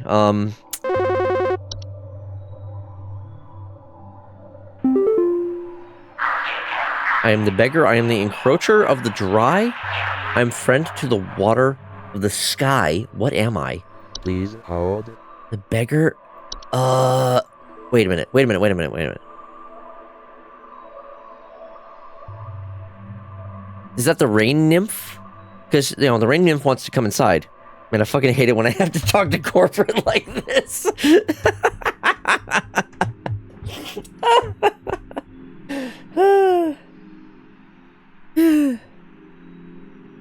Okay,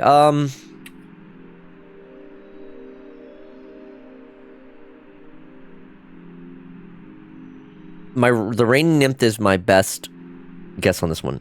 Surprisingly accurate, to be honest. Beggar, the encroacher of the dry. I'm a friend to the water of the sky. What am I? I think that's the rain nymph.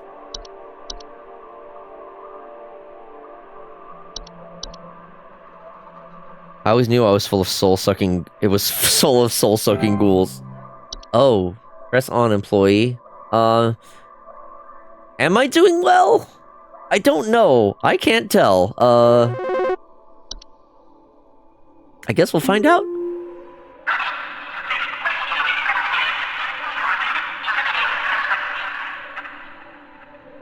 I am the harbinger of death. I am the bringer of pestilence. I'm forever the nuisance. What am I? How old? Is that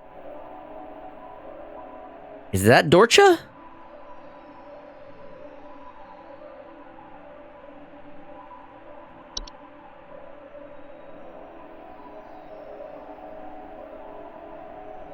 Bringer of pestilence. Wait, or is that mice? Oh god, is it Dorcha or is it mice? Forever nuisance, bringer of pestilence makes me think of mice. I think it's mice.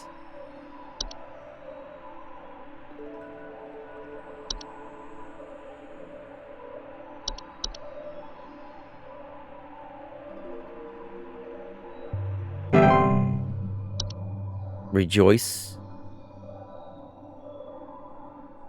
For what it's worth, my brain immediately went to rats. Okay, I think we're on the same page then. I think we're doing okay.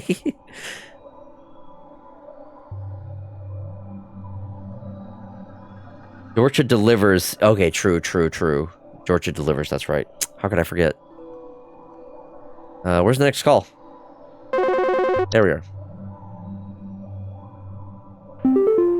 I seek the domains of those who have too much. Oh.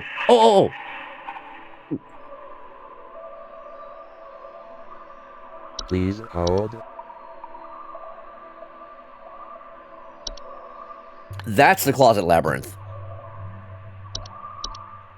Because I know the closet labyrinth is for the, like, rich.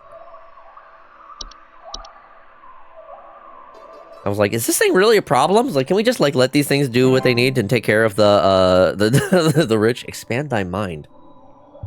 Have I gone so far into the soil that I've come out the other side?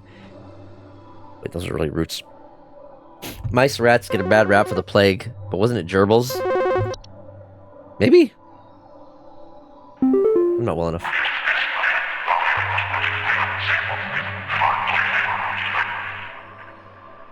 We are companions of the gardens. We compel those who tread to tread no longer. What are we? That sounds very much like a Spriggan. The soil is fertile. I think that's a Spriggan. Right, chat? We are companions of the gardens. We compel those who tread to tread no longer. I think it's a Spriggan. Something tells me.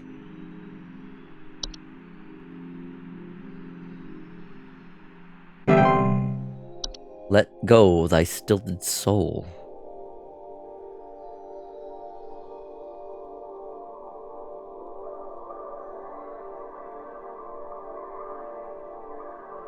This is a lot for a paycheck.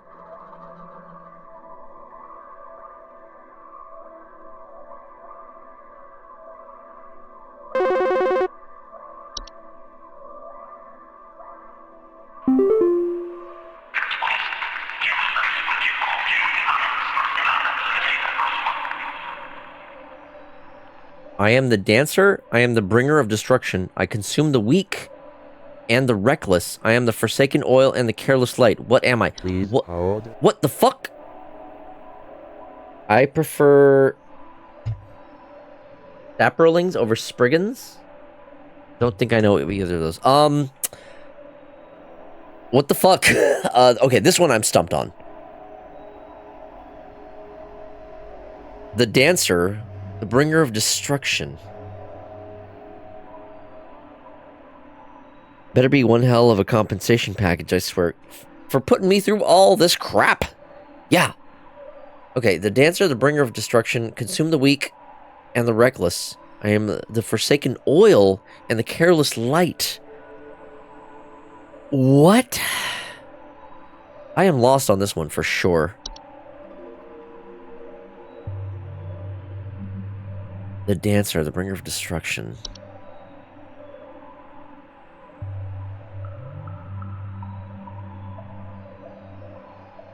Forsaken oil, careless light. Is it a house fire?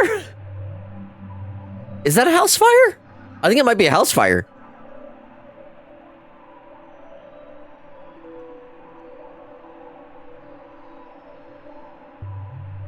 House fire kind of lines up with this.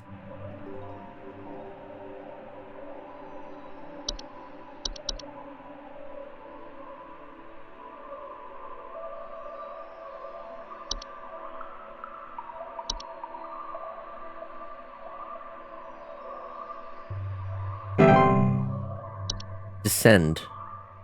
Is that good? Did I win? Did I get it right? This is some wild music. I am the seeker. I'm the one who delivers. That's Dorcha. That's Dorcha. 100% that's Dorcha. Dorcha's the one who delivers.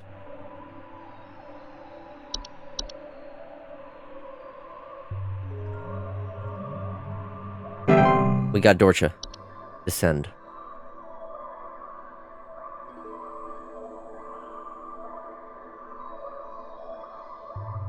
I want to be above the soil, not below.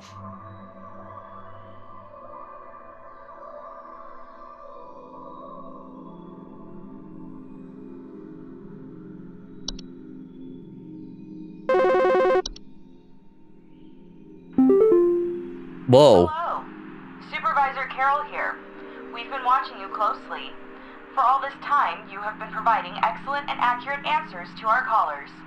These acts will not go unrewarded, and I'm pleased to report that you have qualified for a promotion. Please stand by while I prepare thy promotion. The fuck? Promotion Whoa. in progress. Please stand by. Jesus Christ. What the fuck?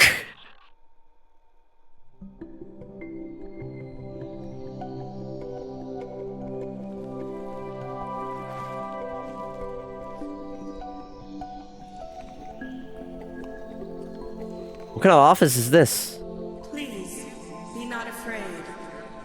Come close. I didn't sign up for this. Ah! Thank you for that.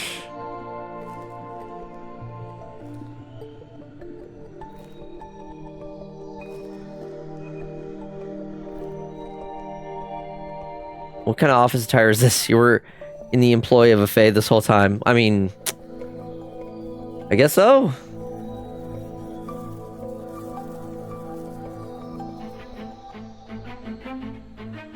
So, does this mean I get a pay raise?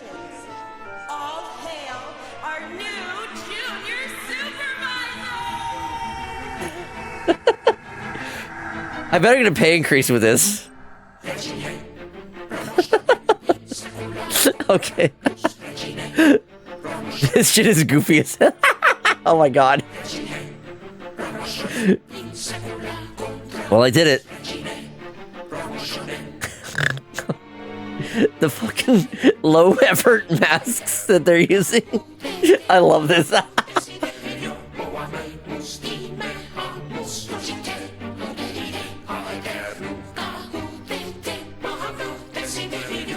This music is wild. This feels weirdly accurate to IRL. Way to go, Fox! Thank you, Vic. Complete the game. Woo, I did it! Okay, so, how long have I been at this? Hold on. It's been 4 hours. It'd be a little early to stop. Ooh, I got some new things. Art book?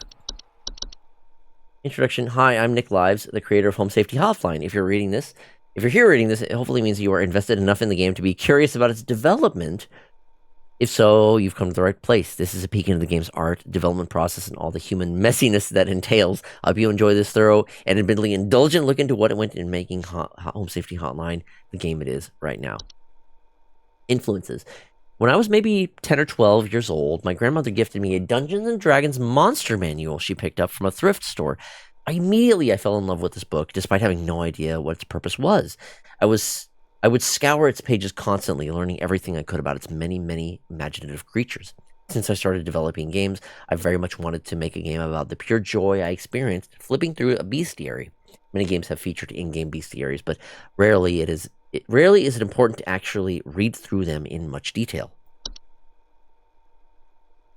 Yes, I have the DLC. I did get the DLC because it was on sale. I don't know if I'm going to be getting to it tonight. I might save it for another night because I think the DLC is like fairly lengthy. So I might wait until later for that. We'll see though. My first attempt at crafting a game based around my love for bestiaries was a game aptly titled Bestiary.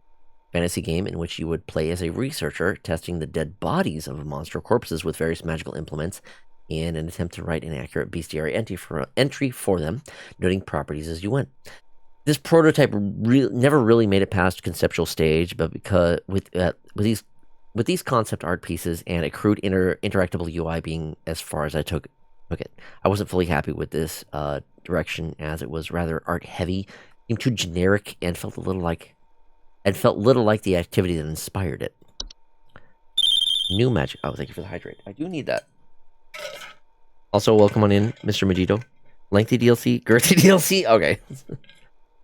It's like 5 days worth. Oh, okay, maybe I can get through that tonight then.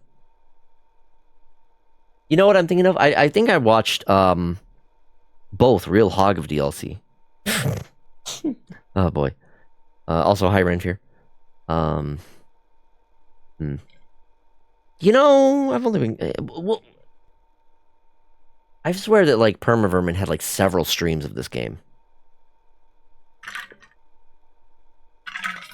And I know they were playing the DLC, so maybe.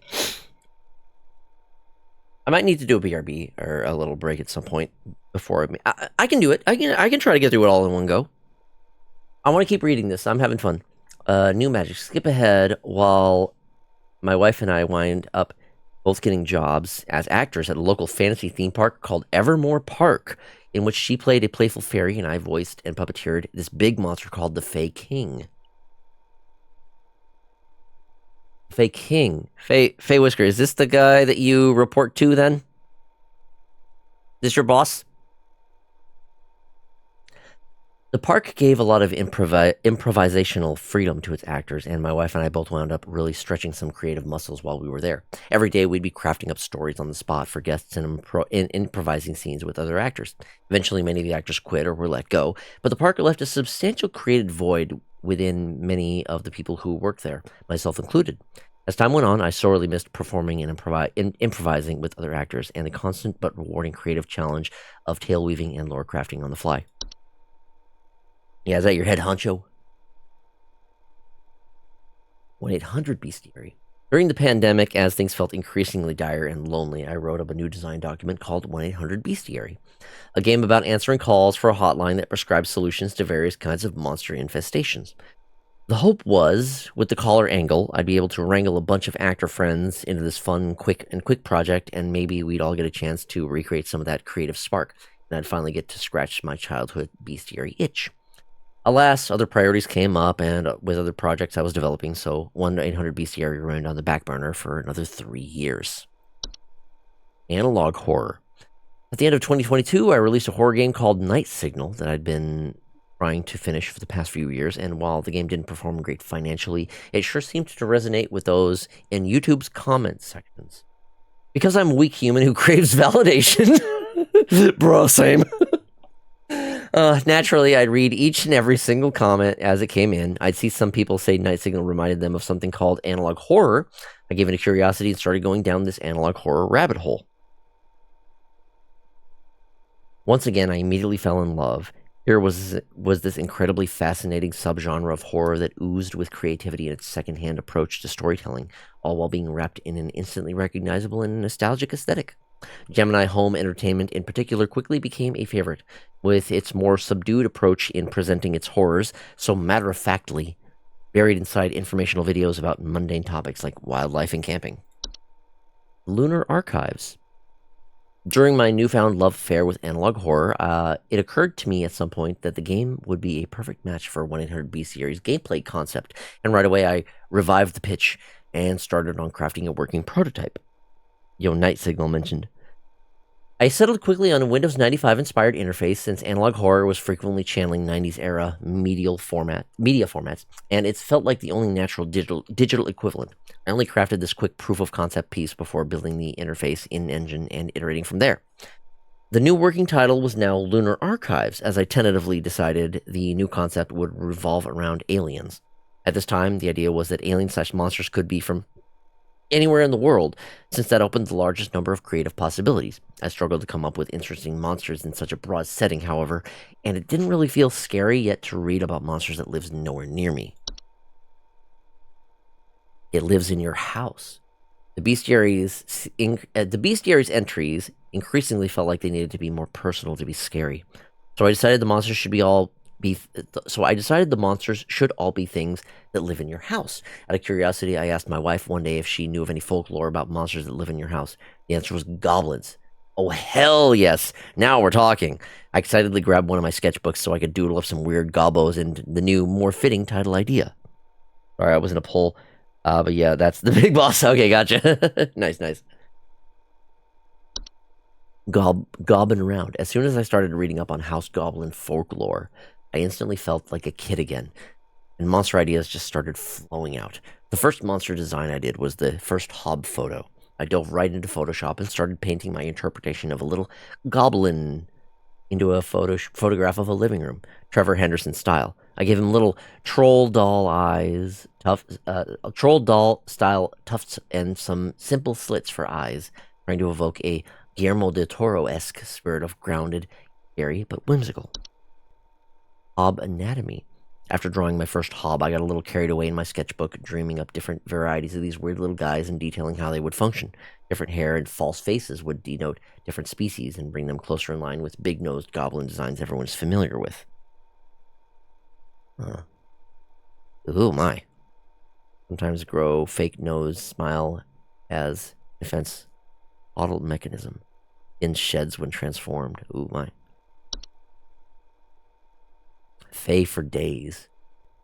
It didn't take long for me to go deep diving into Wikipedia to discover even more stories of Fae and begin interpreting them under the lens of my newfound design ethos, treating each creature as though it was simply some kind of bizarre animal.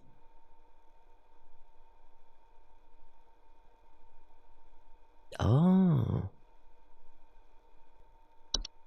Creative liberties. The idea for the inflatable trolls came from a mix between the folklore of trolls and spriggans, where spriggans were said to be small creatures that could grow to enormous size. When I read this, it made me think of the pufferfish, and I laughed as I tried to picture what such a creature would look like when deflated. I gave this ability to the trolls because folklore usually portrayed them as too big to enter people's homes, and spriggans felt like they had plenty of distinctive qualities already. Oh, that's the leprechaun, I believe. Why do I do this to myself? When drawing monsters, frequently I would find myself having to paint the entire monster in order to get a certain pose to feel accurate, before erasing parts of them later to hide them behind some furniture or blurring them to oblivion. And then, of course, they would be crushed into tiny pixels by the end anyway. Less is more, after all, but I still had to draw them more to get there. Silly scares. I'm scared by a lot of stupidity. I'm scared by a lot of stupid, silly things. As such, both humor and horror can feel like one and the same sometimes. When I read about the stories of the puka, who pretends to be a horse just to buck people around and scare them for a laugh, I thought what the indoor modern equivalent of that might be, and immediately thought of those viral photos of tiny dogs creepily staring at their owners. This is the result, and it might be my proudest artistic achievement. Gnome problem. I do like how we get to see proper, full versions of these artworks that they use for these. I like that a lot. Very, very nice. The gnomes in particular may have suffered the most from the reduction in image fidelity when compared to their paintings. So here they are in all their higher definition glory. Check them out. Check out them little guys. This one in particular, the night gnome. I think this is the attic gnome. But the night gnome in particular, oh my goodness. Yeah. Being watched in the middle of the night. Very creepy. I'm scared by a lot of stupidity. Dude, same, yeah. Oh, is that the... Oh, that's the Spriggan. Yo, I couldn't even see that one. The Spriggan, by far, baby, the hardest creature to spot. Yeah, I couldn't see it. All throughout the development, I asked playtesters to try and find the Spriggan. No one found the Spriggan. I could consider this a failure as my part as a designer, but instead I left it as is as the final product. Make of this what you will. So that's the Spriggan. Yeah, no, I was not. I could not see that as well. I like this holistic approach. It's really cool. I like this. Troll in focus. The troll is another creature that I painted in far more detail before blurring him to hell and back. So here he is in all his wrinkly, deflated glory for your viewing pleasure. He is very... Wrinkly is a very good description. Deflated, absolutely. He looks kind of like an old man. Oh, God. Ooh. Oh, boy. No. The boggart... Bogging around. The boggart is maybe the most traditionally spooky creature I've designed for HSH, with its uncanny human-like face and long, slender figure. After reading into boggart lore and finding out they are sort of the forefathers of our modern-day boogeyman, it seemed only fitting to make the boggart more traditionally ghoulish. 100% accomplished. Woo-wee! Yeah. Okay. Gruffy fellow. Oh, this is the trash gnome. Could barely make out what it was. The trash gnome was inspired by a fan suggestion described as Oscar the Grouch, but worse. The thought of a muppety creature with a large mouth that lives in trash was too entertaining to pass up. To create the trash gnome, I took a photo of a raccoon and rearranged the eyes and head to create our scruffy little friend here. This is once again another creature where I created more than would be seen in the end result. Oh, so it's like a photoshopped, like, raccoon made to look like another creature. I mean, fitting. Self-writing entries. To source photographs for entries, I would browse free use CCO photography libraries for photos that looked like they could be perfect for photoshopping a monster within. But on occasion, I would stumble upon a photograph that was so intriguing on its own, I would be inspired to write an entry for it as is. This photo, for example, by Tasha Komrowski, was immediately captivating and inspired the Mirror Nymph entry on its own. I changed the skin tone to up the creep factor slightly, but the photo is otherwise unaltered. Hidden in plain sight. Making people question ordinary objects in their home is both quite funny and quite creepy. And that's something that these fan-suggested entries, Soap Sprite and Laundry Gnome, exhibit pretty well. That's the Laundry Gnome. Oh, I couldn't even see the eyes there. Oh, my goodness. Yeah, the Soap Sprite... Again, you can tell where that one is. I think those are supposed to be the eyes, though. I see. Okay. Sprightly little fellows. Here we have the wine sprite in its full glory. Oh, those are its eyes. I see now. The design for sprites was intended to be a mix between mosquitoes and more traditional fairy designs. In general, I am frightened of most flying insects, so I wanted the idea of having a little fairy in your home to give people like me the shivers. You're a wizard. Ooh. This one looks good in full. The Warlock Remnant is, in fact, an edited photograph of me wearing a Halloween mask from my childhood, along with a cheap vampire costume I had from past Halloweens. Felt cute. Might delete later. I love this little backstory into the photographs. This is wonderful. This is so wonderful. Exclusive deals. Used horseshoe. What a deal. The concept of coupons came about after I received feedback from demo players asking for more motivation for playing the game well. Since playing the game poorly would net you more interesting content in the form of the consequence calls. Ah, right. I thought that pointless employee discounts for products offered by HSH would make for funny yet lore-heavy content for high-scoring incentives and based the look of product images off of 90s informational ads. Infomercial ads. A ratty end. Originally, the game over ending was much simpler to the point, with Carol firing the player and wiping their memory before sending them on their way. After the promotion ending was written, it was decided to come up with something a little more whimsical for the game over to better suit the world of HSH. Inspired by Roald Dahl's The Witches, We came up with the idea that the Carol should turn the player into a mouse instead. Oh. We didn't see this because I didn't fail, but I think I have seen the game over thing on in other people's playthroughs. Yeah. So if you get game over and you don't do well enough, you get turned into a mouse by Carol.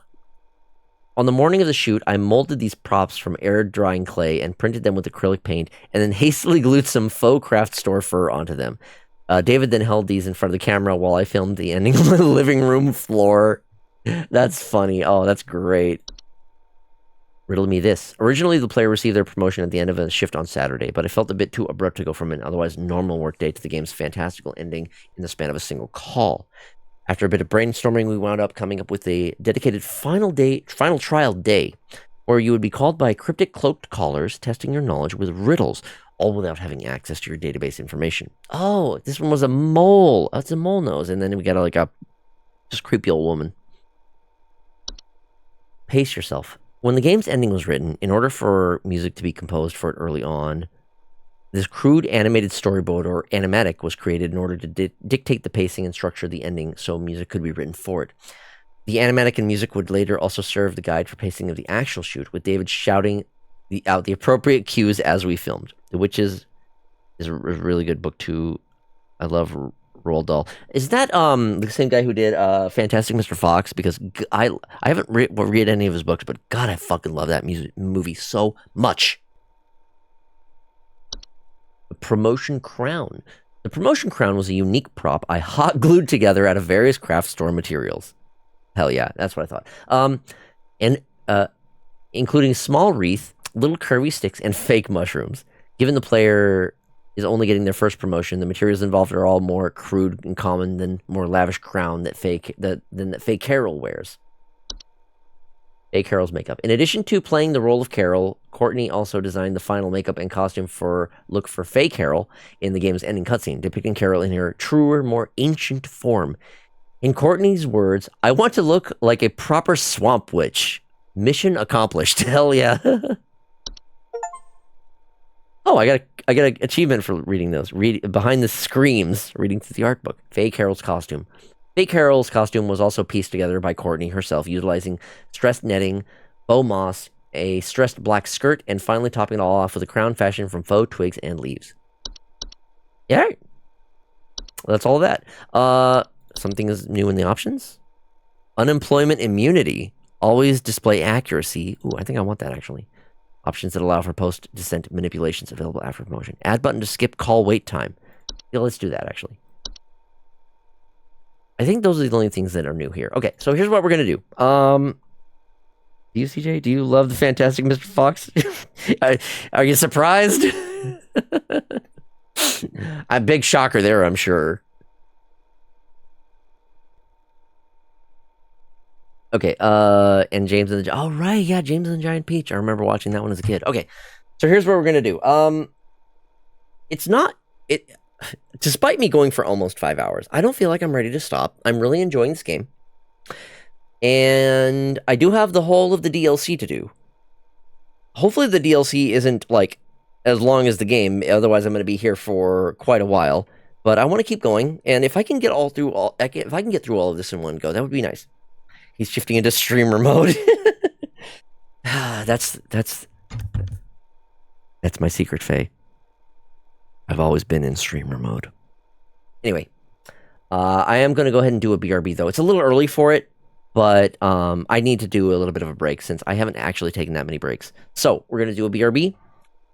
It might be a little bit of a longer one, maybe closer to like 5-10 minutes instead of my normal like 3-minute quick one. But I need the break. So, we'll do that, and then when we get back, we will continue Home Safety Hotline. We will continue with the DLC. So, as usual, you know the drill. Take this opportunity to... Should have zoomed in on your face. Yeah, I know, missed opportunity. Next time. Fox jump scare. Look, I gotta do it when you're least expecting it. That's the trick for it. I gotta do it when the timing is right. Also, I just forgot. Anyway, take this opportunity to get up, stretch, grab a drink, grab a snack, and we'll be back in a few minutes. So I will see you then.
All right.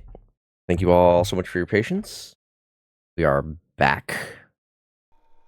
Now, let's do the seasonal work, shall we? Can't believe I forgot about BFG and Matilda. BFG. You say BFG, the first thing I think of is like the weapon in like Doom and Matilda. Matilda, I think that sounds familiar. The big fucking gun. Yeah, exactly. That's the first thing that comes to mind.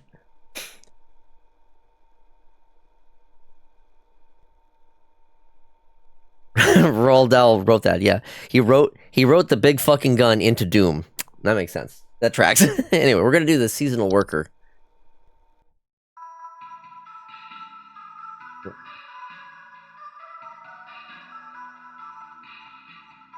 Yes, it's January, but I don't care.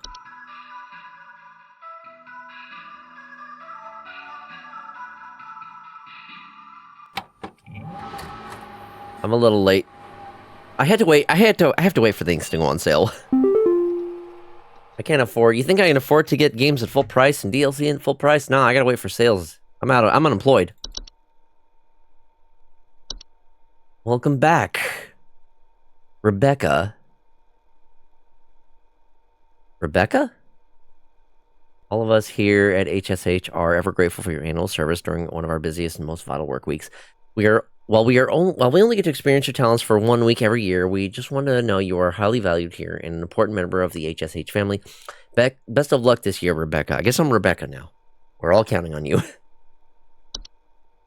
Rodney. Rebecca, dog, I heard you were back in the office today. You weren't going to forget about coming to say hi to your best pal Rodney from IT, are you? I know you wouldn't dare forget. Remember, I got serious dirt on you, dog. Some of us actually remember last year's Christmas party. Anyway, glad to have you back. See you around. Also, apparently there's a sequel to Charlie and the Chocolate Factory. Oh, interesting. Daily Twilight Report, 12/22/1996. HSH. Why is that so hard for me to say? HSH Observatory. Phenomena first sighted in Nunavut at approximately 0400 hours. Estimated proximity is around 300,000 miles, or a lot of kilometers. Current risk to profile, low to moderate. Okay. I love none of it.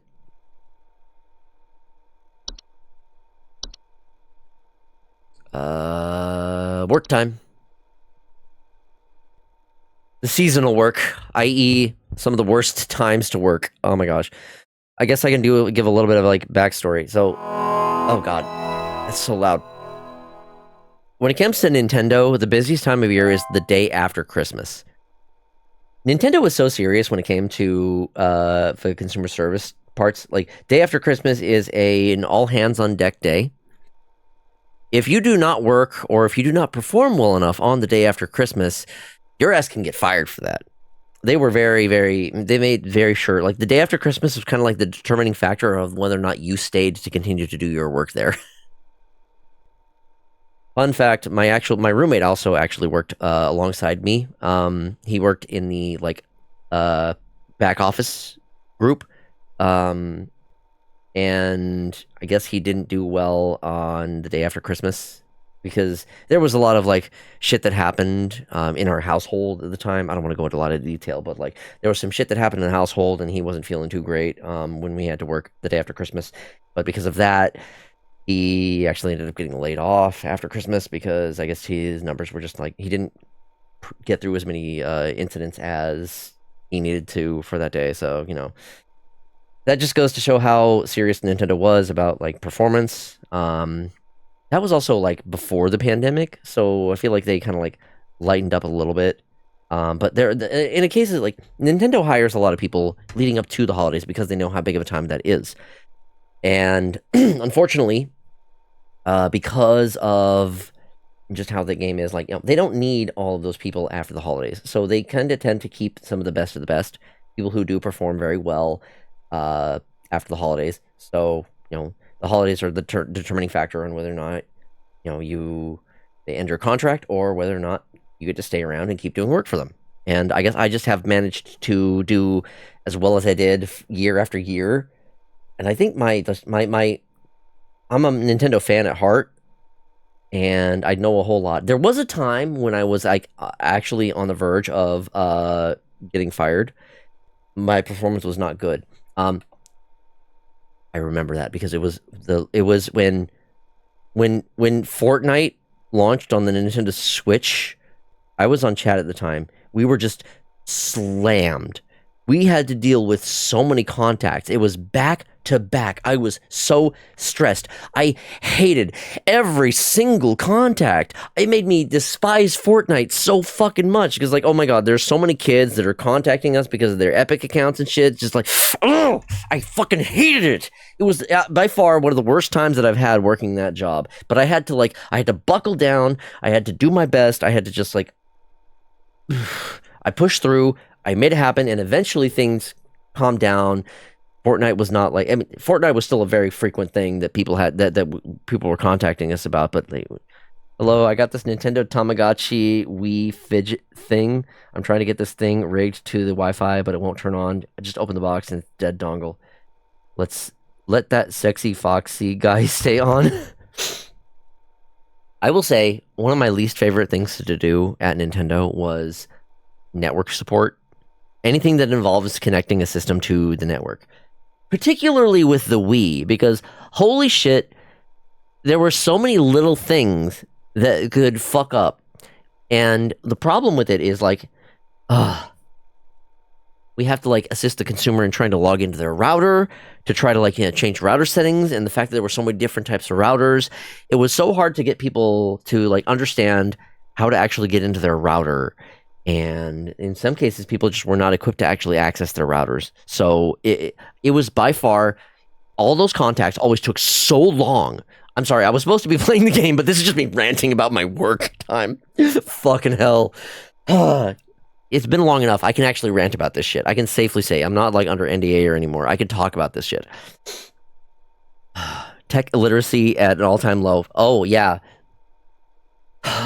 Trying to walk people through connecting to their router so we could try to get their Wii connected online was so bad, because a lot of the times the people that are trying to connect their Wii online are the kinds of people who were trying to do so for like Netflix. You know, older people who, you know, grandma and grandpa, they just want to connect their Wii to online so they can access Netflix. That's really all they truly want. 90% of the time, that was what their objective was. Fucking hell. I love the Wii, but tech illiteracy at all-time high. Oh, yeah, that's what you mean. Yeah. I love the Wii, but man, setting up that first time, it was real close to laying out the ritual circle, candles for it. Yeah, oh, God. Okay. Typically, setting up a Wii, just like first-time use, is pretty fine. It's just the setting it up to the internet, and then there got to be a point where, like, one of the major, I think it was Comcast, one of the major internet service providers started making routers that just were not compatible with the Wii. You know, it just did not broadcast at a connection that you could connect the Wii to. So it was like, okay, if you have this router, you're just not going to be able to connect. Sorry, fucko. Good luck. Try again with another router or some shit. It's just not happening. Figures would be Comcast, probably. I think so. Anyway, oh, God. Let's play the game. Let's clock in. Start the work. Jesus Christ. Thank you for the pets. Thanks, Ajit Pie. Fuck that guy. Fuck that guy so much. Oh, we got new ones. Antler growth? Antler growths are a family of fungi known for growing in a tall antler-like arrangements, most often seen growing on decomposing humans or mammals. Sufficiently large growths can often induce motor movement. Oh.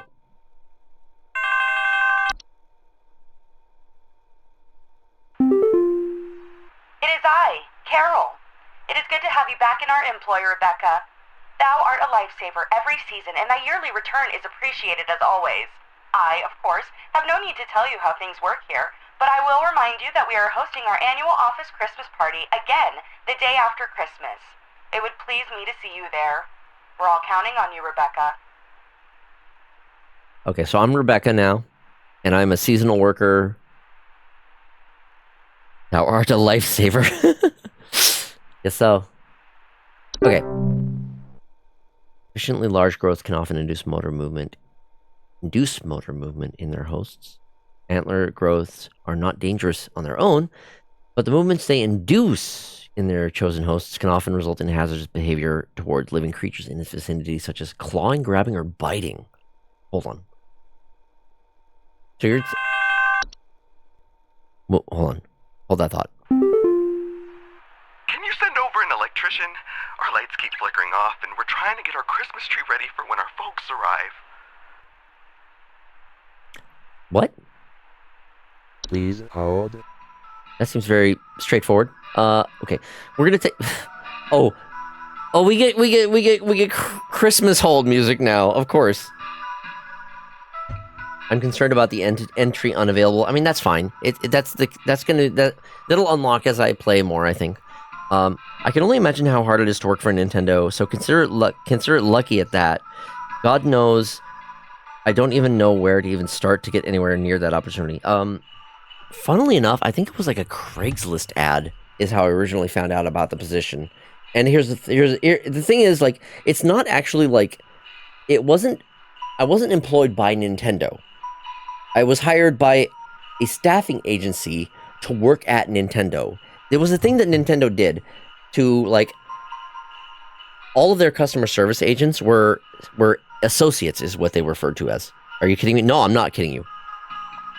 Craigslist. Yes, it was Craigslist. I found out about it through a Craigslist ad. I think my roommate was the one who actually, like, my roommate also, so both of my roommates worked for Nintendo at various times. So my first roommate, my ex-partner, she was working as well, you know, in the contact center with me. It ended up being, it was tough for her because, you know, she's not quite used to, she had worked for like a video store for a while before that. And it was just kind of like hard for her to continue to do customer service work. Just because I think she has like agoraphobia and stuff like that, so it was kind of difficult for her to continue working. But anyway, I kept going though, because my love for Nintendo and my knowledge of like Nintendo products and whatnot was enough to keep me going through that. So, you know, I was able to keep my job for almost 15 years. Yeah, a temp agency, yeah, kind of. So a thing that they did, you get hired in, and you work for, like, you're on a contract. You're an associate, you have a contract, you work with them. And at the end of that contract, you're essentially laid off. But depending on your performance, they may offer you to come back. So you get laid off, but you have this, like, standby period, which is usually about 2 months. And during that time, you can either file for unemployment and submit for standby. So, you know, you don't actually have to do the proper work because you are going to be returning to work at a particular date. Or in some cases, you can still, like, just, you know, look for new work if you want to. Most of the time, I just filed for the unemployment and submitted for standby. That way I could return to work after 2 months or so. So that I continued to do that, and I continued to... I would get a small pay raise each time I came back because they kept liking how much that I did. You know, I was consistent with my work. I was very knowledgeable in my field, and you know, that all culminated into, you know, me continuing to get, you know, various. I got not exactly promotions, but they would frequently, like, you know, have me do other types of work. So I started doing the you know, phone calls support, basic support for DS and Wii. And then I did some, like, back office work, handling, like, repairs, part orders, and whatnot. I would have to call people when their systems were, like... see, when people send in their systems under the understanding that they would be under warranty repair, and then it turns out, oh, well, this is not actually a warranty thing. It's like, okay, there's, like, they discovered water damage or physical damage, or in a couple instances, infestation. I would have to call them, say, hey, you know, you sent your system in for warranty, but they found this. You're going to have to pay for the repair. Those were some of the worst calls that I've had to do because, you know, naturally you're calling people and having to give them bad news. I remember getting cussed out a few times for it, or, like, having to just offer free repairs because, you know, people fight back about that. You know, they argue, of course. You know, they don't like it. Also, give me a few minutes. I was just delivered a hot dog. I'm hungry. I haven't eaten proper yet, so I'm going to do the thing that I hate to do, and that's eat on stream. So you might hear me with, like, a bit of a mouthful.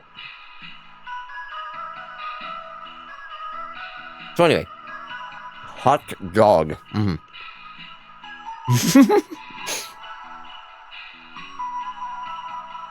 I can only imagine what that was like for Xbox 360. That's probably rough.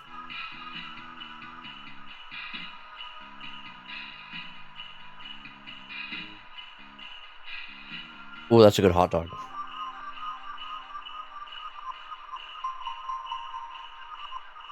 A fox with a glizzy. Well, I never. Red Ring of... Oh, no, you're right. I forgot about the Ring of Death. Oh my god, I would absolutely loathe being a customer service worker for Xbox around that era. Oh my god, that had to be miserable. Holy shit. A legacy never forgotten. So true, so true. There were a couple of really rough moments when it came to the Wii, or sorry, my time in Nintendo. In particular, the addition of Fortnite on the Nintendo Switch. We just got slammed non-stop when that came out. So many people. Fortnite was huge back then. So whenever that got added to a Switch, so many of my contacts, like I would say 90% of my contacts that I got were related to Fortnite. And here's the thing. When it came to chat, I am juggling like multiple chats at the same time. I'm expected to do like 2 to 3 chats simultaneously, concurrently. So that shit is very stressful. You're expected to be responding and answering the chats and providing support for all 3 of those at the same time. It was so stressful. It was that was when I was like at my breaking point. And that was when I was like at the risk of losing my job because it was just so stressful and so difficult. But I pushed through, I made it through. Thankfully things finally started to like calm down and I could actually like help people properly. I bought a launch console and never got the Red Ring of Doom somehow. You are one of the lucky ones then, I would say. But yeah. I will say I was able to get like as Deadeye said, asked how many times were you asked what's the Green Mario's name? Did he ask that? Oh, no, never. I never got that kind of like I can't remember off the top of my head what type of like prank calls we would get. It's been so long. And I feel like the prank calls you get are typically are pretty obvious when they're coming around. So, you know, I don't know.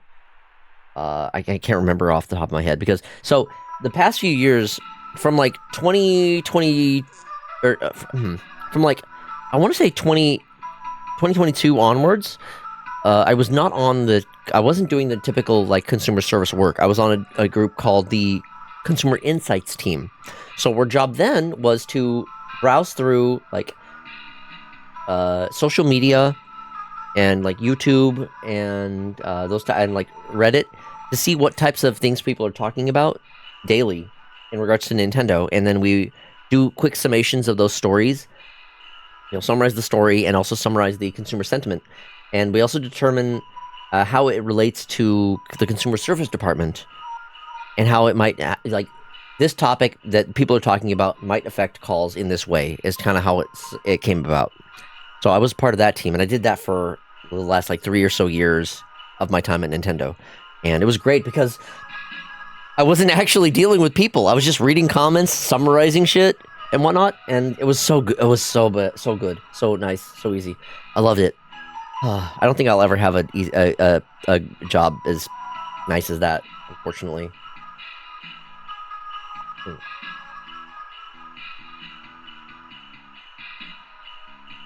Okay. So, antler growths. Let's actually focus on the game a little bit here. Fungi, often seen on growing or decomposing human mammals. Humans are human mammals. So, it basically, like, reanimates them? To prevent antler growth from occurring during decomposition is a device to burn the remains of the deceased or to otherwise bury the deceased at least 6 feet beneath the soil to ensure maximum safety from potential hazardous behaviors. Avalanches.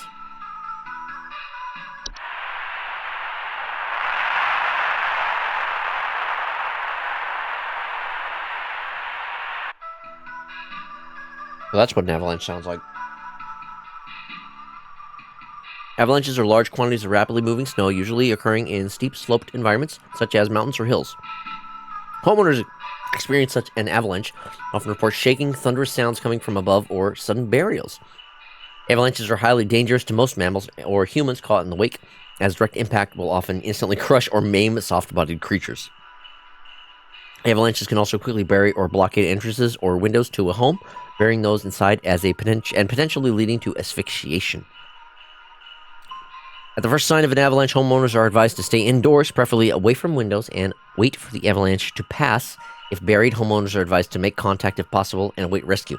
Homeowners can increase their chances of survival by refraining from burning away precious oxygen via starting fires or screaming.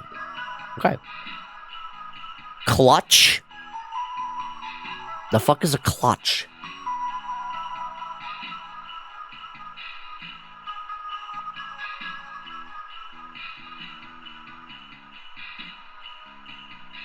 Clutch are large circular stone formations known to appear around homes during winter.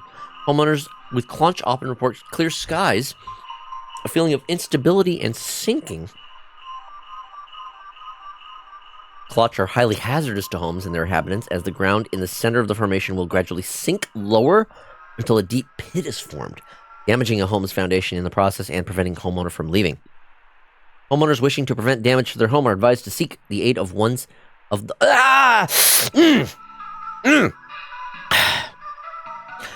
Seek the aid of one's conducting the clutch.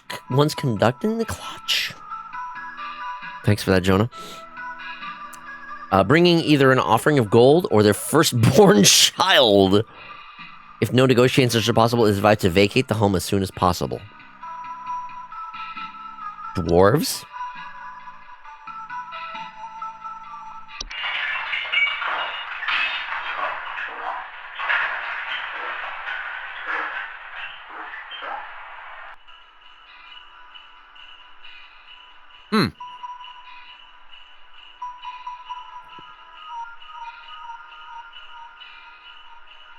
Dwarves are small rock-like creatures known for creating and living in underground burrows, sometimes extending their territory into human homes. Homeowners with dwarf infestations often report increased heat in their homes, clattering or banging sounds, and finding rubble or holes in basements or cellars. You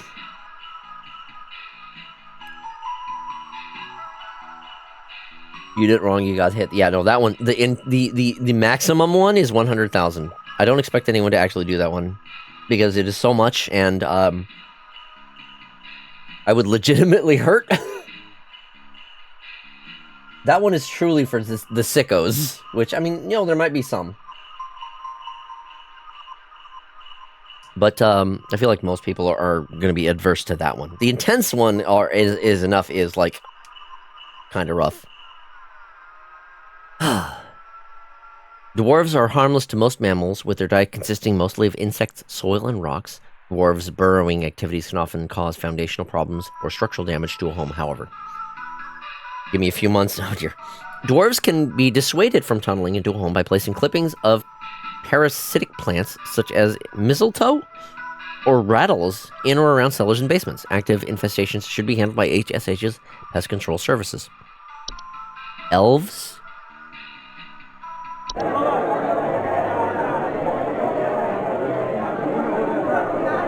That just sounds like general conversation.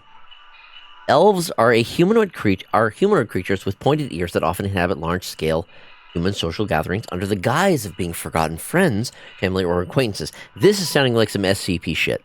Homeowners who have made direct contact with elves often report headaches, nausea, or lightheadedness. At least take you out to dinner first. Yeah, for real. Give me a hot dog or something.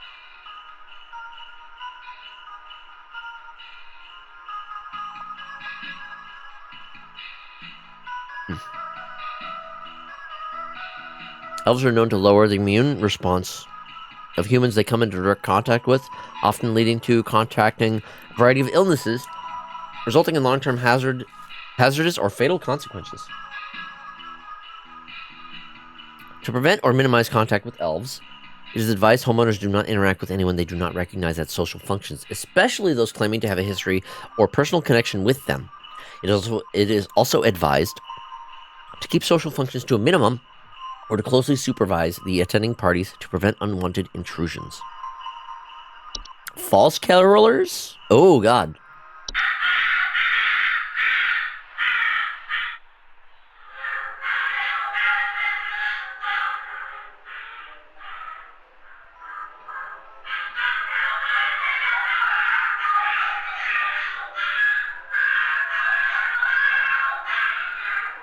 Sounds lovely. False carolers are flocks of feathered humanoid creatures draped in many layers of clothing that are known for their pleasant singing vocalizations and for approaching the entrances of home after dark. Homeowners afflicted by the false carolers often report sounds of singing, missing neighbors, or large feathers appearing around neighbors' doorsteps. False carolers pose a very direct threat to humans and animals, as they are known to carry away anything that comes close enough to them away to their nesting grounds to feed their young.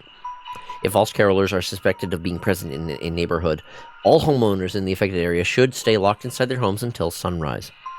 As long as the chosen feeding grounds remain fruitful, false carolers will return to the same feeding grounds each night. Most false carolers will move onto other territory after a few consecutive nights of unsuccessful hunts. For more persistent infestations, it is highly advised to utilize HSH's pest control services. That's my favorite Christmas carol. Forgotten boggart? Ooh. Forgotten boggarts are wild roaming subspecies of boggart that are untethered from memory. Untethered from memory. They are known to dwell in uninhabited outdoor locations such as forests or mountains until they find new homes with those that are capable of witnessing and discussing them.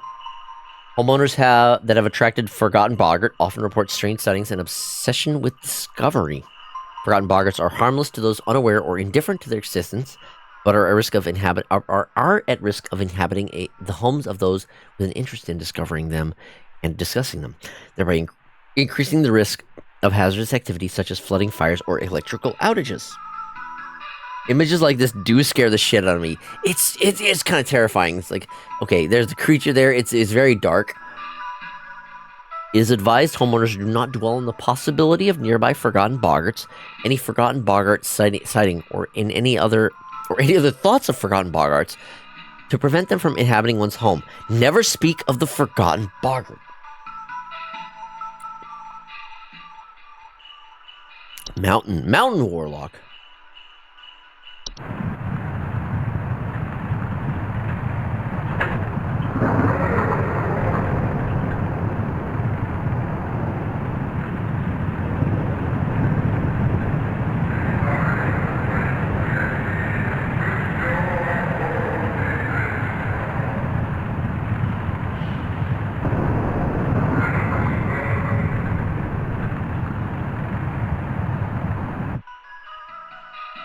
Damn. Okay. Sorry. So much on the hot dog.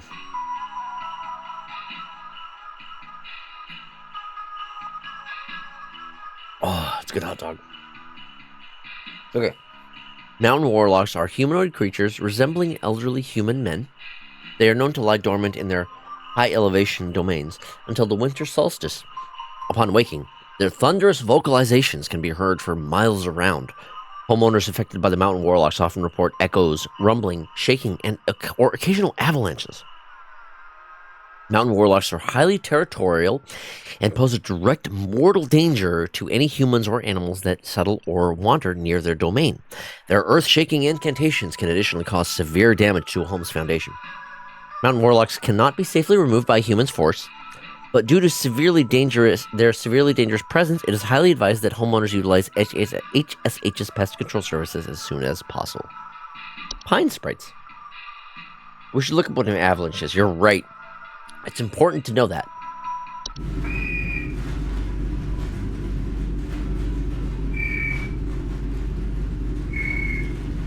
I see the creature. Pine sprites are a small green subspecies of sprite known for inhabiting pine trees. Homeowners with pine sprites often report rustling sounds or finding pine needles and sap in strange places.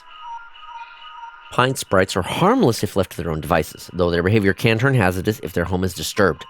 They have been known to sometimes cause fires or electrical shortages when electrical devices such as lights are introduced to their homes. Oh, I see where this is going.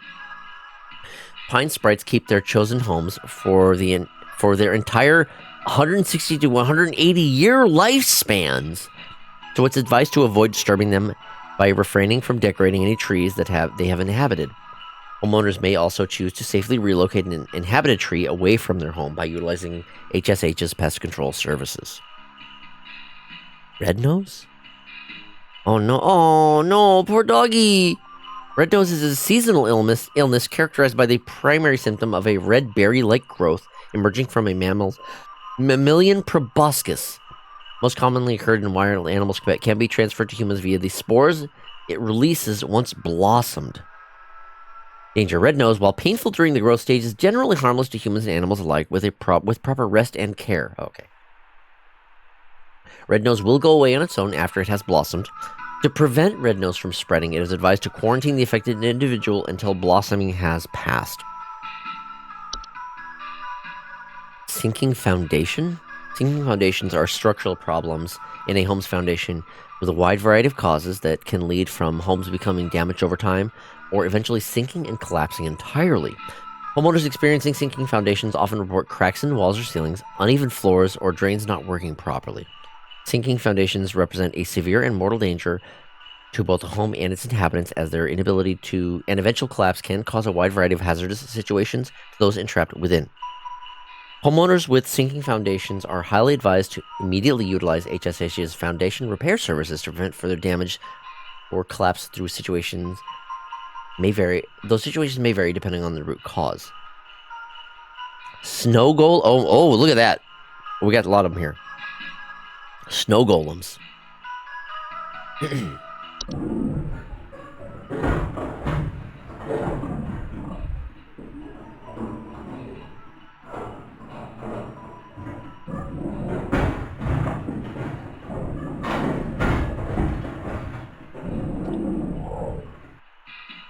Damn, these things are noisy. This is just a Lego minifig. It kind of does look like a Lego minifig, yeah. Snow golems are large humanoid mounds of snow that are capable of moving on their own. Homeowners experiencing snow golem infestations commonly report wet floors, power outages, recently faulty or broken heaters, or strange snow formations outside the home.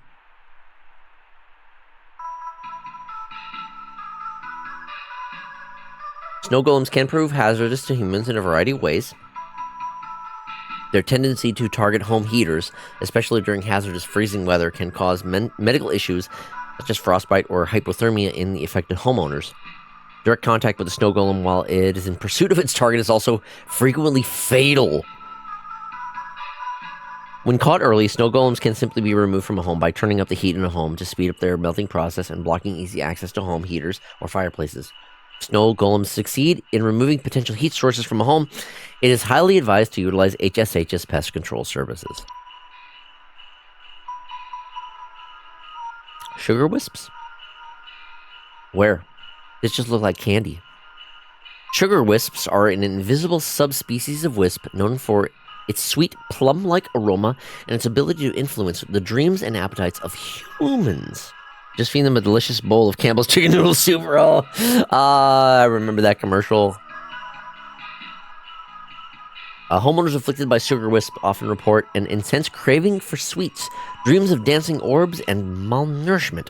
Sugar wisps can be quite hazardous to a human's health thanks to their influence on the victim's preferred diet. Sustained exposure to sugar wisps can lead to severe medical problems ranging from tooth decay and diabetes to starvation.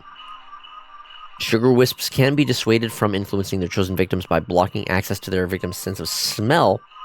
Homeowners are advised to utilize nose plugs or similar apparatus when they sleep until a sugar wisp eventually departs on its own. You want to purposely mouth breathe while you sleep? That does not sound like a good idea. Time wisps. Time wisps are a subspecies of wisp that appears as a faint candle-like lights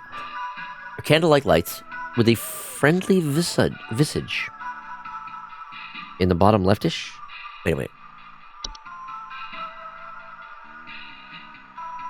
I mean, I see like some weird distortion going on here, but I don't see anything that looks too unusual. This just looks like candy. I don't see anything here. Okay, time wisps. Yo, Volk. How's it going? Time wisps are a subspecies of wisp that appear as faint candle-like lights with a friendly visage. They are known to temporarily displace objects and persons in time and are most active at night. Homeowners that have experienced time wisps often report feeling a newfound gratitude for life, a desire to better themselves, or immense existential dread. Time wisps' tendency towards temporal displacement,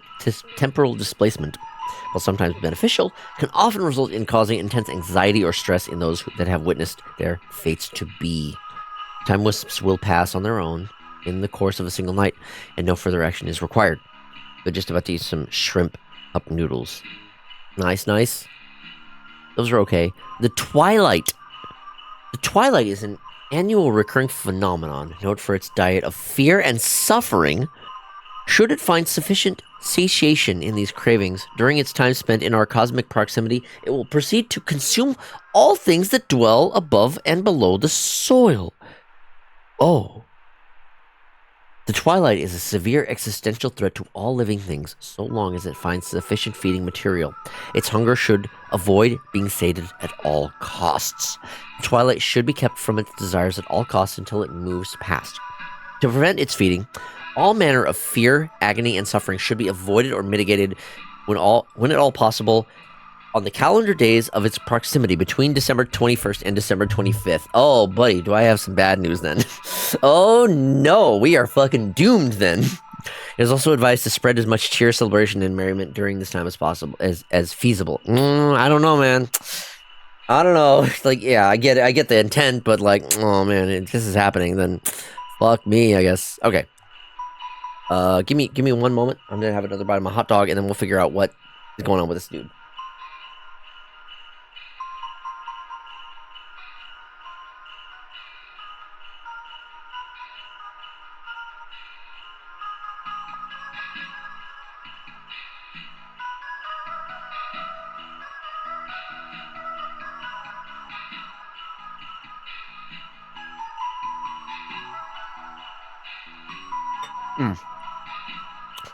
Hot dog. Yum. Alright.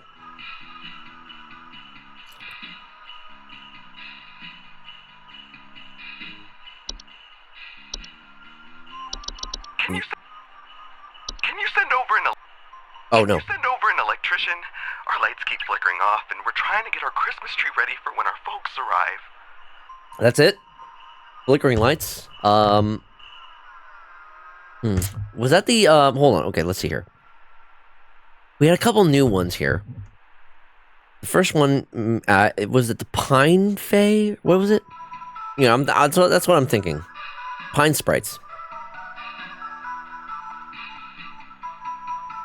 They have been sometimes known to cause electro fires or electro shortages when electrical devices such as lights are introduced to their homes.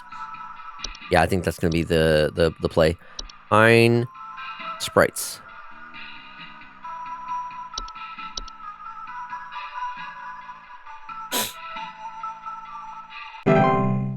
Nice. I'm guessing that was right. The cheer levels, I think, should be a representation of how well I'm doing. I don't know. Why are you asking me? I don't know. Fucking, we're in this together, aren't we? Y'all are helping me with my job. Oh, that was a good damn hot dog. Fuck. I feel rejuvenated.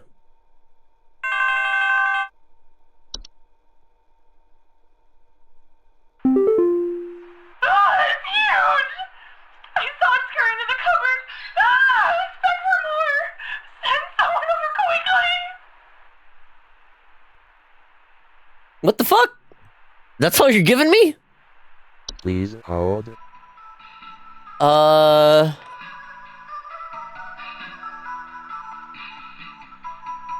Waiter, I like what she's having. Okay, so... Screening in the cupboard. What?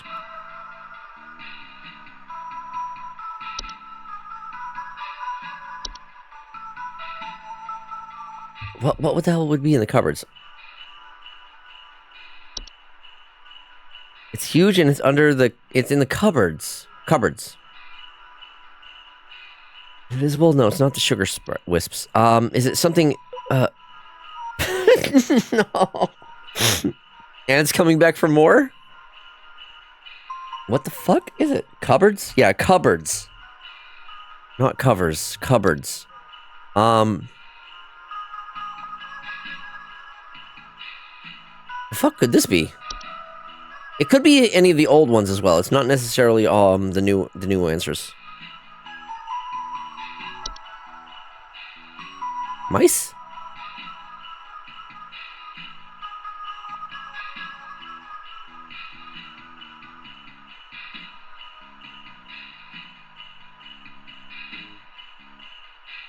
This is so fucking vague. How the hell do you expect me to... You gotta give me some more details, lady.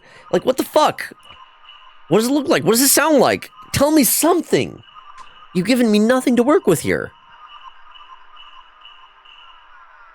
I'm just about to say it's mice and fuck off. If you're not gonna give me more information, I'm gonna give you some basic-ass information. It's mice. Fuck you.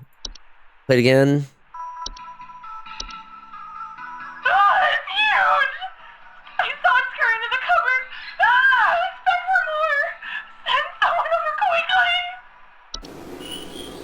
It did sound like a squeak. It could be a mouse. It could just be mice. It could just be mice. I think it's mice.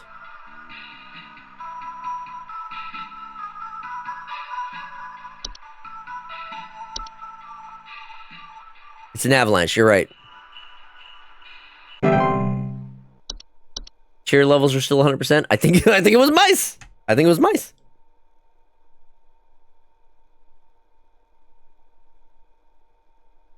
Good recommendation on having me check the sound again. That actually was big.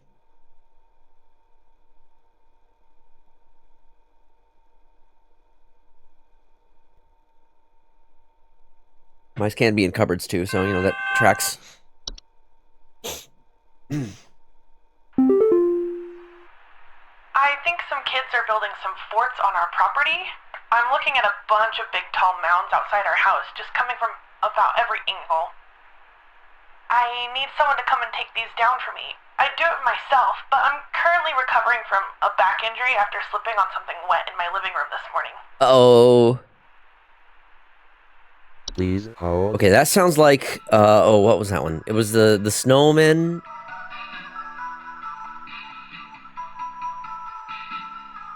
Snow golems. Sounds like the snow golems. Strange snow formations outside the home.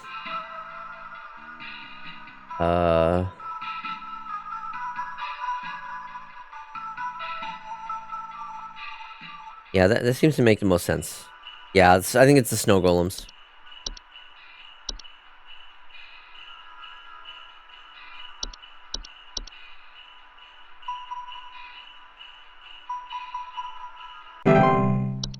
Nice. Cheer levels still 100%. We're good. I am an expert.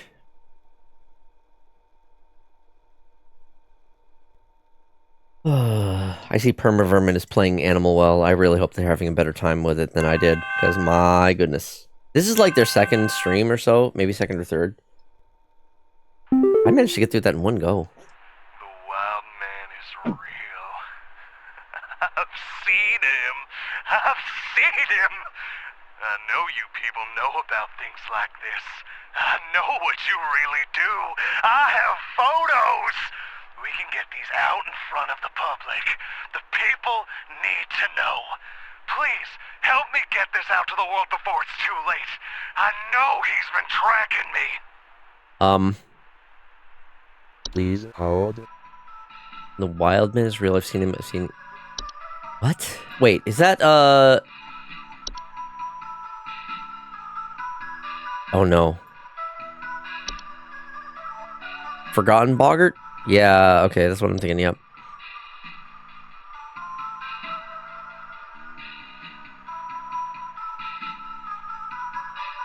Unearthed from memory.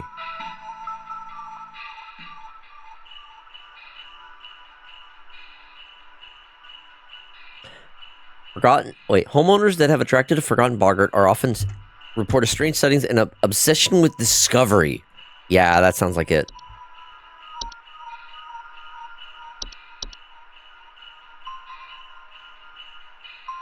Makes sense.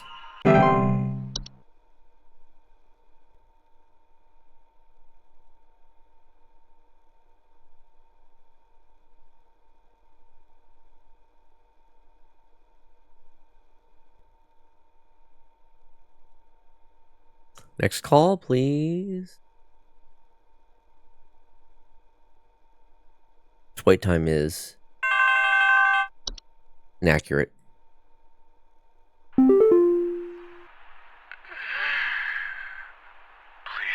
help. Can't move. Too weak. Need more. Need more. Please hold. What? Hold on. Okay. This sounds familiar.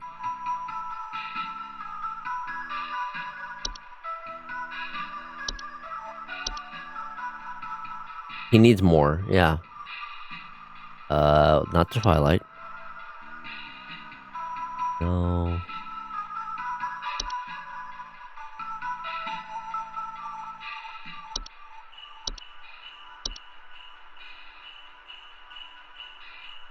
There was something that indeed... Sugar Wisps? Intense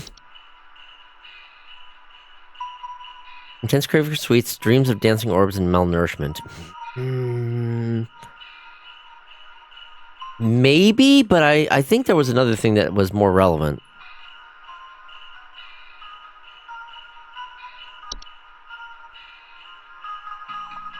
No, that's not one.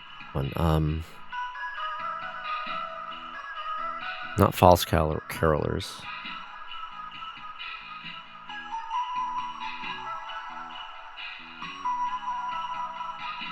It could be any of the old ones as well, as was told by mice.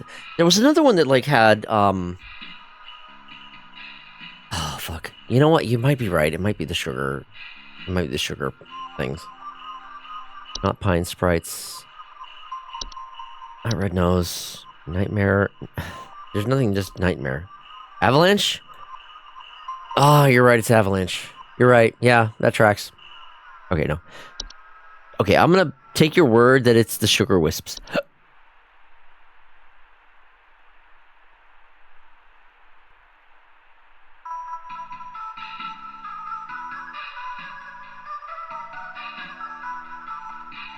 Starvation. And I'm Yuffie. All right, yeah, we'll go with sugar wisps. I'm taking your word on this one.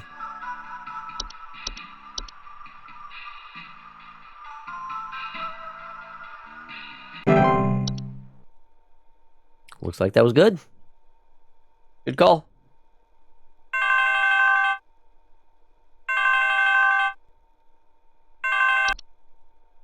Next up. Yeah. So, there's strange noises coming from our basement. I don't know what's down there, but I can hear it scurrying around and making little scratching noises at night. I don't dare go down myself, but my wife said she found little round pellets or something down there. Please hold. That sounds like a bat. Small dry pellet droppings.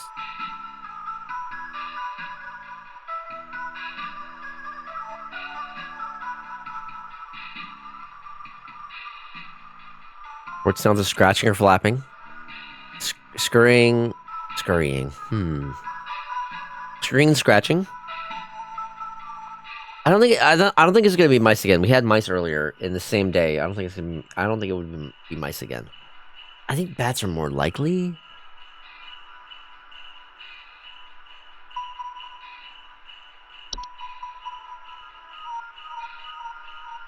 Round droppings. Sound of squeaking though. Gnaw marks. Sounds of squeaking. Nah.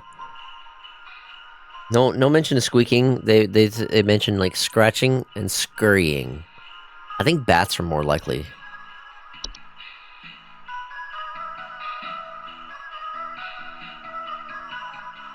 Even if even a bad story is a story people tell each other, sir. Raccoon? No, it's not a raccoon. You're never going to see me again unless you find a really big key? Fuck? I'm gonna go with bat.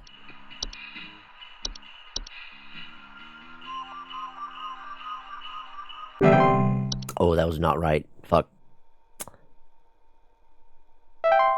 Okay, 83%. What? Cheerleader levels 91% and you're still telling me it was 83%? What? It's not bad. Fuck. Damn.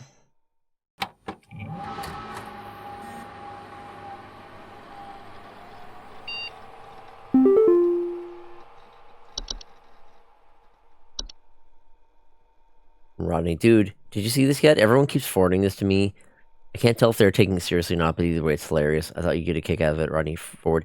Important, send this to 5 friends immediately. Stop. On this day, December 23rd, 25-year-old Alice Prairie fell into a lake and drowned while ice skating. If you don't forward this to 5 other people by tonight, you will drown in the next lake you visit. Oh my god. Fucking chainmail shit? Oh, this is... fucking core memory unlocked. God, who remembers chainmail? Is this like, this is probably a sign of how old I am. God damn it. Phenomena sighted in Manitoba at approximately 1200 hours. Estimated proximity is around 100,000 miles or a lot of kilometers. Current risk profile moderate. You do? Yeah. Oh, chainmail, long time non-see. I'm so glad chainmail has dropped off. That shit was just annoying. But now, we don't get chainmail, we just get tons of fucking spam nonstop. Christ. I get so much spam mail. It is horrendous. Spam mail, phishing emails, it's just... It's all scams. I get so much junk shit. Cheap viewers, no, fuck off with that shit. Okay, let's just go on to the next day. 2 days until Christmas.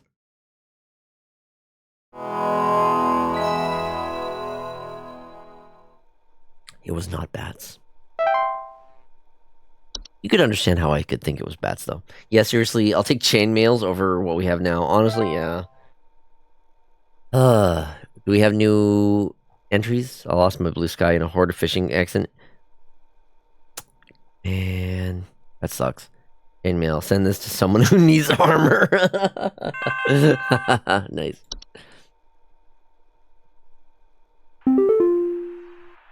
Greetings, Rebecca. It is Carol again.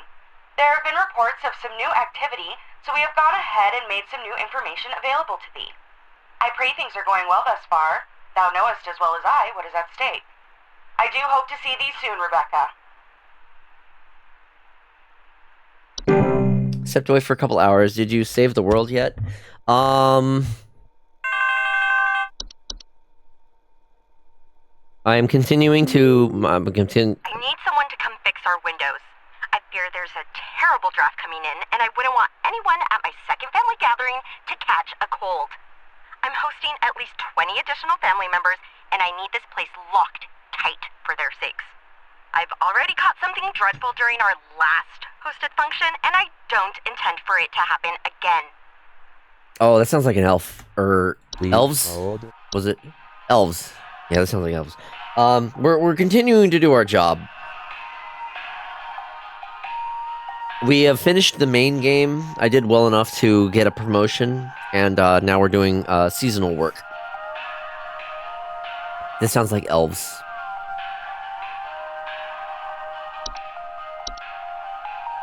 Oh wait, before I answer though, I should check the new entries, because there should be a few new ones, right? Frost wisps. Here we go. Ooh. Frost wisps are a subspecies of wisp that commonly take on the appearance of semi-transparent crystallized orbs. Homeowners suffering from frost wisps often report shivering sensations, a chill in the air in otherwise warm places, and sudden lingering thoughts on their own mortality. So, current day shit. Frost wisps are harmless to most mammals and humans in their vicinity as long as they keep their distance, but direct contact with a frost wisp can cause hazardous effects such as frostbite. Woof. I'm waiting for someone to call in a Dorcha report. Dorcha was one of the, like, I don't think we're going to get a call in for a Dorcha, but we did get Dorcha as one of the final test answers. Damn knife-eared bastards. Frost wisps will remain in a home so long as homeowners continue to linger on dreadful thoughts, such as mortality or the prospect of decomposition. Homeowners are advised to distract themselves with any manner of cheerful activity, food, or friendly company to keep such thoughts at bay. For more persistent frost wisp infestations, it is advised to utilize HSH's pest control services. Hans? Hans? What is Hans? Hans is a human-shaped husk of cloth, rags, and straw known for sneaking into homes and domains of the affluent. This music is driving me crazy. I need to lower it. Jesus Christ. I just gotta bring it down a bit. God damn, it's loud in my ears. Homes occupied by Hans commonly suffer symptoms such as the appearance of strange markings, the faint sounds of rustling, or occupants suddenly behaving abnormally. While Hans does not directly harm those he crosses paths with, Hans can negatively impact the lives of homeowners should he complete the process of occupation. Occupied human adults may commit acts they do not condone, including more hazardous behavior such as murder, debauchery, and arson. Don't give this man a job. Do not give Hans a job! Homeowners should swiftly evacuate any home suspected of Hans's occupation. Should a family member or loved one be successfully occupied by Hans, it is advised to contact HSH's Pest Control Services immediately. Do not give this man a job. Lucy? What the fuck?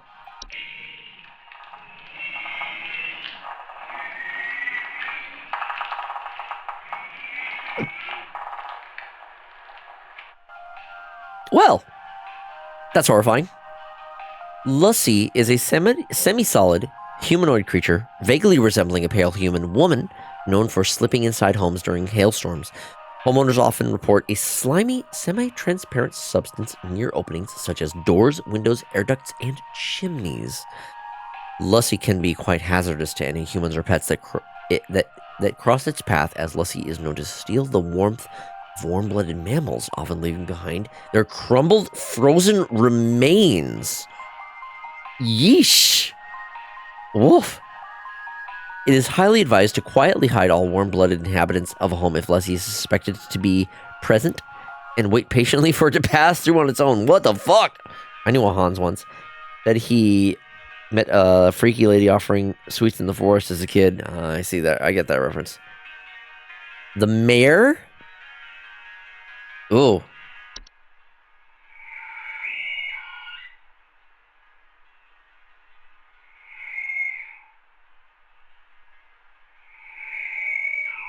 Woof.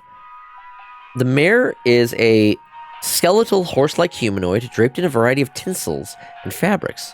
It is known for its distinct song-like screeching and its tendency to approach the entrances of homes after dark. Homeowners often report the sound of wailing, screeching, or singing. The mare poses little to no danger to humans or animals, but has been known to consume large amounts of a home's food and beverages if invited inside. The mare cannot be disrupted while feasting. The mare poses no direct threat to homeowners and can either be invited in to let it feast until it's contented, at which point it will leave on its own, or it can be safely ignored if the homeowners are willing to bear with the noises it creates for a few hours. Hours! Oh my goodness. The use of earplugs or soundproof materials can assist homeowners who do not wish to invite the mare into their home. Oh boy. Creepy indeed. Ogress? Whoa. Ogress are large 8 to 10 foot cave-dwelling creatures typically only active at high elevations during the winter. Homeowners typically do not experience an ogress directly, but rather report other consequences of its presence, such as Yulemen or Yule cats. Excuse me? What do you mean? In some rare instances, an ogress will see fit to visit a home if they fail to acquire their targets through other means. Due to their size, their subsequent entrance into a home can prove catastrophic to a home's roofing, foundation, and its inhabitants. To prevent an ogress from entering one's home, it is highly advised to avoid escalating their activities by allowing Yulmans access to a home. Homeowners that wish to avoid the intention of an ogress in the first place can reinforce and advise benevolent behavior in their children. What? The fuck do you mean? What the fuck are you talking about? Oh, this one's obtuse as fuck. My Twitch app was unhappy with the stream and kicked me out. Oh, sorry to hear that, Vic. Hopefully you're back and good. Hopefully. Okay, what's next? Winter fur?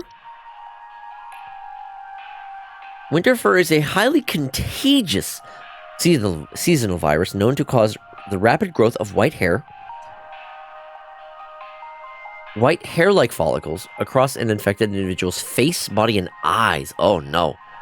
Full coverage is expected to occur within the first 48 hours after infection. It is most commonly found in mammals and is contracted through direct contact with the infected. Subsequent blindness caused by winter fur can create more hazardous condition and reduce quality of life for those infected. Winter fur is also known to attract other dangerous pests, such as any variety of ticks or fleas. The real male creature would argue with you over booze. If you lose, you have to give it all your booze. It's very hard to win the argument. I'll just drink all the booze. So once winter fur has completed its growth, it can be mitigated using any variety of traditional shaving equipment, such as razors, to reduce the chance of attracting ticks or fleas. The infected individual should be quarantined from other parties indefinitely to avoid spreading the virus further. Oh dear. Yule cat?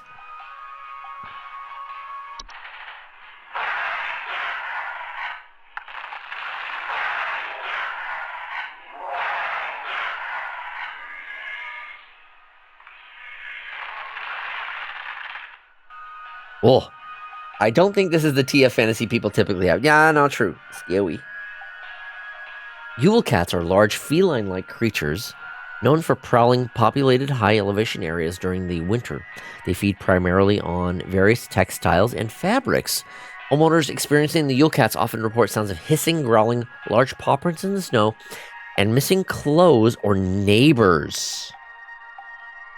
Yule cats' diet of fabrics can prove quite hazardous to clothed homeowners if caught in their path.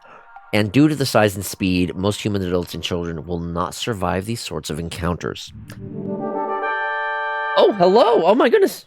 Conrad_the_crow is crashing the party with 4 viewers. Hello, Conrad the Crow. Thank you so much for the raid. Welcome in, Conrad and Raiders.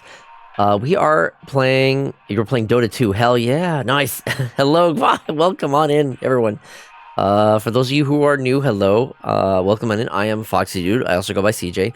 I am a variety streamer, PNG tuber, and I'm a big Nintendo nerd. Tonight we are playing... Home Safety Hotline. Currently we are going through the seasonal...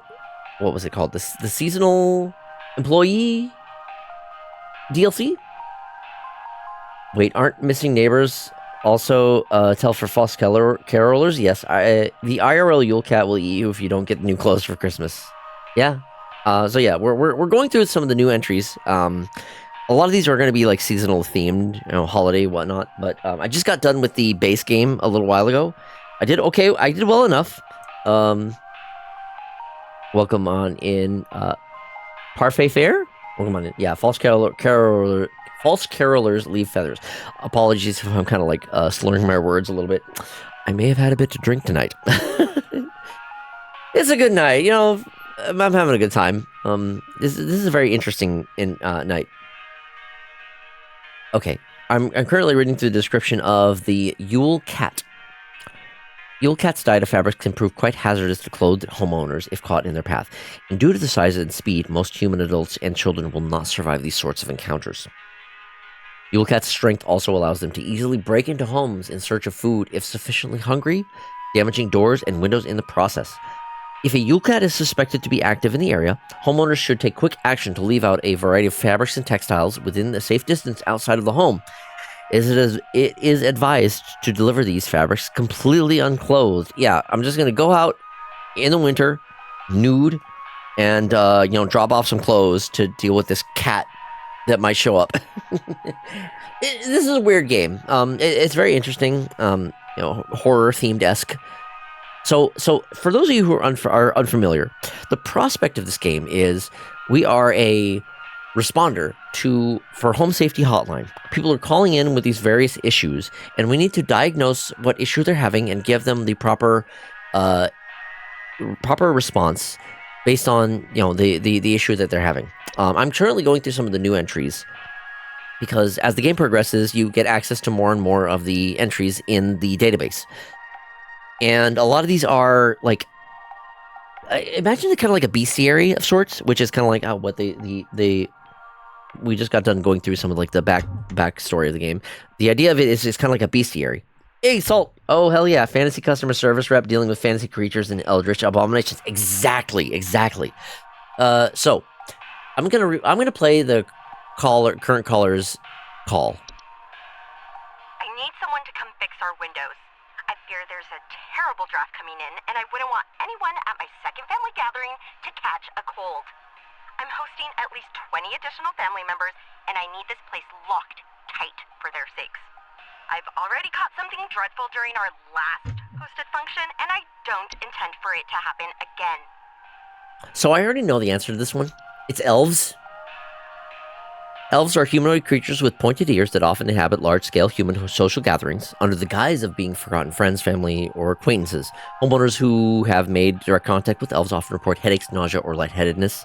Elves are known to lower immune responses to humans they come in direct contact with, often leading to contracting a variety of illnesses, resulting in long-term hazardous or fatal consequences. To prevent or minimize contact with elves, it is advised homeowners do not interact with anyone they do not recognize at social functions, especially those claiming to have a history or a personal connection with them. It is also advised to keep social functions to a minimum or closely supervise attending parties to prevent unwarranted intrusions.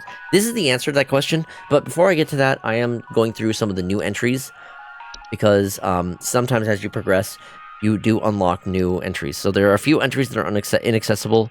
These will unlock as the days go on.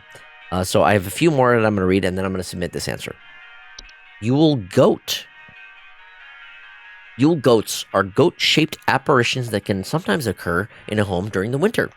Homeowners experiencing Yule goats often report strange coincidences, citing shapes of goats throughout the house, and imagined sounds of bleating. Yule goats are not directly harmful to humans or animals, but their prolonged presence can often cause paranoia or sleep deprivation in affected homeowners, which can sometimes lead to careless household accidents, such as fires. As soon as a Yule goat is suspected to be present in a household, a humble offering of wheat or straw can be made in appeasement. For more persistent infestations, it is advised to utilize HSH's pest control services. Last but not least, we have the Yule Men.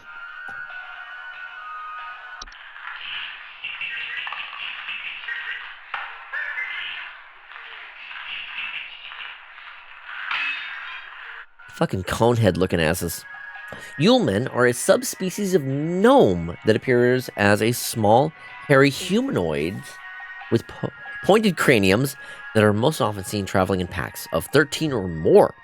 Homeowners infested with Yulemen often report broken windows, stolen food, sounds of clattering or giggling, and more rarely, missing pets or children. Foxy actively trying to play a great game, chat. Racism against fantasy creatures. Pretty typical. She'll want to increase the air exchange rate of the room and keep the windows open, actually. Yeah. Yulemen are harmless to human adults, but can be a safety hazard for household pets that are small enough to eat, and human children who have attracted the attention of an ogress. Oh dear. Mind you, a lot of these entries have specialized information that may or may not line up with IRL folklore. Yeah, true. Yulemen will typically leave a home on their own once satisfied with their taking. To prevent Yulemen from entering one's home, homeowners may board up windows and close off sufficiently large openings, such as chimneys, but in most circumstances, this is highly inadvisable. Okay, we already know the answer to this one. It's the elves.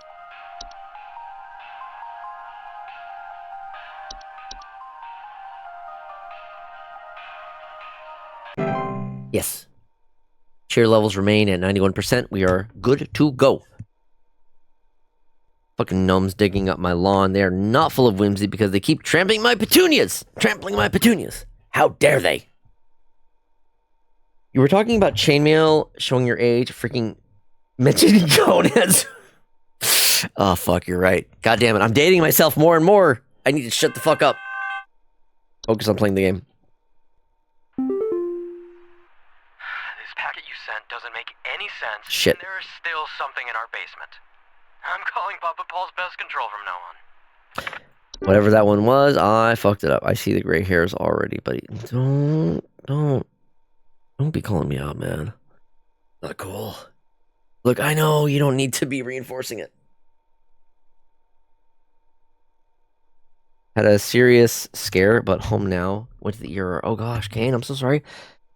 I was fucking terrified, but it's all on the... I'm so glad to hear you're okay. I'm really sorry to hear that you had to go through that, though.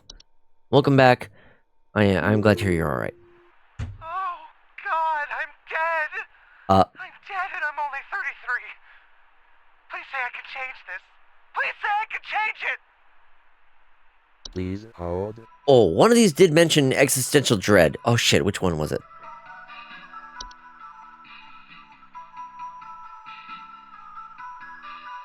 Around pellets. I mean, I tried. It was bats. It could have been mice. Fuck, it's hard to tell. Okay. This is definitely one of the new ones that mentioned something about existential dread. Good now. Good now. Now I'm getting in bed, ready to sleep. Yeah, sounds good. Yule goat? Was it the Yule goat?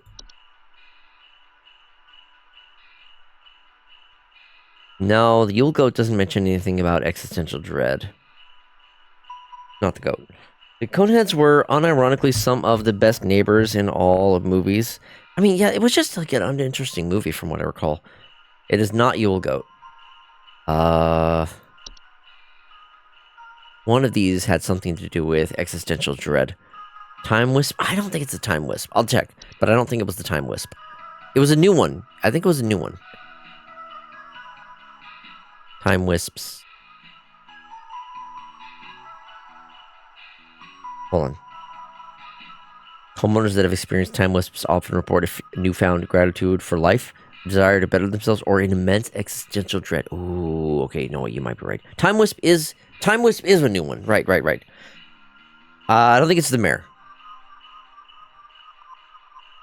Time Wisp's tendency towards temporal displacement, while sometimes beneficial, can often result in causing intense anxiety or stress in those who have witnessed their fates to be. No, not Dorcha. I think Time Wisp is most likely it.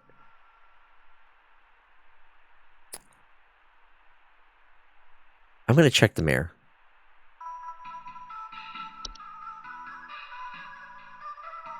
No. There's nothing about existential dread. I think it's Time Wisp. You're right with Time Wisp.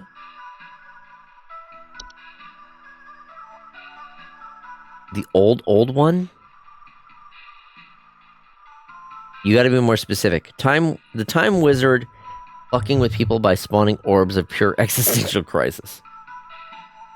Yeah, get some sleep and hope tomorrow's better. Yeah. Reviewing the clip. In my head, it's the Wisp. You're just confusing him. It doesn't help that I've been drinking tonight, so, you know, that in addition to chat giving me, like, conflicting information. No, this is avalanches, obviously. How could you not realize it's avalanches? Duh, it's avalanches. No, fuck.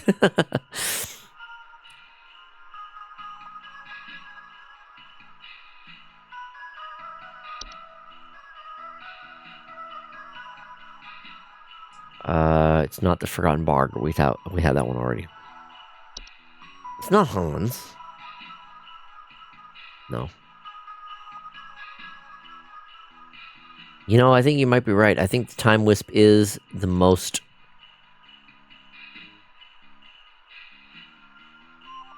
relevant answer. We're gonna go with it. Time Wisp, final answer. I ain't giving nothing for information. I am being my pure human self by being a racist towards fantasy creatures. The Twilight? I don't think so.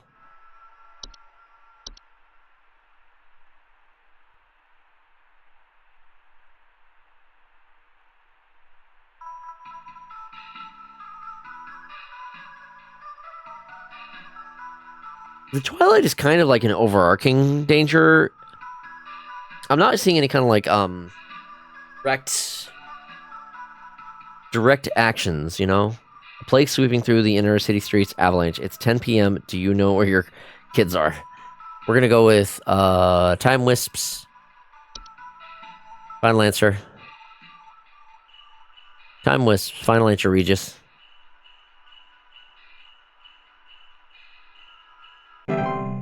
Good, we got it. Nice. Good suggestion on the time wisps. I was actually forgetting which one it was. I knew it was a newer one. I forgot that the time wisps was new. My goodness. Goodness.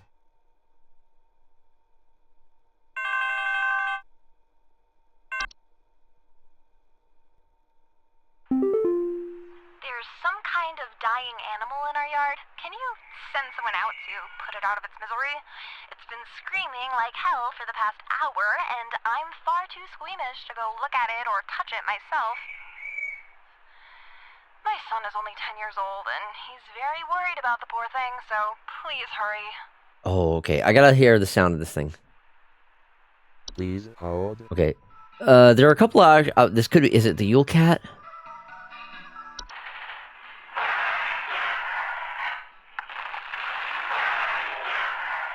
Doesn't sound like that one. There's some kind of dying animal in our yard. Can you send someone out to put it out of its misery? It's been screaming like hell for the past hour. That's the mare. Yep, that's the mare.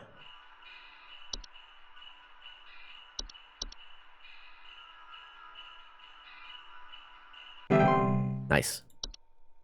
Yes, success. Cheer levels remain good. What's good, kid, though? Concerned about the creature trying to lure him out to his death. I mean, it doesn't sound like the mare is necessarily that dangerous. The mare poses little to no danger to human or animals. It just eats a bunch of your shit. I think Betty's cat is on the prowl. I need someone to come put that beast down. First, Betty doesn't show up to the PTA meeting this week, and now it seems her cat is on the loose again, leaving its disgusting feastfuls of feathers behind on neighbors' porches. Please hold. Oh, feathers. Let me guess. That's the false carolers. Since the false carolers leave feathers.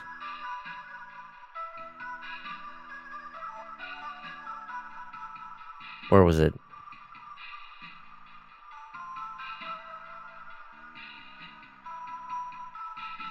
Are flocks of feathered humanoid creatures. Large feathers appearing around the neighbor's doorsteps. Yep, that sounds like the false carolers.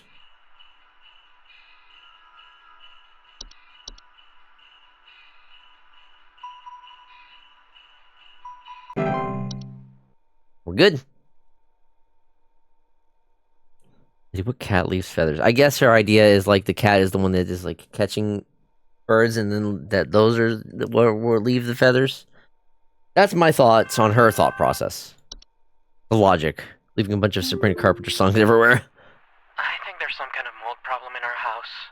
I keep finding this nasty kind of thick slime residue near the air vents, and I think it's scaring the pets. Our poor cat hasn't wanted to come back inside yet, so I need this fixed as soon as possible. Please hold. This game makes me wonder where exactly this game takes place, because I know there's always some sort of folklore to places. Oh my god. So at least I know the time frame of this game takes place around like 1996. Okay, so slime near the vents. I think this is one of the older ones. The question is, what does it pertain to? This is not one of the new entries.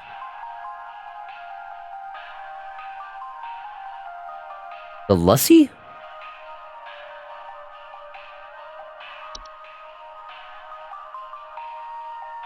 Oh. Slimy, semi-transparent substance near openings such as doors, windows, and air ducts and chimneys.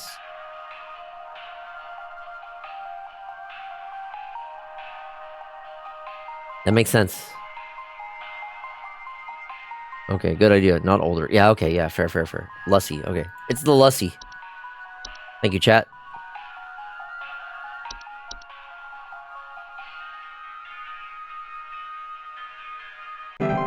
Yes, that was it. Sweet.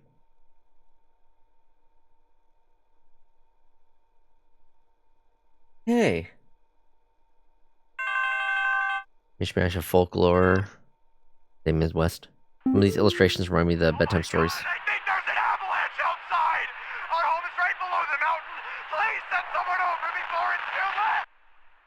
Please hold. So, avalanche?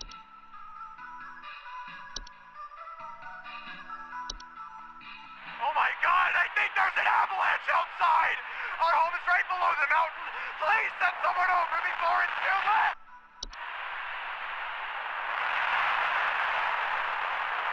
Are you sure? Are you sure it's not avalanche? Those sound the same.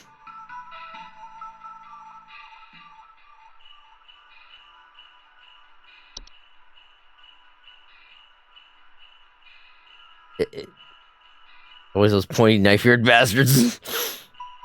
Clearly Dorcha. That's the Yule cat. Oh, yeah, you're right. There was, I'm pretty sure this one is the avalanche. I mean, it's very obvious, but I mean, the sound is identical. Well, wasn't there something else that like had a trigger 2 avalanches? Was it the Winter Warlock or something?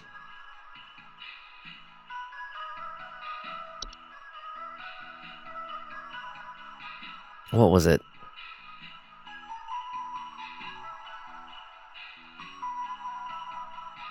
No, the elves are not it. Clearly mice. Oh, you're right. I'm gonna go with avalanche. Again, I feel like this one's kind of obvious, but yeah, it was just an avalanche. The sound completely matched up. He told us what it was. Like, okay, here's how you deal with the avalanche, man. Good job. Boy, this is a long work day. Fuck, I might have to do a BRB after this one, because,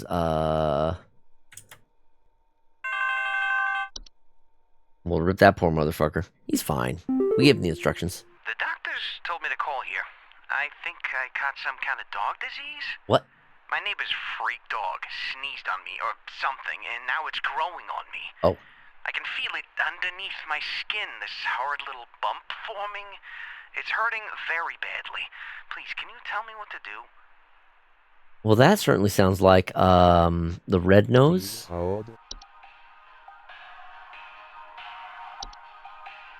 Red nose. Yeah, that sounds like a red nose.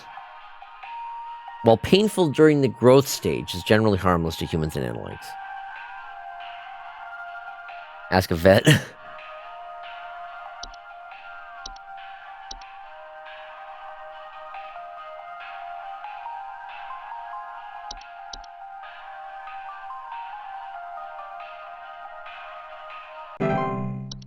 Looking good.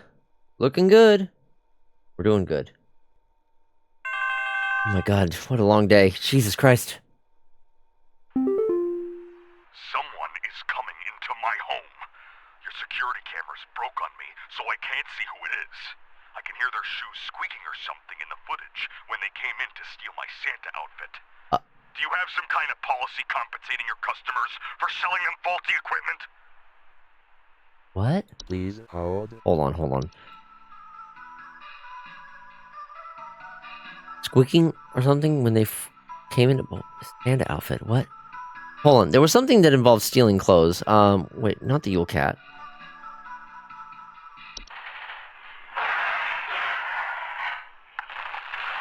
No, not the Yule cat. Yuleman? Squeaking. Hans?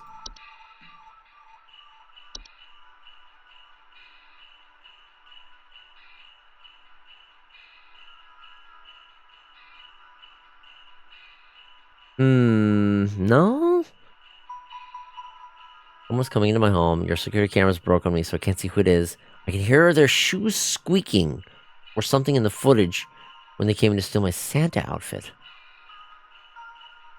Not Hans. I don't think it's Yulman. Let's see.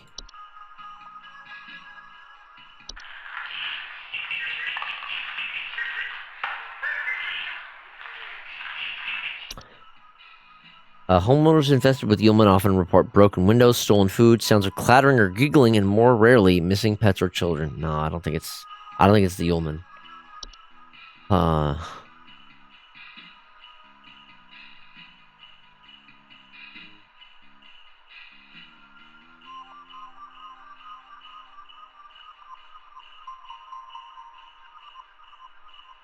Which one of these am I not remembering?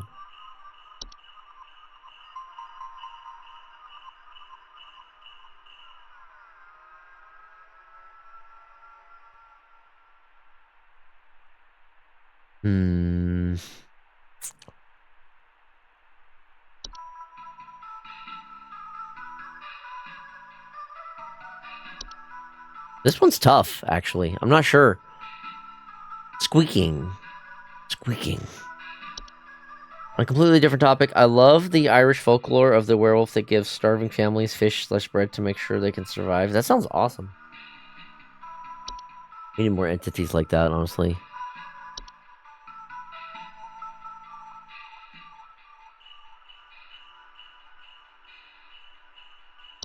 Hold on, squeaking. That's not a troll.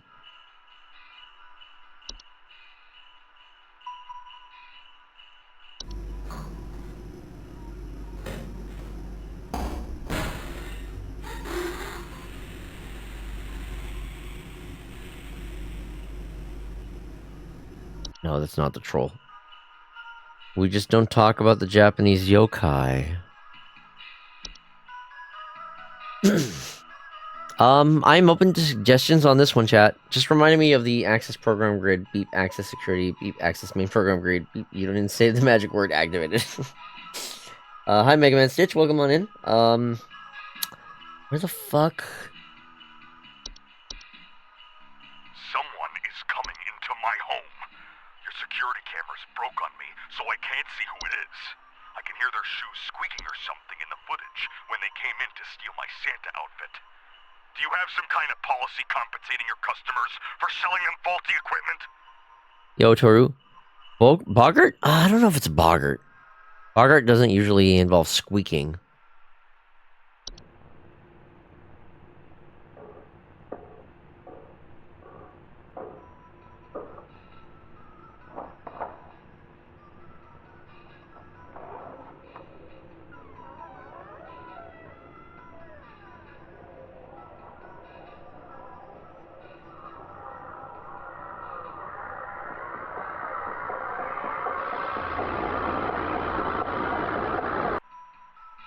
Disrupts electronics. Oh god, there was something that disrupts electronics.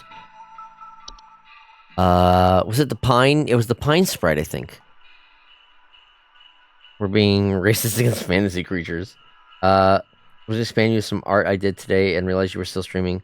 This is Home Safety Hotline. Also, you can go ahead and spam me those to me. I'll just check them on Discord afterwards. Or like during a BRB, which I feel like I'm going to need one of those soon. There is a creature that disrupts electronics. I want to say it was the pine sprites.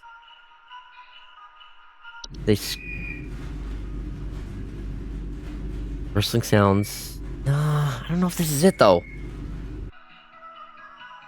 No, I don't think it's the pine sprite. So the idea about this game is, you are a call center worker, and you just need to provide consumers will call in with issues that they're having, and you need to provide them with the information on various entities or like creatures that fits the issue that they're having. So you kind of like have to figure out what it is that they're dealing with. In some cases, it's something simple like bats or mice. Or in other cases, it's like frozen pipes. Or in some cases, it's like false artifacts, false carolers, the horde, kobolds. It's just that's actually such a cool concept for a game. This game is great. I love it. It's real fun.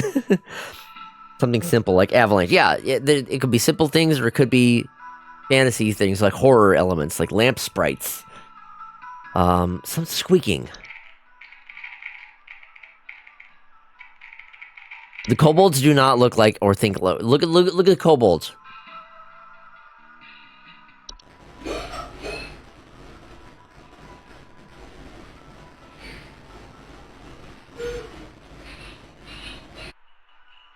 Kobolds were dogs and lizards variety. Or Dorcha. Dorcha. The kobolds in this game are weird. Kobolds are 5-foot-tall humanoid creatures with dog-like faces that are known to burrow into dark rooms or storage closets and make them their home. Homeowners infested with kobolds will sometimes report broken floorboards. Don't D&D kobolds bark, though? I don't know. Kobolds are harmless to humans until they are discovered, at which point they will often lash out violently to protect their home, causing injury or even death. If discovered, kobolds will attempt to lure humans into their space by poking their dog-like heads out from behind corners and whimpering. Do not ever enter a kobold's domain. Do not ever enter a kobold's domain. One should not attempt to remove a kobold from their home. It is strongly advised to hire professionals and utilize HSH's pest removal services. It's unironically a simple game, but it makes me feel like a 9-to-5 worker dealing with horrors beyond my comprehension and normal horrors of real life. Real talk. Yeah. They went with the tiny puppy Yeah, true. Oh, no, I think Eastern mythology kobolds are more dog-like. I don't know.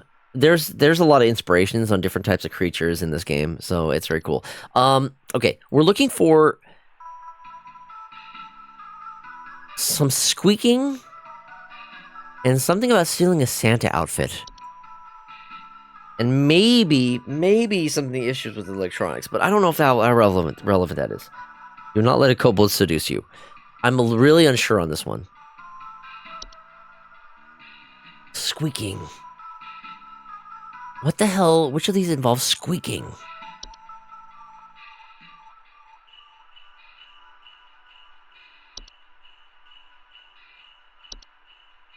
I can't tell if this is a new entry or an old one. Wait, Laundry Goblin or whatever. Laundry Goblin?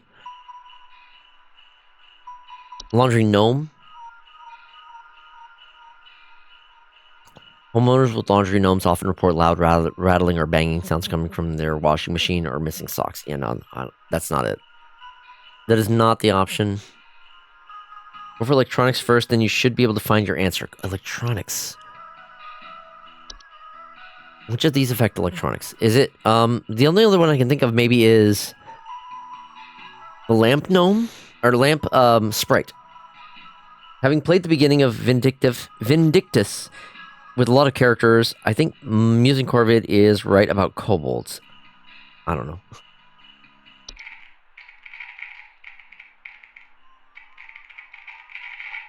Electronics.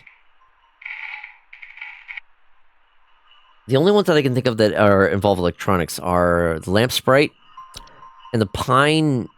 There was the pine sprite as well, but I don't think the pine sprite works either.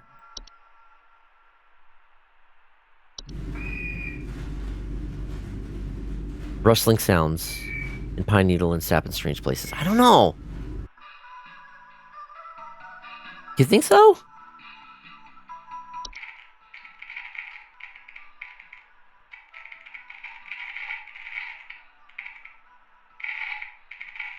It sounds more like crackling. I don't think it's sprites. I agree. I don't think it's sprites. Since they also took clothes. Yeah, something about the clothes. I feel it's also important. Came in to steal my Santa outfit.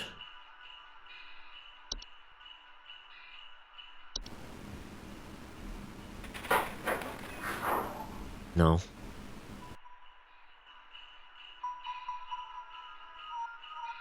What is the clutch again? No, that is not relevant. Not this situation. It's not Dorcha. It's not the laundry gnomes. I already checked the laundry gnomes. Sounds are not relevant. Not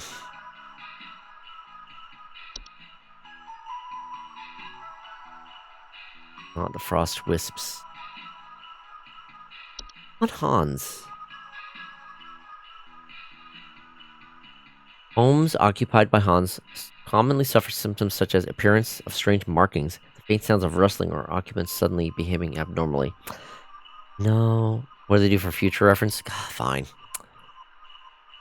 I'll check the laundry gnomes again. This is a subspecies of gnome with thick, fiber-like fur.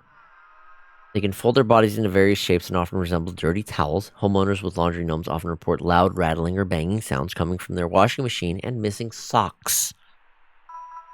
Laundry gnomes pose no direct threat to humans, though their lifestyles often lead to broken washing machines or dryers, which can occasionally cause small floods. Water damage can lead to further problems in a home, such as laundry gnomes. As such, laundry gnomes should not be left to their own devices.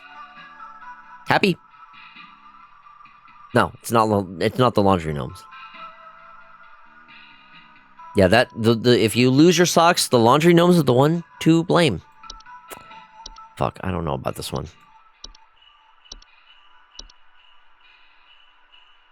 I don't know how relevant the squeaking, I think, is what I need to be trying to find something about.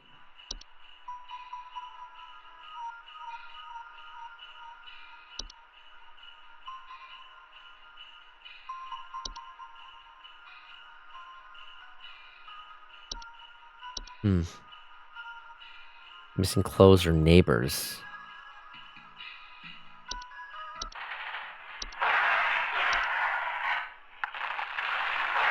Yeah, that's very loud. I don't think that's going to be it.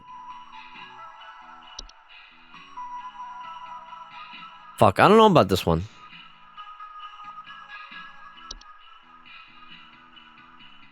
What do the humans sound like, Foxy?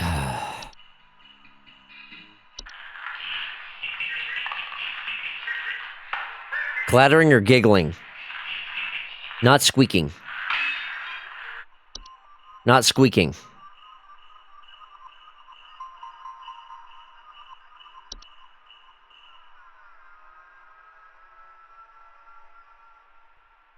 Also, I love the Yule goat over in the Scandinavian country where people are constantly trying to destroy it.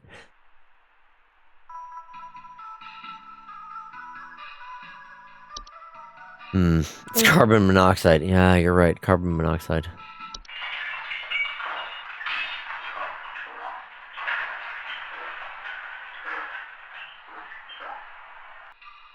Why is it so hard to find something squeaking? Is it mice? Is it just mice? I swear to God. I swear to fuck if it's mice again.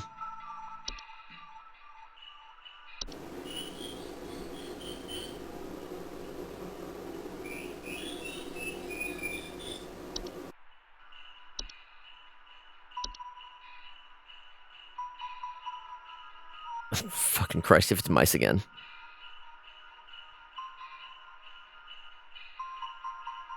I have no other better guesses. Fuck it. Mice.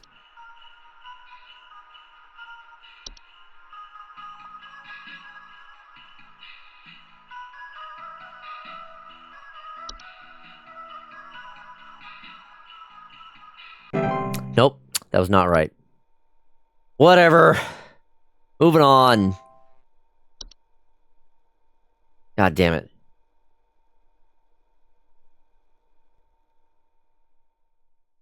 What was it then? I don't know.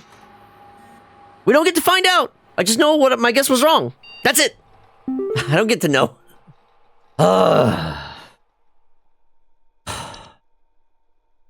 Heads up from Rodney. I don't know if you've heard already, but the pest control department has been panicking and sending out vans all morning. I think something big might be going down. I know you have a lot on your plate already, so I figured it gives you a heads up. Also, happy Christmas Eve. Hope you've been good this year. Phenomena sighted across North Dakota at approximately 0200 hours. Estimated proximity is around 50,000 miles or 80,000 kilometers within active feeding range. Current risk profile, moderate to high. Cheer levels should be closely monitored. HSH Observatory. Before I continue to the next day, yeah, that one was. Oh, I don't know what the hell that was. I got nothing. There was no. That one was rough. I thought they usually hang out underneath bridges. Man, I don't know. Anyway, it was troll. No way, it was troll. I mean, the clothing thing maybe, but like they're squeaking. No, that didn't match with the troll description. Anyway, we're gonna go ahead and do a BRB. It's a little early for a BRB, but I mean, I really need to take one. So we're gonna go ahead and do a BRB. Funny, I think the first thing you said it wasn't troll. I know, because it didn't. I said it wasn't troll because it didn't match troll. Deflation sounds. Deflation is not the same as squeaking. Okay, I will die on this hill. Deflation is not the same as squeaking. You can't tell me aside from the whole ceiling clothing thing, there's nothing else that matched with whatever the hell that was. Okay? I will die on this hill. Whatever that one was fucked. If it was troll, fuck this game. God damn it. People need to be better at actually describing what it is their problem is. So, okay, I've ranted about this before, but holy fuck. Just describe the problem, or let me ask some determining questions, or so I can know what the hell it is you're talking about. But what if you let it go, balloon full of helium? That's not the same. Okay, yes, you could argue that certain deflating sounds can sound like squeaking, but it's not exactly the same type of squeak. You know, you think of squeaking, you think of like the small little things, like not like the long, drawn out type of squeaking that you get from like letting out the air from a balloon while like pinching it. You know.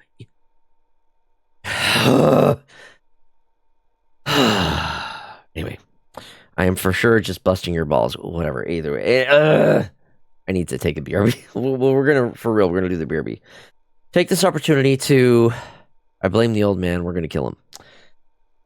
I am not feeling the cheer from this DLC. Anyway, Foxy clearly needs to shock to calm him down. No, I need to go piss. Also, I believe that 2 weak need more. We also got wrong. That was Sugar Wisps. Did I not answer Sugar Wisps on that one? Either way. We need to do the BRB. We're getting to it, boys. I am losing it. I know I've had quite a bit to drink tonight, but holy shit. Anyway. We're going to go ahead and take a BRB. Take this opportunity to get up, stretch, grab a drink, grab a snack, and we'll be back in a few minutes. I'll see you then, okay? We're drinking it. Yeah, we've been drinking. I think I started drinking around near the end of the base game, so you know we're going into the DLC, you know, or I'm hitting the vodka, you know. But before you get me yapping too long, we are gonna go ahead and do that actual BRB. So see you in a bit.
All right. Thank you all so much for your patience. We are back. Onward to the next day. One day until Christmas. Now, look, I've already was shocked once while pissing tonight. Please don't do it again. Welcome, employee. To begin shift, please clock in below. How was thine frothy dad piss satisfying? My bladder is empty, and I am ready to continue. Hudson here, HSH Pest Control. Listen up. The Mouse King is loose, and it's our understanding he means to stir up trouble of the Yuletide variety. I'm sorry, Mouse King? My boys are working around the clock to find him and stop him in his tracks before things get too hairy, but sometimes things slip through the cracks. Little things, if you get my meaning. If you hear anything strange, let us know as soon as you can. There's new data coming your way. Read it carefully. Keep those eyes peeled. Hudson out. Mouse King, you say? Wait a minute. Mouse King. Is this anything like the giant rat that makes all the rules?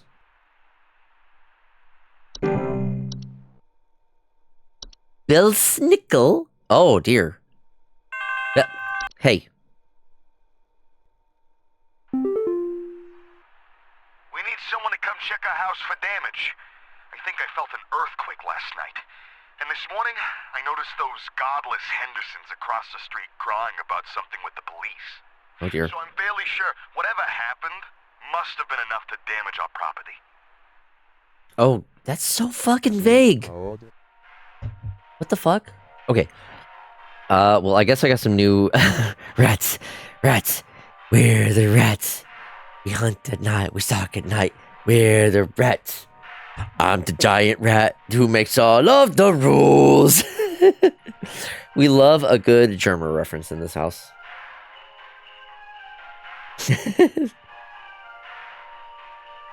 I'm coming to celebrate your birthday bash, Michael. Godless neighbors. Okay. Belsnickel is a human-shaped, pine-based life form that is known to visit on winter nights, adorned in animal furs and a wooden mask, bearing a friendly visage. Homeowners experience a Belsnickel often report break-ins, finding berries, sap, pine needles, or scratch marks on the floor, or dead pets. Oh no. Belsnickels do not pose any mortal harm to humans they encounter, but they are known to occasionally lash out to those they perceive as wrongdoers.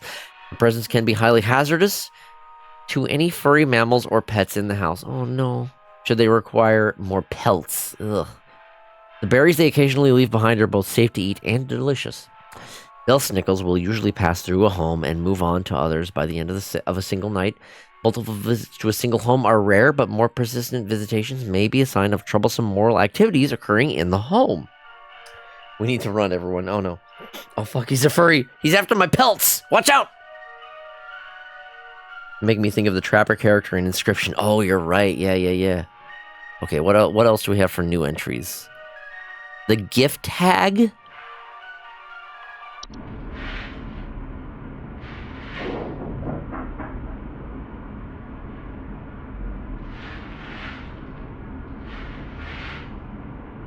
So basically, Krampus with a hatred for pets. Got it. Run, guys. Making me think of the... Alright, I paid too much for this fursuit. He can't have it. Yeah, fuck off. My fursuit's old, but it's mine, damn it. The gift hag is a humanoid creature somewhat resembling an elderly woman with a smiling face covered in soot or soil. It is known to quietly slip into homes during the winter and often leaves behind trinkets such as makeshift dolls, wooden idols, or sharp twigs and rocks. The gift hag and its gifts are mostly harmless to humans, though careless play with sharp rocks and twigs can often result in human children injuring themselves. If homeowners wish to keep the gift hag from entering their home during the winter, they may choose to close off access to the home's chimney. It's the Polar Express. That monster in Inscription is a Lechi? The movie or the actual train? Both. Unironically based entity. CJ, I want to do a drink stream with you. I was going to last night, but honestly slept on the floor instead of trying to get up. Yeah, I was wondering, like, what happened to you. If you want to do a stream thing together, let me know. We could try to, like, arrange a time and, like, if we want what we want to stream together. Ideally, if you want to do, like, so I think a fun thing to do with drinking is, like, Scrandle and Gamedle. That's really fun, and that's something I could easily, like, host for both on both of our ends. So if you're down for that, like maybe like this weekend, yeah, let me know. I'd absolutely be down for that. We can do that this Saturday. I have no other plans, so. Okay. The hunt? Excuse me, the hunt? Depends on if I have power this weekend because of the storm. Oh, right. You're right. We can play it by ear.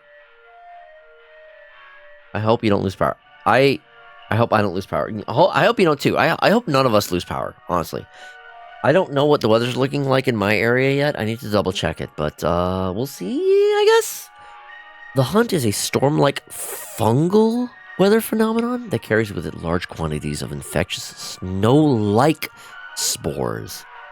Homeowners caught in the hunt commonly report thunder, blizzards, electrical outages, and violent or erratic behavior from neighbors.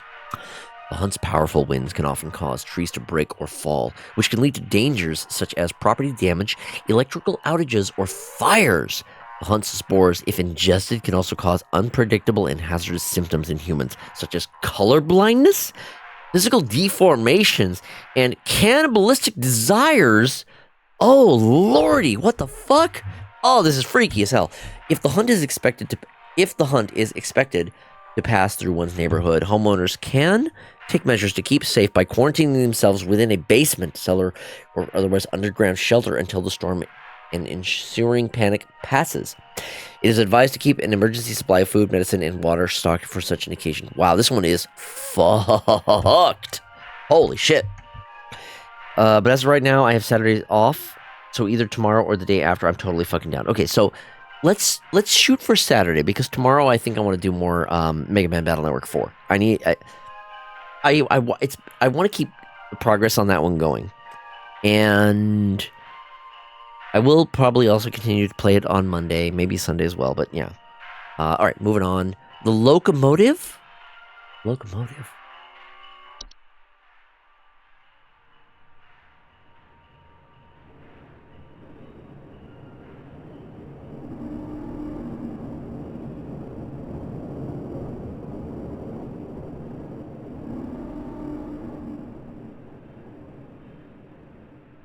The locomotive is a large, segmented, train-like organism that can only be seen by animals and human children.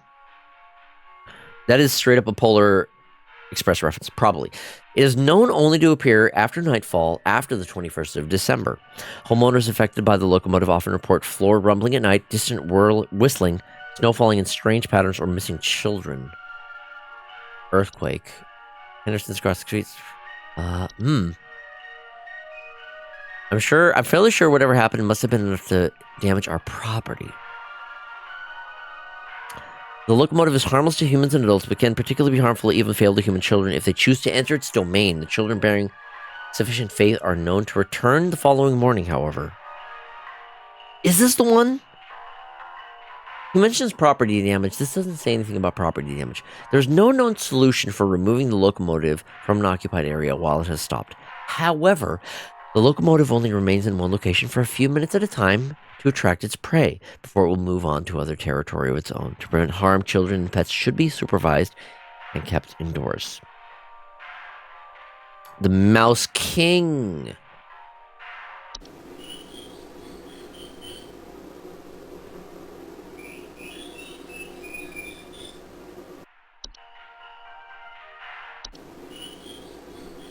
These sound the goddamn same.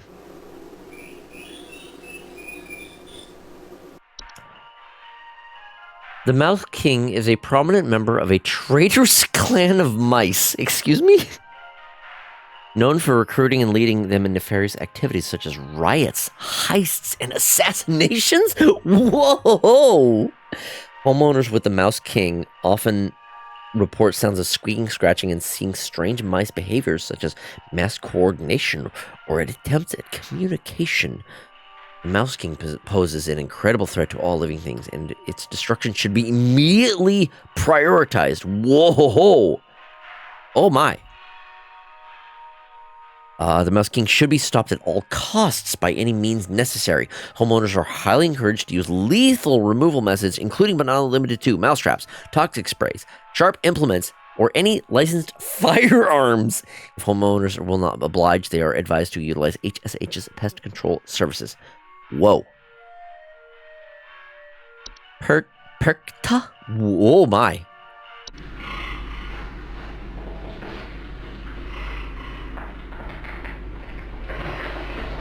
Oh god. Perkta is a large humanoid creature vaguely resembling an elderly woman with a beak-like nose and long sheet-like skin. Perkta is known for entering homes full of refuse, chaos, and filth. Homeowners experience Pectra often report break-ins, nightly sounds of clattering, and shed skin on the floors. Oh god. Pectra is incredibly dangerous to homeowners inhabiting its chosen domains, as it will often utilize nearby humans as makeshift scarecrows to keep other pests at bay. Most humans and adults do not usually survive the process. Oh god. Pectra cannot be easily safely removed from a home, it is claimed, so it is advised for homeowners to immediately evacuate the premises if Pectra is suspected to be present. Homeowners are advised to prevent Pectra from being attracted to their homes in the first place by keeping their homes clean and free of filth. Oh my god. It's gonna start breeding mice to teach one of them to commit assassination against other mice who are deemed traitors to the clan. Oh my god. The Saint. Santa?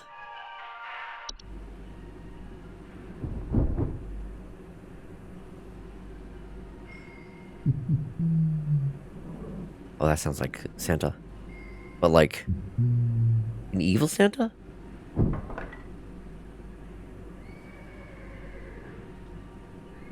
Oh, I can hear the horse.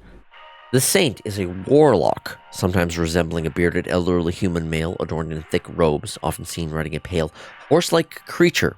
The Saint is known for traveling through snowstorms at night, leaving strange artifacts on the doorsteps of homeowners. Often the Saint's arrival is followed by the sinners. The sinner shortly afterwards. Oh my god. The acceptance of the artifact gained by the Saint by bringing them within one's home can often result in the gift receiver experiencing great fortune and luck for a span of 30 years. Ooh. After a 30-year period, the Saint will return to collect their due. It is not advised to accept these gifts. Oh no. While the Saint cannot be prevented from delivering their gifts, homeowners can simply remove their gifts from their doorstep and burn them outdoors to prevent accidental acceptance. It is, however, highly advised to wait until the morning after the following day to remove these gifts. The sinner? Whoa.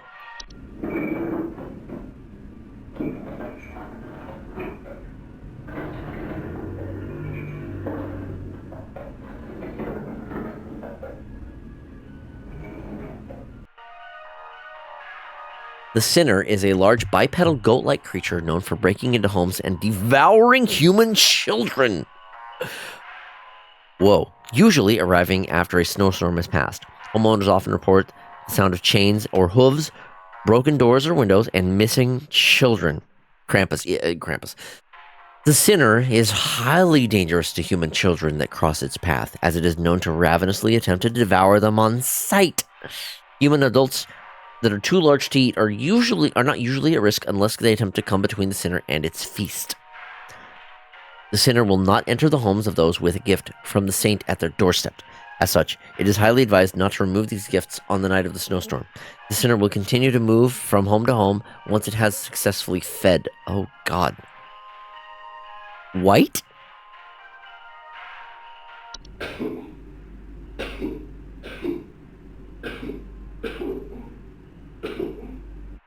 Oh no, he has COVID. Whites are misshapen former humans that have been exposed to the effects of the hunt, coming in a variety of unfortunate bodily configurations. Whites are known for their wild and unpredictable violent behaviors. Homeowners experience the whites often report sounds of gurgling, coughing, or hacking. Whites are highly dangerous and will attempt to bite or otherwise harm most humans and animals on sight. Their relative speed and strength can widely vary, though most direct encounters are fatal. Whites generally have very short lifespans and will often perish on their own, usually within 48 hours from medical disadvantages granted to them by their particularly bodily configuration. Most persistent whites can be removed with the use of any nearby sharp implements, licensed firearms, or through HSH's pest control services. That's just a feral ghoul. Honestly, yeah. Okay, so that is everything. I have everything unlocked at this point. So this guy. We need someone to come check our house for damage. I think I felt an earthquake last night. And this morning, I noticed those godless Hendersons across the street crying about something with the police. So I'm fairly sure whatever happened must have been enough to damage our property. I'm off to bed. Have a good rest of the night, bro. Yo, good night, bro. Oh, hey! T-Jabs is crashing the party with 3 viewers. T-Jabs, yo, welcome on in. Let me give you all a shout out here. Oh, you beat me to it, Faye. Thank you, Faye. You were playing Vintage Story. Nice, I've heard about that. Isn't that kind of like Minecraft, but like way more like in depth or something? I've heard someone else has mentioned that. Well, yeah, welcome on in, T-Jabs and Raiders. For those of you who are new here, I'm FoxyDude. I also go by CJ. A train arrival can lead to quakes collapsing their homes. You think it's the train thing? What was the train one? The locomotive? I think that's what you're talking about. It's more survival-focused Minecraft. Okay, yeah, that's what I was remembering. Yeah, so for those of you who are new, I'm FoxyDude. I also go by CJ. I am a variety streamer, PNG tuber, furry, and a big Nintendo nerd. Tonight we are playing Home Safety Hotline, which is basically... It was me. You were the one who was mentioning that. Right. Salt, thank you. I knew someone was mentioning it before. You were offering to buy it for me. Yeah, I'm not... Maybe. I'm still considering it. Like I said, I got a lot on my plate. So, this game is basically a... You are a call center worker, and people are calling you about various problems that they're having. And some of them are very simple. They can be something as, like, they're having trouble with, like, bats or mice or something. But then, as you continue to play the game, you encounter other issues that they're dealing with, like the Belsnickel or the Boggart. Various, like, horror elements to it. Yeah. So, we're currently... We've already played through the main game, and right now we're going through the DLC, the Seasonal Worker. It's basically... It's like holiday-themed stuff. So, I know I'm a little bit late to getting around to it, but, I get games when they're on sale, and DLC included. So I'm finally getting around to this. So we need to figure out what this guy's talking about and which of these entries best fit the description that he is describing. I'll play it again. We need someone to come check our house for damage. I think I felt an earthquake last night. And this morning, I noticed those godless Hendersons across the street crying about something with the police. So I'm fairly sure whatever happened must have been enough to damage our property. So the idea for this one, I think, you said the locomotive. Locomotive is a large, segmented, train-like organism that can only be seen by animals and human children. It is known to appear after nightfall on the 21st of December. Homeowners affected by the locomotive often report floor rumbling at night, distant whistling, snow falling in strange platters, or missing children. Locomotive, they snatch children. Godless means they are unfaithful. Yeah. The locomotive is harmless to human adults, but can prove particularly harmful or even fatal to human children if they choose to enter its domain. Children bearing sufficient faith are known to return to the following morning. Oh! Children bearing sufficient faith are known to return the following morning. So if they said godless, that means they aren't coming back. You're right. Okay. Yeah, this one, the locomotive makes sense for this one. So we have to basically just submit the locomotive. We'll see if this was right. Cheer levels 83%. Okay, we're good. That was it. Thank you. Yes, appreciate that.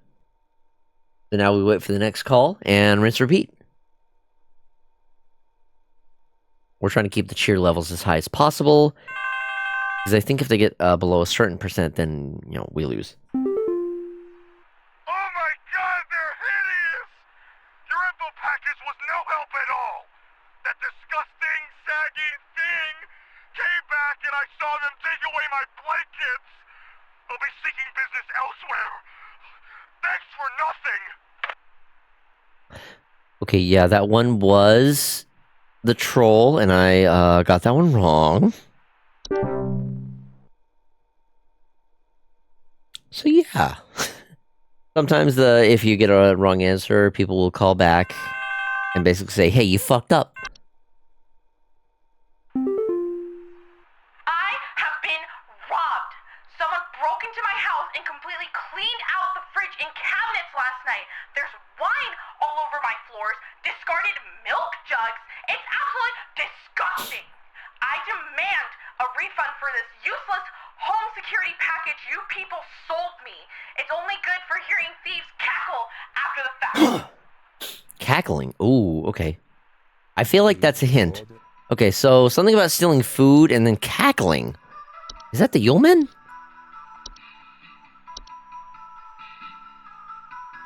Stolen food.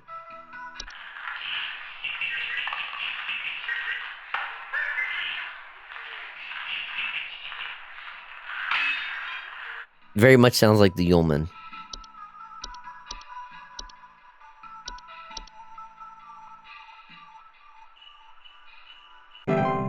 Nice.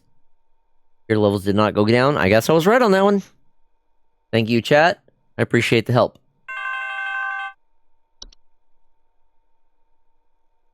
It's in my cornflakes. It's in the ceiling. What? It's in my coffee. God, it's in the wallpaper. Oh! Please. Make it go away. Is this...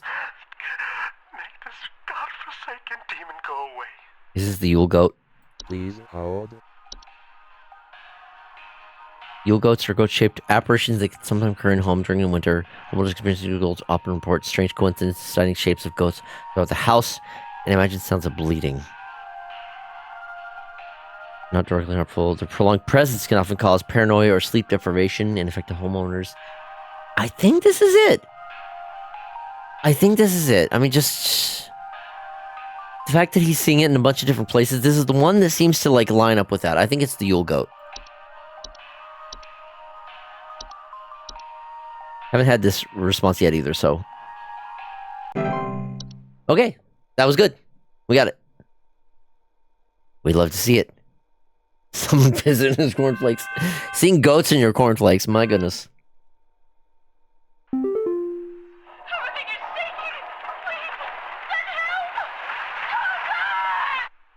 Oh my. Please hold. Whoa, okay. Damn, that escalated quickly. Okay, let's see here.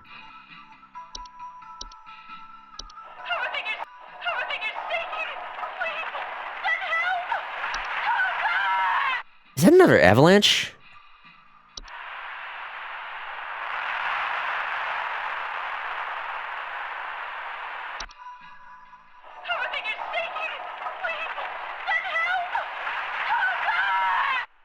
That sounds like another avalanche. Another. We've had one before.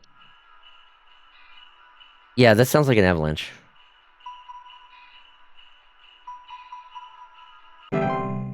Yep, avalanche.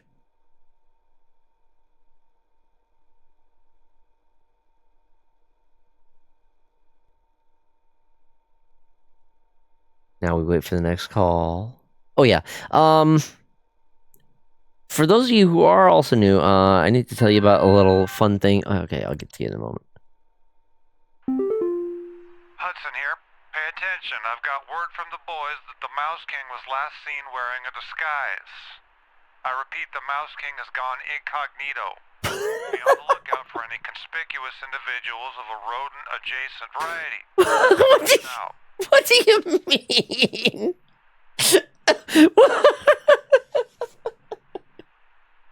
What do you mean? The Mouse King has gone incognito.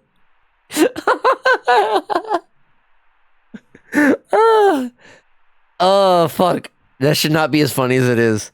I understand that you're currently dying, but don't worry, madam. We have someone come out in 6 to 20 business days. Oh, God, the Mouse King is making moves. Shoutouts to those rodent-adjacent varieties. He's preparing for the assassination attempt.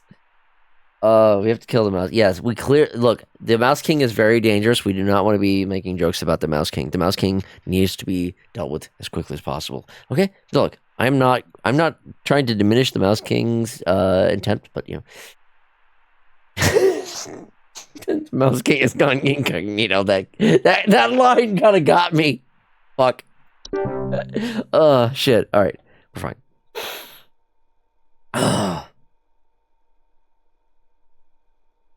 Anyway. Yeah. Next call.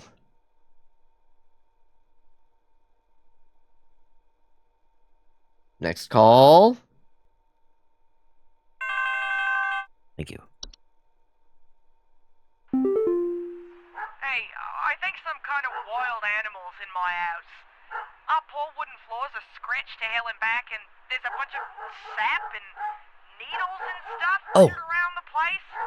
Please, could you send somebody over to find this thing and get it the hell out of my place? Hey, sit quiet, boy. Sit down, hey. Is it a Pine Sprite? Please hold. That might be Pine Sprite. Cause okay, Pine Sprites often report rustling sounds or finding pine needles and sap in strange places. Bro, turn the privacy tab. He's literally untraceable. Wooden floors are scratched to hell. Bunch of sap and pine needles and stuff littered around the house. Is this it? Okay, so the Pine Sprite. They've been noticed to cause fires or electrical shortages when electrical devices such as lights are introduced to the home. There's a lot more. What's the other pine-based creature?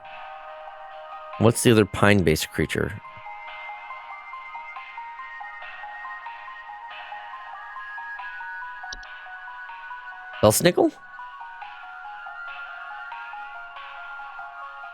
Oh, scratch marks on the floor. Finding berries, sap. Scratch marks. Oh, okay, thank you. Yes, thank you. Wooden floors are scratched to hell. Yes, okay. Dead pets. Oh, you better keep your pet in shed check, lady. Otherwise, you are going to lose your dog. Yeah, that's Belsnickel.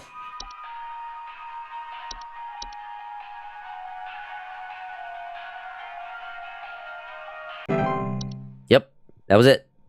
We're good.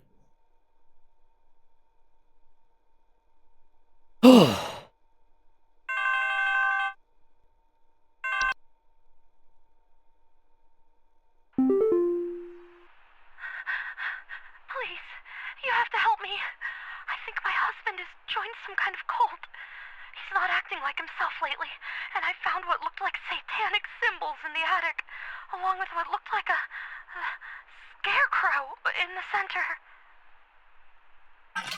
Ooh, scarecrow. Please. Oh shit! What was the thing that mentioned scarecrows? Let's see. There was something that mentioned scarecrows. Was it Hans? Not Hans? Not Hans. Someone said Hans and then immediately not Hans. Okay.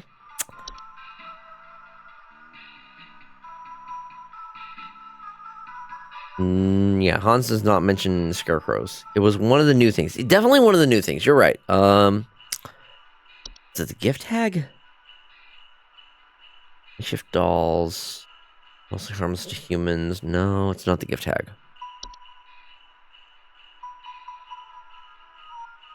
Antler growth still hasn't come up.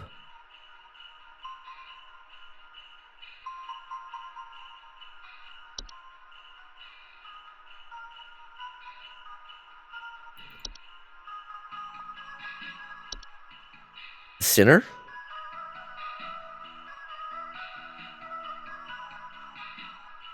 No, nothing about the sinner mentions. Okay, but shout out to the gift tag. Literally just wants to give gifts and not hostile. Gift tag. Shout out to gift tag. Did reanimation mention? No. You keep saying Hans. I don't think it's Hans. Perkta. Perkta.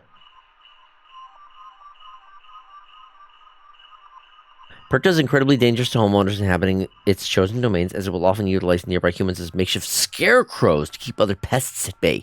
Most human adults do not usually survive the process. He's not acting like himself lately, and I found what looked like some kind of satanic symbols in the attic, along with what looked like a scarecrow at the center.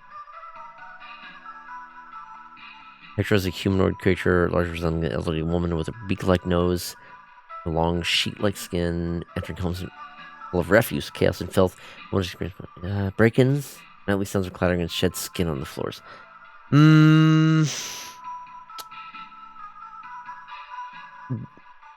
The scarecrow is the only kind of thing that it seems to correlate these two, but I don't think there's anything else. The only clue we have is the scarecrow. Yeah, but there isn't anything else that I think recalls scarecrows. So this might be it. That might be the one clue that actually ties this in. Pectra cannot be easily or safely removed from a home once it's claimed, so it's advised homeowners immediately evacuate the premises if Pectra is suspected to be present. Homeowners are advised to prevent Pectra from being directed to homes in the first place by keeping the homes clean and free of filth. Satanic symbols. What else mentions satanic symbols, though? Is Hans not on the list? Hans is... What does Hans say? I'll check Hans. Human-shaped husk of sloth rags noticed in the homes and domains. Appearance of strange markings. Faint sounds of rustling or occupants are suddenly behaving abnormally. Not acting like himself. While Hans does not directly harm those who cross paths with Hans can negatively impact the lives of homeowners should he complete the process of occupation. Occupied humans, adults may commit acts they do not condone, including more hazardous behaviors such as murder, debauchery, and arson. Hans? What looked like a scarecrow. Okay, you know what? Hans does kind of look like a scarecrow. You know what? That might be the scarecrow part might be a red herring to make you think it is Pectra. I think you're right. Hans? I think it is Hans. Yeah, Hans makes more sense. We'll go with Hans. I believe you.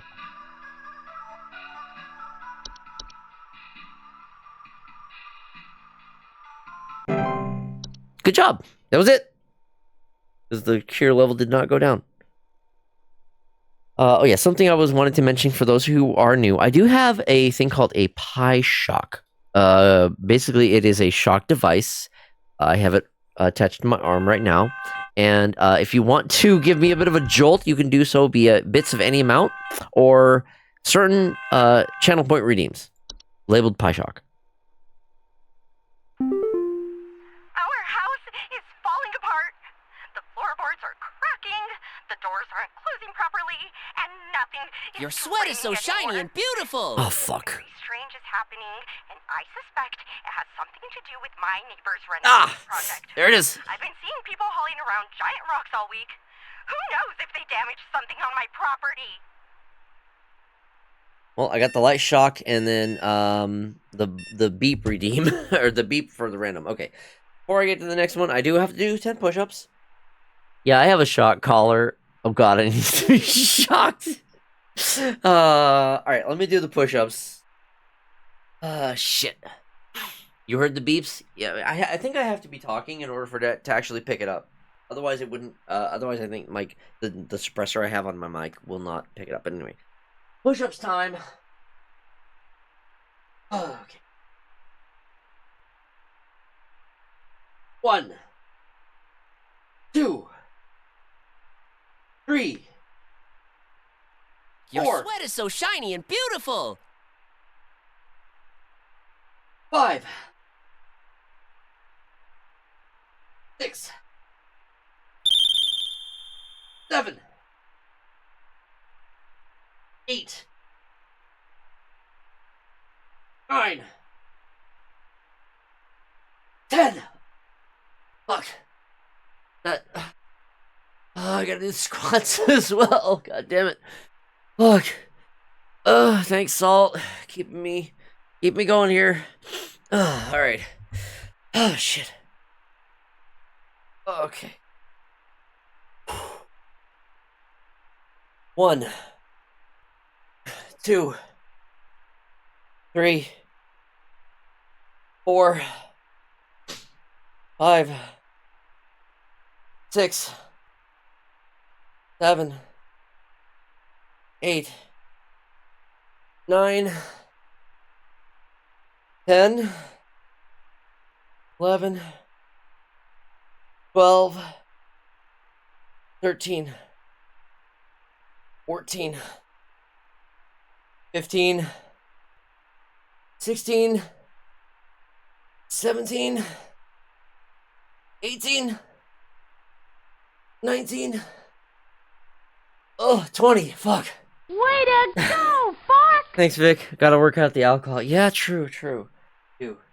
Oh, goody. Goodness great. Okay. Oh boy. Okay, so let's see here now. What was her issue? It's falling apart, floorboards are cracking, doors aren't closing properly, nothing's draining anymore. Something very strange. Neighbor's renovation project. I've been seeing people hauling around giant rocks all weekend. Wait a minute.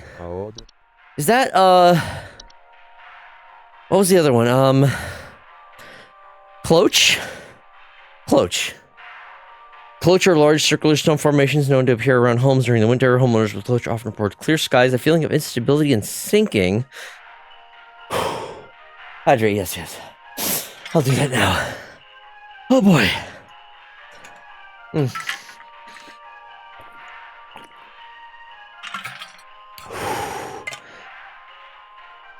Cloach are highly hazardous to homes and their inhabitants as the ground in the center of the formation will gradually sink lower until a deep pit is formed, damaging a home's foundation in the process and preventing homeowners from leaving. Okay, yeah. Cloach sounds to be it. Oh boy. Goodness gracious.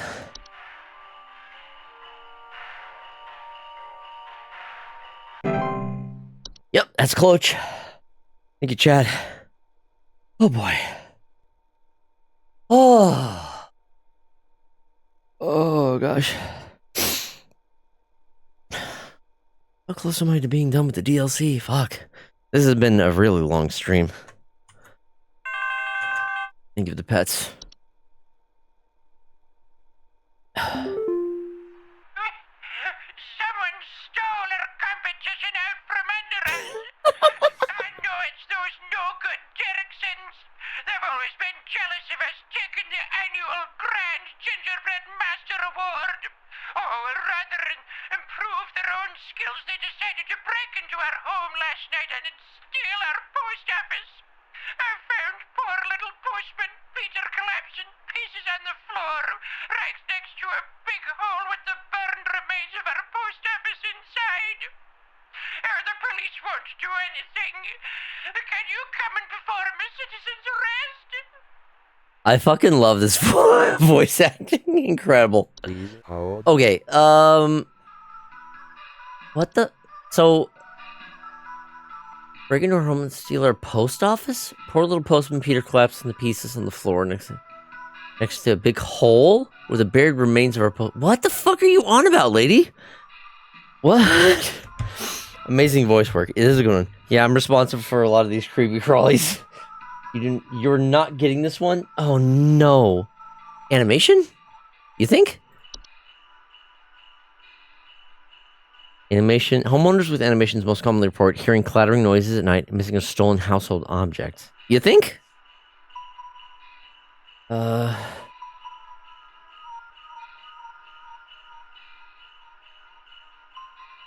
This one's so vague. Oh gosh.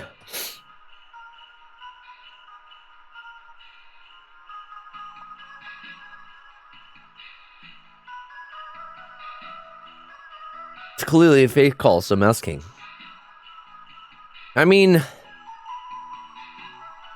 2 people said animation. Vic, do you know the answer?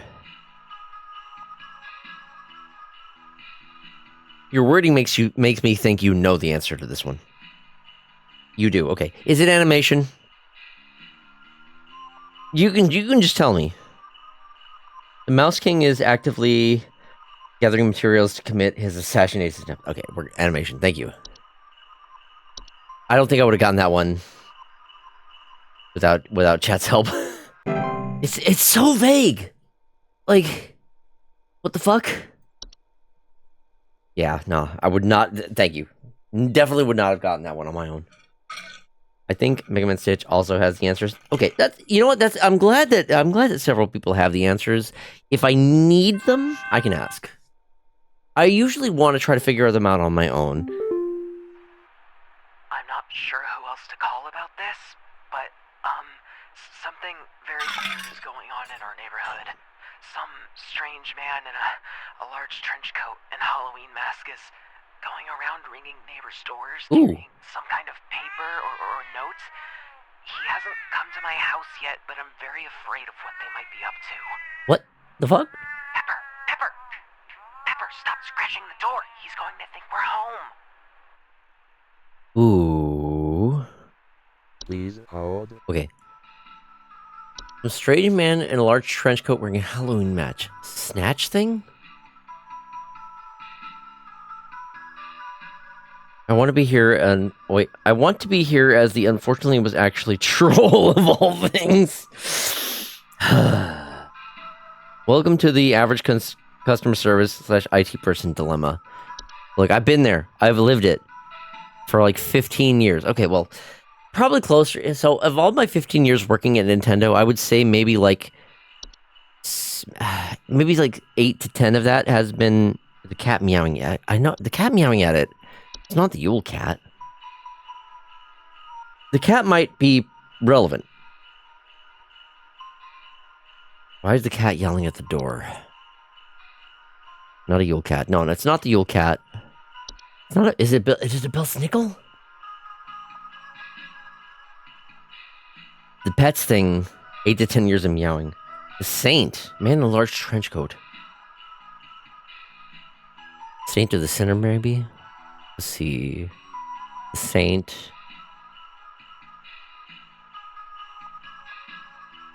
A bearded elderly human male adorned in thick robes, often seen wearing a pale horse-like creature. No mention of horse in here. The Sinner?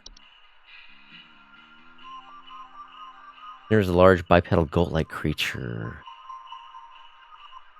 Paper or note? Paper or note? Is that like a list? I feel like the coat's the main clue. What are they passing now? Notes. The notes is interesting. Most folks would just speak. I don't think it's gonna be... We've had the fake carolers before. False carolers. Read the Saint again?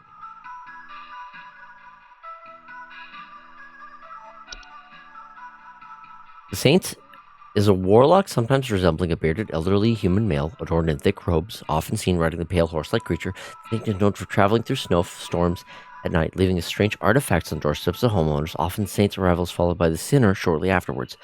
The acceptance of the artifacts granted by the saint by bringing them within one's home can often result in gift receiver experiencing great fortune and luck for a span of 30 years. Not the saint, okay. The sinner. A large bipedal goat-like creature known for breaking into homes and devouring human children. Usually arriving after snowstorm has passed. Notes plus cat behavior. Rat King. The Rat King? Mouse King.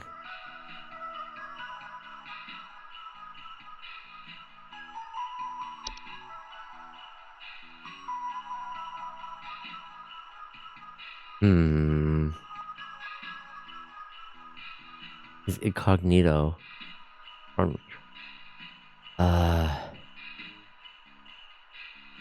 Strange mice behavior. Was an incredible threat. Is this it?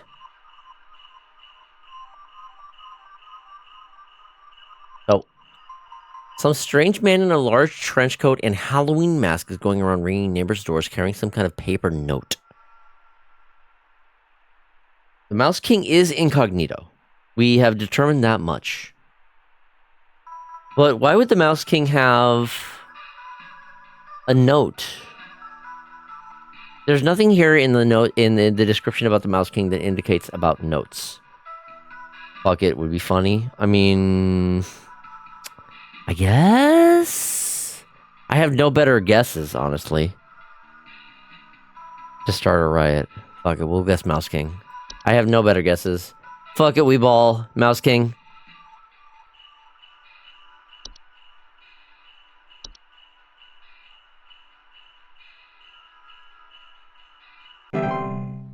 Oh, nice. That indeed it was. That's good. I was really hoping this was the one you got wrong. Let me guess. There's some interesting failure dialogue if I do get it wrong. That's my guess.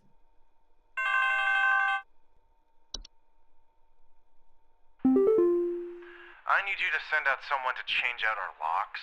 My mother-in-law has finally gone far enough, and I've had it with her. I don't know how, but I think she's managed to get a copy of my key to come in and leave these creepy little dolls for my kids at night. I saw that old bag myself on the security camera. Wait. It's a bit fuzzy, but I can make out those crony old arms of hers. It's an instant loss? Oh, is it? Oh. Please hold. Okay. Yeah, that would have been rough. We fucking love this entity. Okay, so...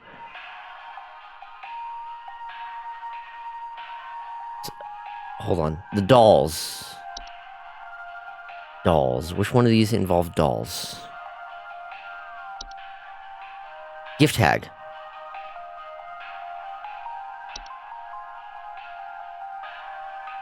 Brings us a mace of dolls. Thank you. Yes, that's it.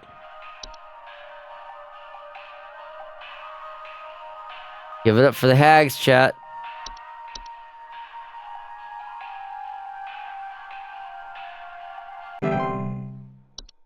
We are maintaining our cheer level, 83%. Which is pretty good. Hey! Yo! 100%! Thank you, chat. I definitely would have not... I definitely would not have made it this through 100% without y'all.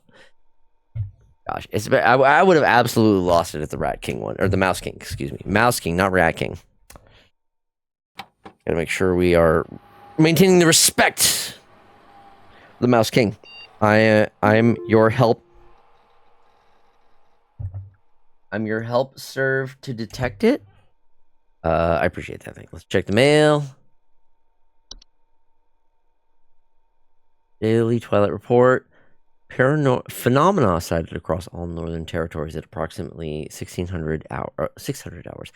Estimated proximity around 10,000 miles or 16,000 kilometers. Currently feeding. Current risk profile very high. Increased levels of cheer spreading is highly advised. HSH Observatory. Merry Christmas, Bunny. Hey, what are you doing here on Christmas, dog? Unfortunately, we both know why. I'm sorry this always falls on your plate, Becca, especially with the extra madness going on at Pest Control this year. Today's going to be a rough one. Here's hoping to see you tomorrow, dude. We all have you to thank for this past year. Rebecca is the sole reason why the Twilight has not ruined everything. I don't know why he's complaining if an entity beyond my comprehension was like, hey, here's some dolls for your kids, free of curses. I'd be ecstatic and confused. Sorry, spelling dyslexic memory. You're fine. Don't worry. You're all good. Dog. All right.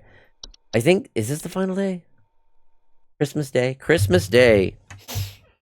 Almost Christmas means it wasn't Christmas. But now it is Christmas.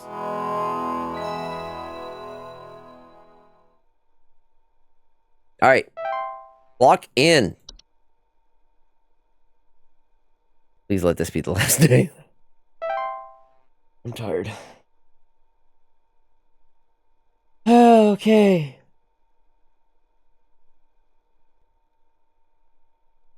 Where's the first call of Christmas Day? That's a good reference. Merry Crisis. It's Christmas. Merry Crisis. It can easily be the last day. I hope it's the last day. I am getting a little tired. Everything is Avalanche. We've had several Avalanche out. Hudson here. We almost had him, but that little royal pain has given us the slip. He was last seen hightailing it towards the head office with his swarm in tow. Oh. I repeat, you have a whole gaggle of mice coming your way. My boys are coming in to break the walls down. We're gonna seize the king no matter what. Tell your buddies up at IT they're gonna have plenty of work ahead of them tomorrow. That's how it has to be. Hudson out. Tomorrow, implying that I do have another day of work. Of course, the day after Christmas is, okay. In my experience with Nintendo, the day we had the Christmas off, the day after Christmas was when all hell breaks loose. It is the day when we open early and close late because it is all hands on deck day. Fuck, of course I'm working day after Christmas. Permissions have been updated. New entries? More? Gotta be fucking kidding me. What's left? What's new? Where?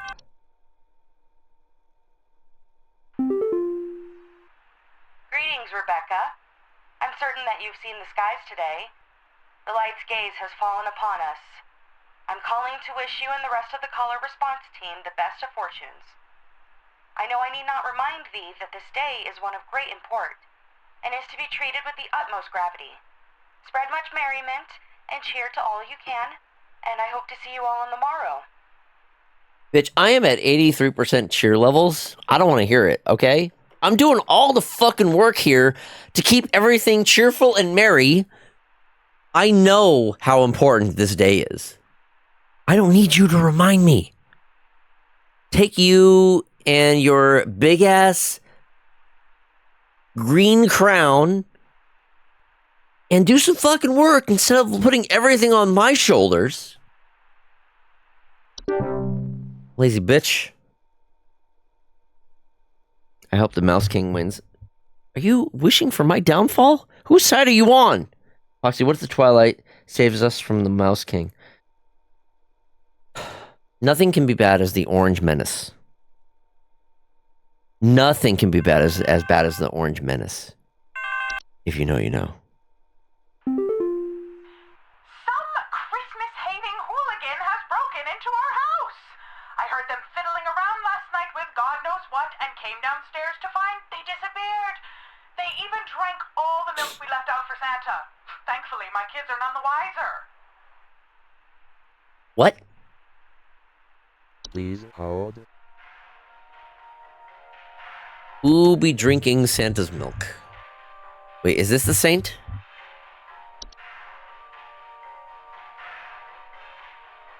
I don't think this is the saint. Elves? No. Some Christmas-hitting hooligans have broken into our house. I heard them fiddling around last night with God knows what and came downstairs to find they disappeared. They even drank the milk we left for Santa. Wait. Is that the Yule Men? Stolen food. Clattering, giggling, more rarely missing pets or children. Common hob? No, but wait, really? No way. I don't know if it can be the common hob.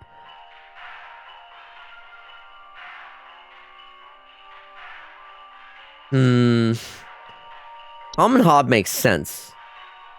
Since they are placated by leaving out bowls of cream of milk. I think it might be the Yule Man again? Common hob. Okay. Mega Man Stitch says so. I know that they had neither the answer. I will take... That is it. Common hob.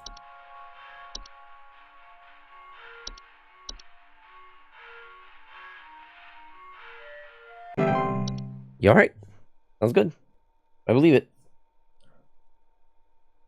I'm your hunter. I appreciate that.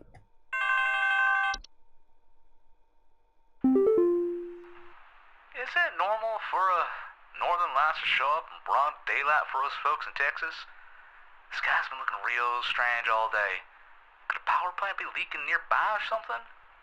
Looks like the sky went all radioactive, if you know what I mean. Yeah, that sounds like the Twilight. That one really does sound like the Twilight.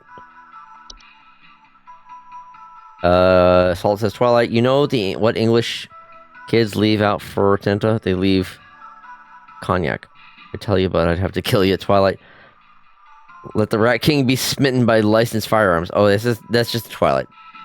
Well, this annual recurring phenomenon, known for its diet of fear and suffering, should I guess that's it. Northern. I mean, it's the only thing that looks like that. Sure. Go for the Twilight. I am doing my best to prevent it from causing the demise of the human race.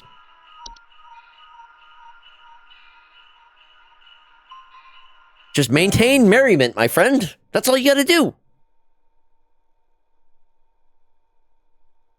We're good. 83%. 83% is good. In Texas, of all places. It will proceed to consume all things that dwell above and below the soil. Aurora Borealis, at this time of day, and this time of year. They tried taking my baby! I boarded everything up, but I think I made them mad. Uh-oh. I hear something coming. Something coming from the mountains. What? Listen to this. You have to help me! Please. What? Hold on. Hold on. Don't tell me, chat. Don't tell me.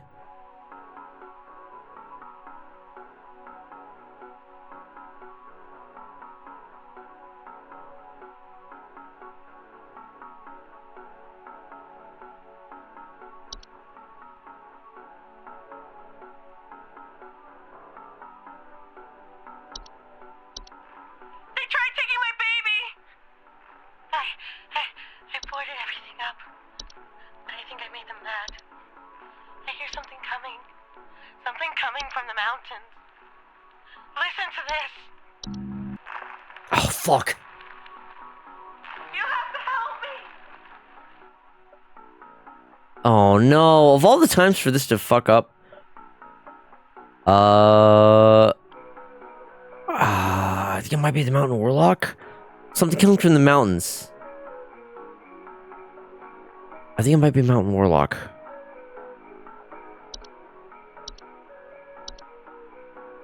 I have no other guesses. No? No.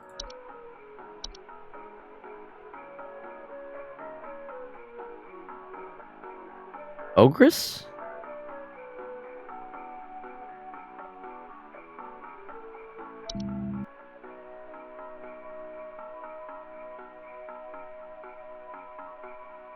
Alright. Mountain Warlocks shout from the mountains. Ah, right. Check clutch. I can't check anything. Everything gives me an error right now. Everything is a network error. I can't check anything. Ogress is a baby snatcher. Ah, okay. Yeah, I vaguely remember looking up Ogress, so yeah, I don't remember details on that one. I'll take your word.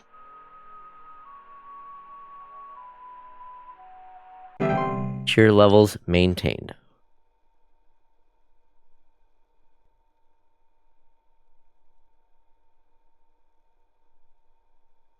Okay. I will ask, maybe refrain from immediately telling me the answer. If I need help, I'll ask. There's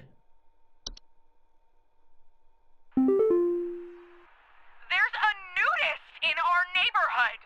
I contacted the authorities about this pervert crisis, but they told me to call you instead.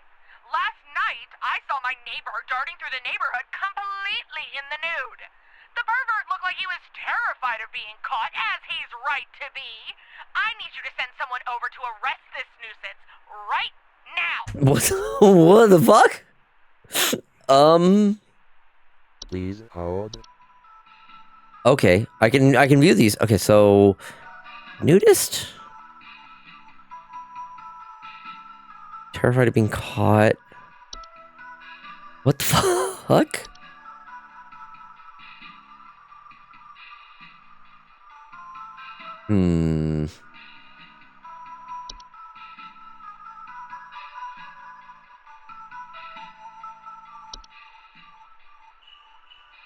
Or just wants to frolic naked in his lane, unbothered.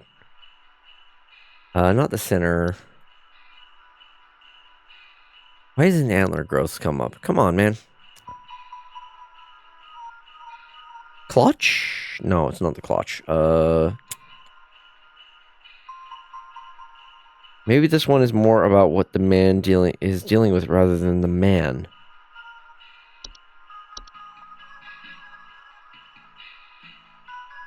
Completely in the nude, terrified of being caught. Terrified. Okay.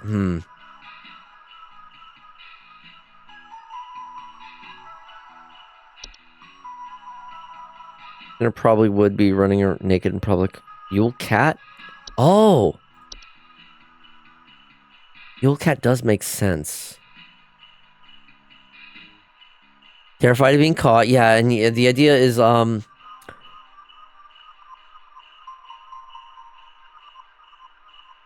it is advised to deliver these fabrics completely unclothed. Okay, Yule cat makes sense. Yeah. Okay.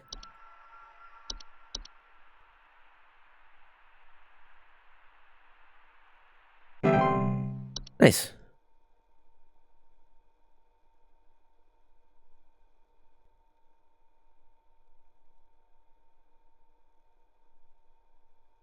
Yeah, that worked. That was it? Sweet. Do I have to do the day after Christmas as well, in addition to Christmas Day? I'm just trying to figure out how much more I have of this game, because it's almost 1 a.m. for me. Oh, thank God you answered. I don't know how long we have before the power goes out again, but please, you have to send somebody out here. I'm at 451 Grover Lane. The storm is bad. It's really, really bad. And my mom got caught in a storm on her walk, and now she's in pain. I didn't know who else to call. What do I do? Oh, no, I think I know what one of this is. Please hold. Okay, is this...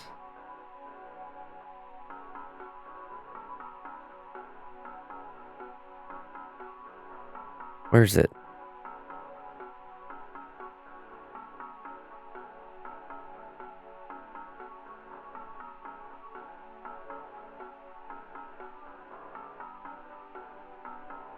Hold on. What was it called? The Hunt? Oh, fuck. Mega Man, stop giving me the answers.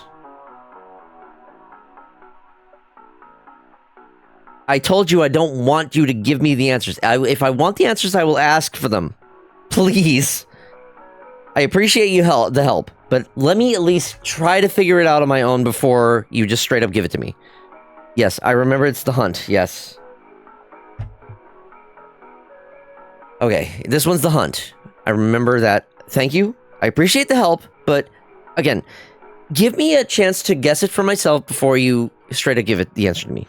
I wasn't paying attention to the call all this time. Thank you. I appreciate the understanding, yes.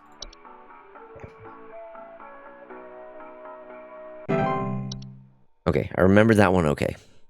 Even before seeing the answer, I did remember.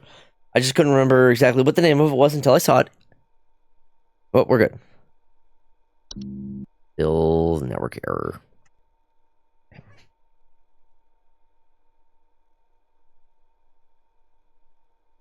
The hunt is honestly really fucking scary if it happened. That one, yeah, I remember reading about that one. That was terrifying. Holy shit. Curses network errors, yeah.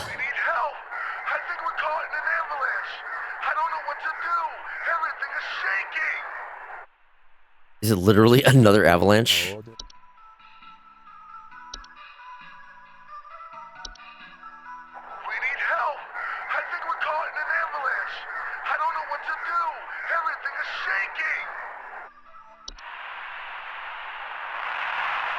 No.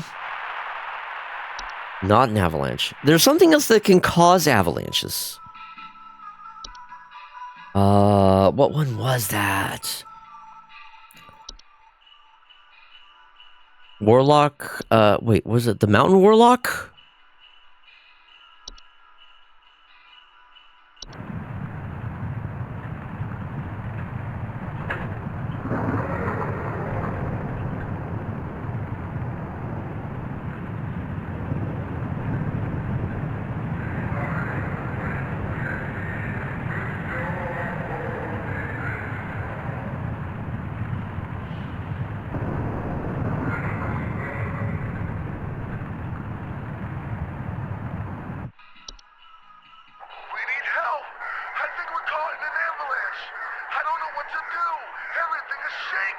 Yep, Mountain Warlock. That's it. Sounds match up. The Mountain Warlock.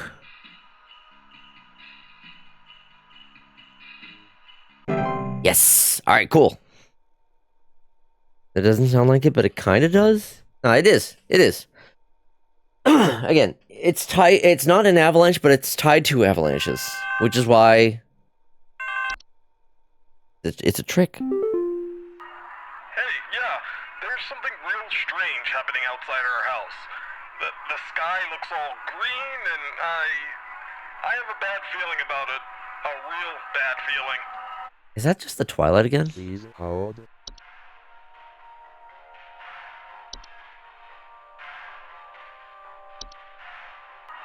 Hey, yeah, there's something real strange happening outside our house.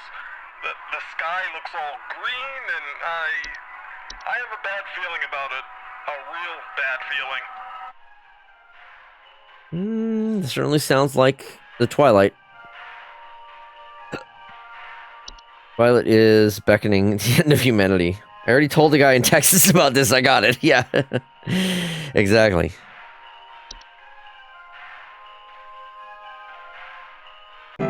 Yep. We good.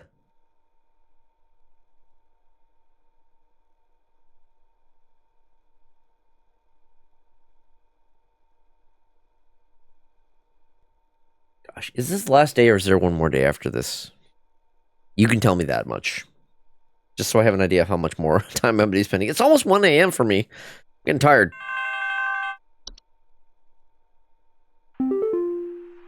There's someone trying to spy on my son Richie and I. Just the other night, while it was raging outside, some prankster with a death wish came to our door and just absolutely hammered on it and left before I could answer. This kid left some kind of weird-looking orb on our porch, so I punted it into the trash. Orb? Probably some kind of spy camera to case the joint with. Well, that sounds like, the Saint? Please hold.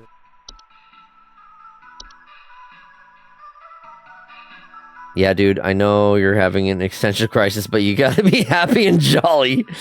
Epifop must get promotion. Didn't even ponder over it, just tossed it last day. Okay, thank you. Yeah, 2 people saying today's the last day. We must continue commune with the orb. It doesn't say what kind of gifts the Saint leaves, but I think this is probably the Saint.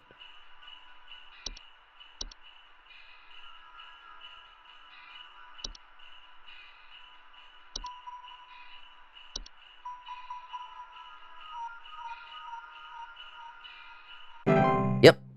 You made the right choice of punting that thing.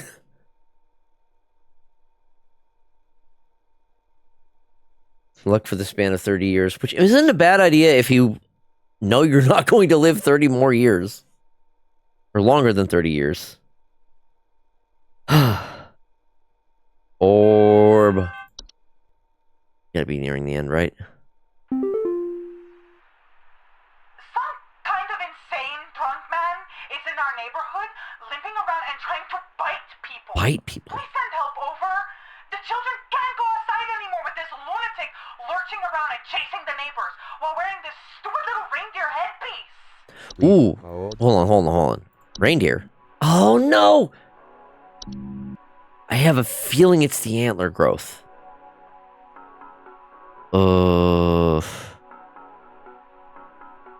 Something tells me it's the antler growths. It hasn't come up yet. I think it's the antler growths. Never give up. Trust your instinct. Yes! We got it. It was the antler growths. Feels like they do the error just to say, did you remember day one? Pretty much. Thank you for the redeem salt. One more? Maybe? Last one?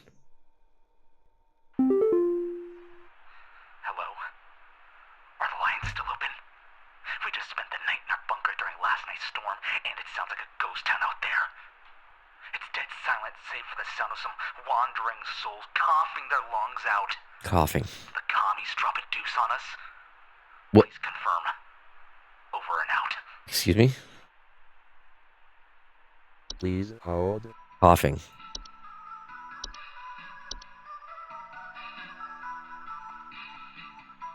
Including this, there's 6 calls? Fuck me. Damn, last day is a long one. Holy shit. Okay, which one of these had coughs? One of these mentioned coughs. That's a Doomsday Pepper, if I've ever seen one. Doomsday Pepper. Not the red nose.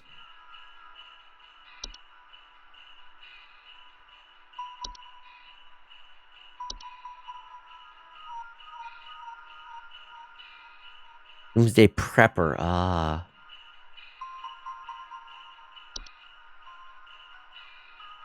One of these had mentions of coughing.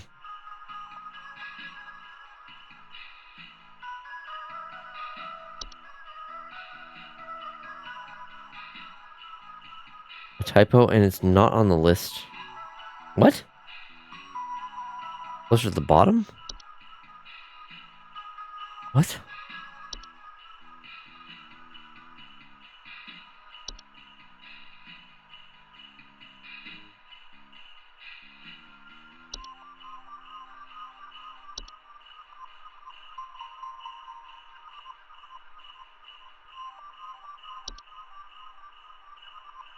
W section.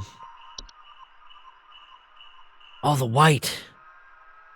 Coughing or hacking.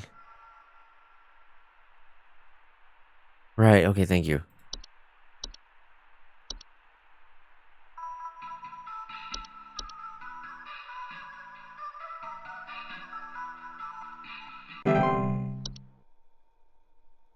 Victims of the hunt. Right. Yeah, this is very terrifying stuff.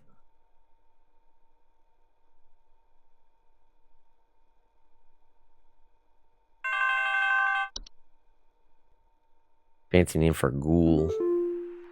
What's happened to my husband? I came home from a trip and... Oh, God! It's horrible! The police won't do anything. Please, send someone. What kind of sick person would do something like this? There's so much blood. What? And straw. Straw. So much straw. Oh. Please hold. Hold on. Okay. Don't tell me. Do not tell me. I swear to God, if someone tells me, ban them. Maybe not ban them. Time out them. Fuck. Okay, Hans was not... Hans looks like it. Hans looks like, well, it was the... Fuck, it wasn't the gift tag. Was it Pectra? It might have been Pectra. I think it was Pectra. Pectra was the one that did...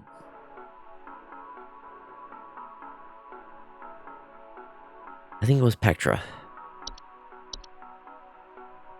Pectra was the one that did, it was Aliens, right, Aliens. Little Spice Chipmunk. Pectra.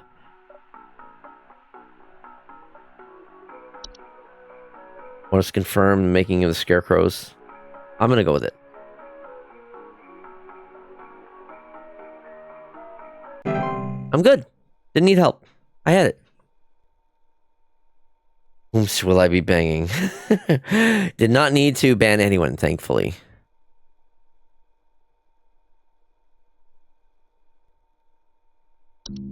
Still network error. Okay. Poor Dennis.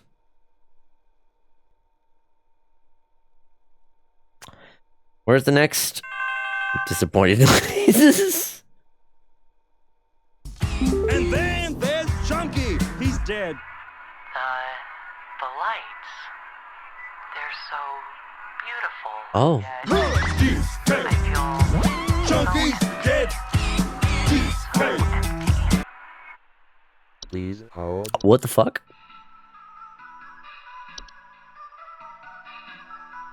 The lights. It's not... that's not the Twilight. No, that's not the Twilight. We had this before? Relax. We're not done yet. Maybe?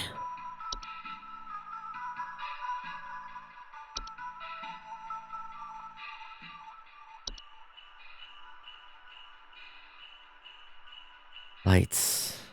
Lights, lights, lights.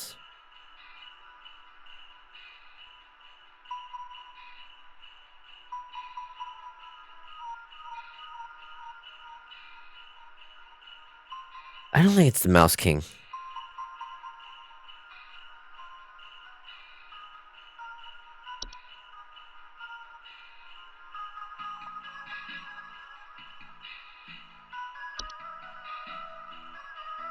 Definitely not the Mouse King. Neighbor's doorway. Yeah, no, the Mouse King doesn't have anything to do with lights. It's not the Mouse King. What other entity deals with lights? The Pine Sprites. But the fact that he mentions his feeling leads me to believe it is not the Pine Sprites. The ones that I can think of that involve lights are the Pine Sprites and the Lamp Sprites. But I don't think it's Lamp Sprites either. Time Wisp? Time Wisp. Time wisps are a subspecies of wisp that appears in faint candle-like lights. With a friendly visage, they are known to temporarily displace objects and persons in time, and are most active at night. Homeowners that have experienced time wisps often report a newfound gratitude for life, a desire to battlefields, or immense existential dread. That does seem to match. I think this one is more relevant than the Twilight. The Twilight is just so vague. I think it's time wisps.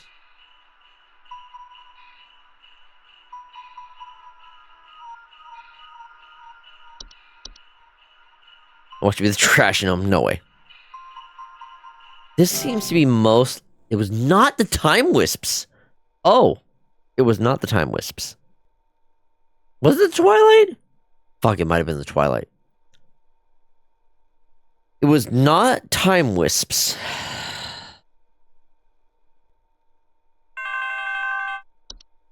Well, I don't even get time to think about it. My Greta! She's gone! It was Twilight. Fuck. Won't do anything, please! You have to help me find Greta! Last night someone broke into the house and took my baby! By the time I got to her, it was too late! I saw them jump out the window! I think they might have been an escaped prisoner or something! They were carrying chains! Chains? Please hold. Okay, so her wording may make me think that she's talking about a child, but she might be talking about a pet. Chains. Prisoner or something carrying chains. Hans? Handel?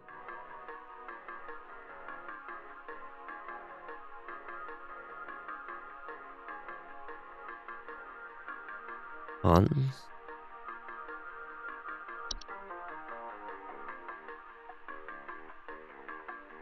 No, not Hans. Spyro 2 joke. Oh, okay. I'm not gonna lie, every time a character screams about their baby, I have to wonder if it's an actual baby or their pet. Exactly! That's the problem! That is the situation that I am continually dealing with as a player of this game. Okay, which of these creatures can give a hint? Give me a minute first. So the ones that occasionally deal with pets, not the Belsnickel. No, oh, baby Belsnickel. Report break-ins. Belsnickel is a maybe.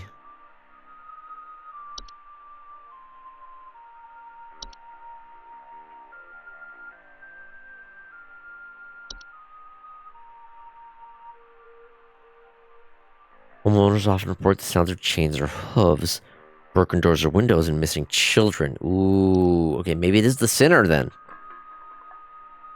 This tends to... Okay, the sinner tends to line up more than Belsnickel. Particularly because of the sound of chains. They did say chains, yes. Carrying chains. Prisoner carrying chains. Devouring human children. Okay, in this case, it might actually be... She might actually be talking about a child. Yeah, the chains are a big giveaway. Okay, I think it is the sinner.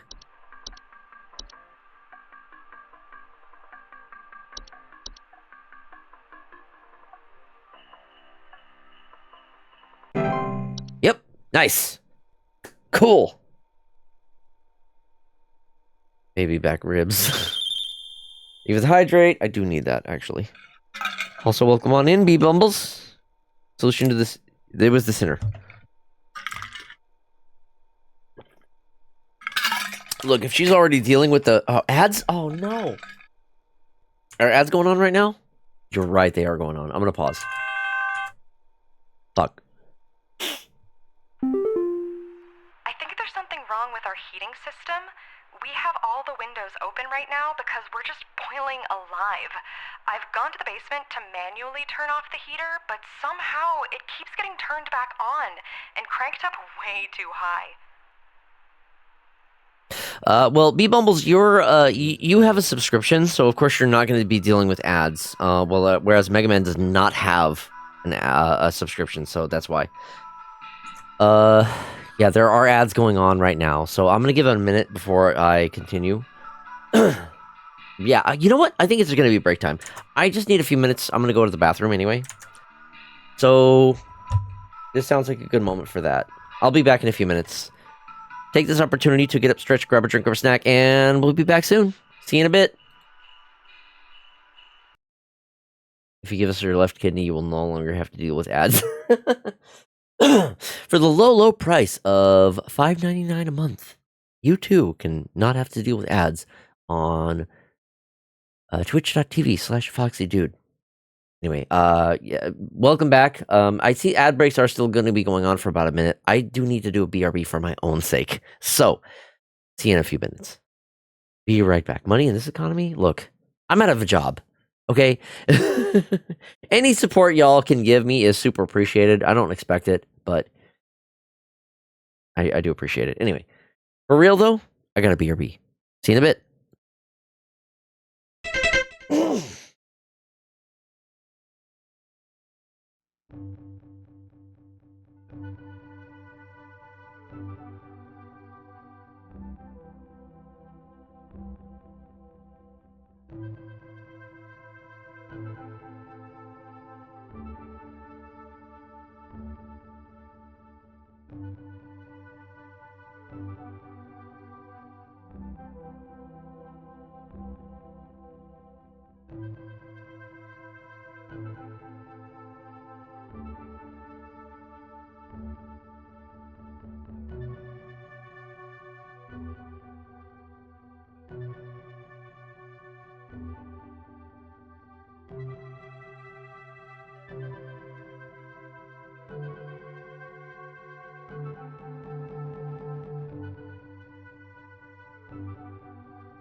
Okay, thank you so much for your patience. We are back. All right. Also, I did stop providing guesses myself after I pulled up the answers, but if hints are needed, I'm here to help. Yes, so typically when it comes to this type of game, I like to at least give it my own go, but if I do get stumped, I want to have the option of asking chat if chat does know or wants to give their own guesses. So my ask is try not to backseat too much. If I need help from chat, I will ask specifically. I'll say like, "Hey, chat, help me out here." Foxy, if you don't mind answering what program you're using for streaming, I use OBS. And to be a betting man based on the intelligence. Yeah, no, I'm not a smart man. I will admit, first and foremost, I am not a smart man. So most of the time I am okay with receiving some help, but at least let me try to, like, suss it out on my own before providing the answers.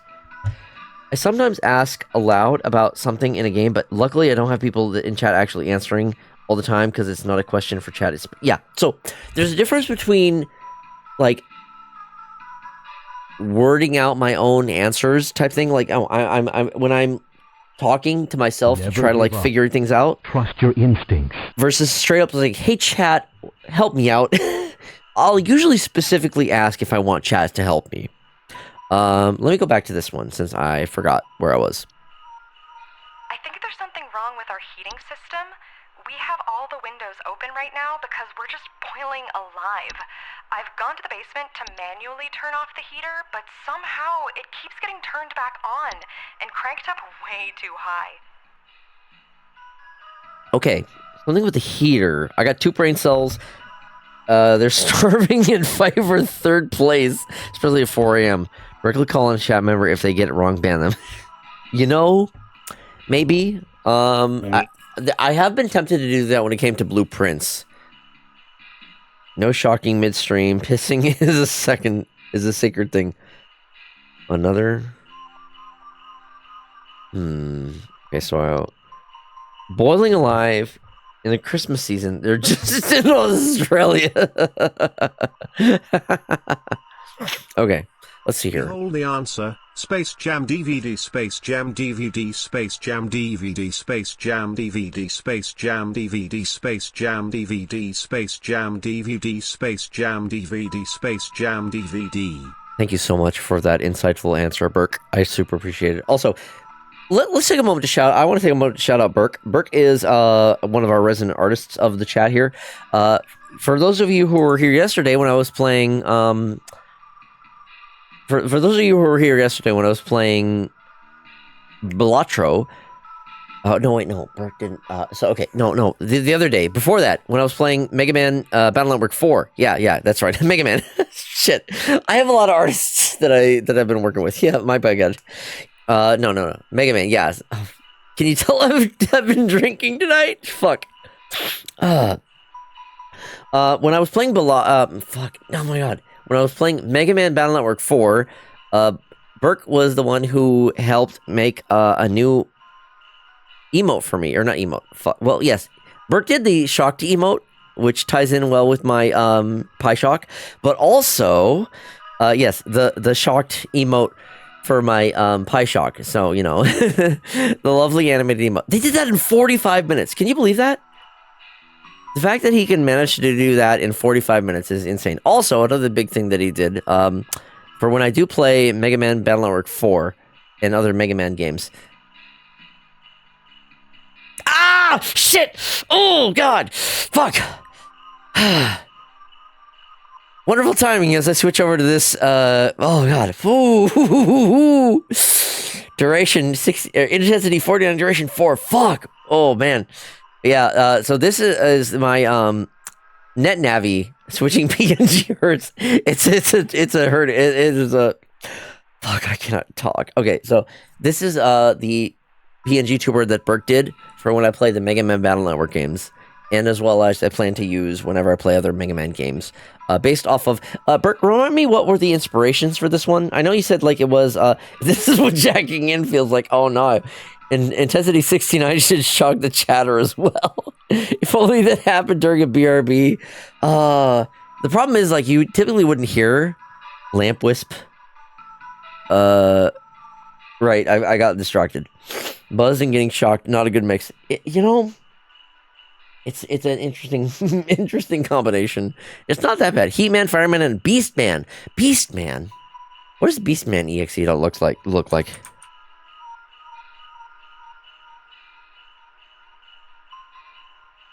Oh, I see it with the Beastman. Okay, yeah. Oh, I dig that. I definitely see it with Beastman and Heatman and Fireman.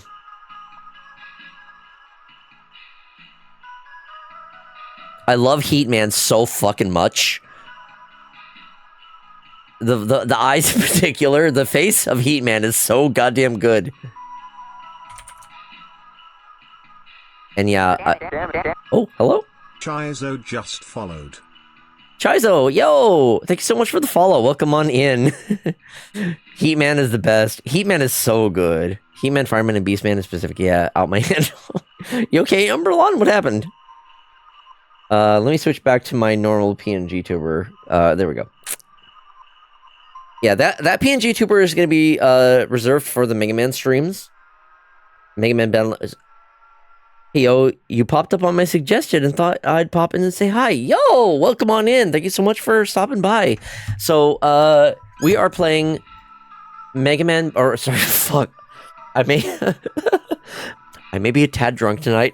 Heatman is shaped like a Zippo. He is. It's very cool. Mega Man EXE really saved Mega Man from getting trashy, creepy pastas made of him as his franchise. Fox, has you perchance been drinking? Yes. I don't doubt that for one moment. I have been drinking quite a bit tonight. I am partaking in the holiday spirits, let's say that much. Yes, this may be well into January, but you know what? I don't fucking care. Yeah, we're playing Home Safety Hotline. I'm doing the holiday DLC of it right now. And I think I'm on the last day of it. But yeah, Smog Magog from Cassette Beasts remind me of Heatman. Absolutely guzzling alcohol. This is just Christmas 5, Christmas harder. Okay. Oh, goodness. I need a little bit more water. Okay. But yeah, thank you so much for the follow. I am, just to give you a brief recap, I'm FoxyDude. I also go by CJ. I am a variety streamer, PNG tuber furry in Seattle. And I am a big Nintendo fan, but I do play a variety of other games, as evident by tonight with me playing Home Safety Hotline. For you unfamiliar with this game, this is the best way to describe this is it is a call center type game. You get calls from people who are having various issues, and you need to try to diagnose their problem with the various entries that you have, and to give them the best answer. So let's go ahead and play back this person's issue because I've literally forgotten what they had. I think there's something wrong with our heating system. We have all the windows open right now because we're just boiling alive. I've gone to the basement to manually turn off the heater, but somehow it keeps getting turned back on and cranked up way too high. Okay, this one's interesting. Let's see here. Yes, they're called The Sinner, and they foil the Saint or Santa call center type game. That's a Kojima-ism. I love the PNG, and this game is so fun. I've watched a few other people play this game, but I've not played it myself, so this is my opportunity to finally play it myself. And I'm so glad that you like my PNG tuber. I do have a variety of reactions, so the Mega Man one is specifically one that I'm going to be using. Could be dwarves, maybe. You know what? Let's see, dwarves. Maybe. Let's see. What are dwarves? Dwarves are small rock-like creatures known for creating and living in underground burrows, sometimes extending their territory into human homes. Homeowners with dwarf infestations often report increased heat in their homes. Oh! Clattering or banging sounds and finding rubble or holes in basements or cellars. Dwarves are harmless to most mammals, with their diet consisting most of insects, soil, and rocks. Dwarves' burrowing activities often cause foundational problems or structural damage. You know what? The fact that they do mention the heating, I think that is, yeah, I think it's dwarves. We'll go with dwarves. Yeah, I'm a big Nintendo nerd. I am also currently working through Mega Man Battle Network 4, and will plan on playing future Mega Man Battle Network games. And Mondays are my Mega Mondays, where I am returning to, now that I have my PNG tuber, I'm going to be playing various other Mega Man games. They're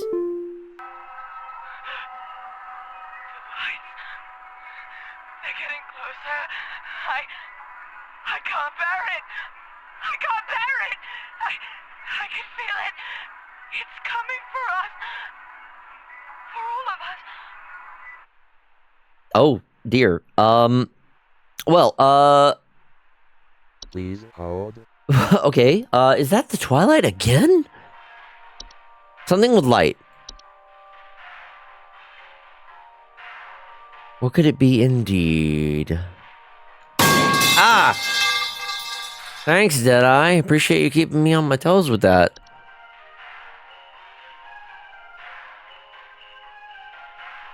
There was another one that involved existential dread. Okay, lady, you need to be happy and jolly. Ban the in-game action, answering calls. Well, okay, we'll just be stopping the game then, if that's the case. What was the one that involved wisps? Some kind of wisp. Okay. There's a lot of wisps. Time wisps. Existential dread. The lights. Oh, the lights?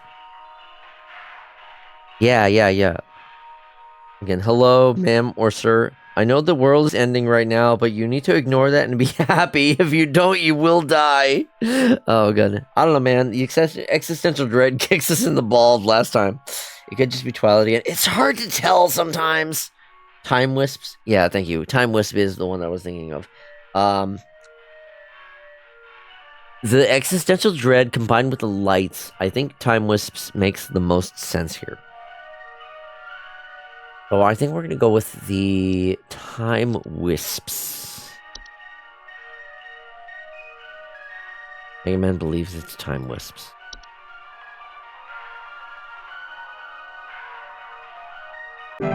It was not time wisps. Shit.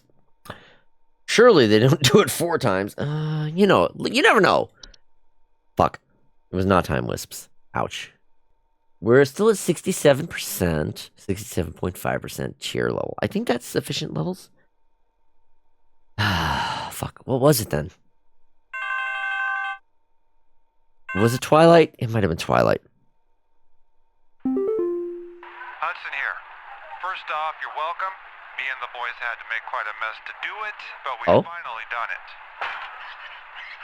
Yeah, that's right. We got you, Your Majesty. Oh, God!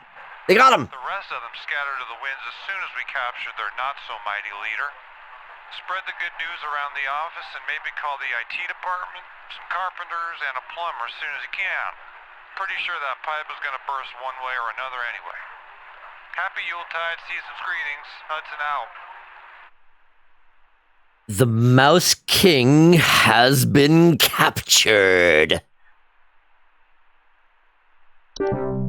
Good to know. Mouse King forgive ya this time. Again, absolute Skaven moment. The assassination attempt has failed. Alright, well, how many more questions do how many more calls do I have? Gosh, it's getting so late. I'm so tired. Obama, we got him. You have worked the miracle once again, Rebecca. Thanks to you, the Lights Watch has passed over us once again. You are truly a lifesaver. As a friendly reminder, the office Christmas party begins on the morrow, so we had best see you there. Yo. May the Yule shine upon thee and be ever merry, Rebecca. Oh, I'm so glad I don't have to work the day after Christmas like I did at my previous job. Yo! We did it, chat! Merry Christmas! Oh, thank God. What? What? Wait, what happened? Did I accidentally hit a key? Okay, we're fine. It's good.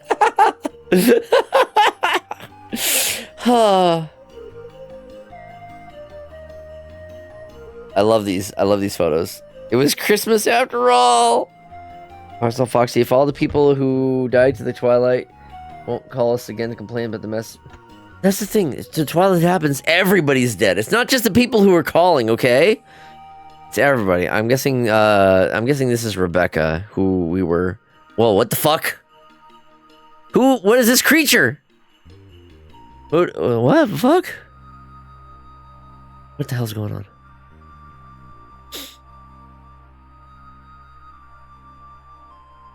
John? Oh, shit. Slim Jim, goddamn elf. Oh, he's got a hob. Mike has a hob. You don't feed the hob. You don't want to feed the hobs after midnight. You know what'll happen? Oh, no, the hob is drunk.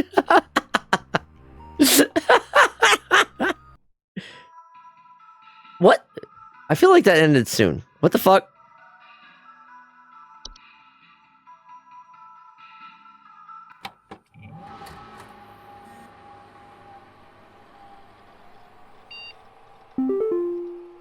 Options?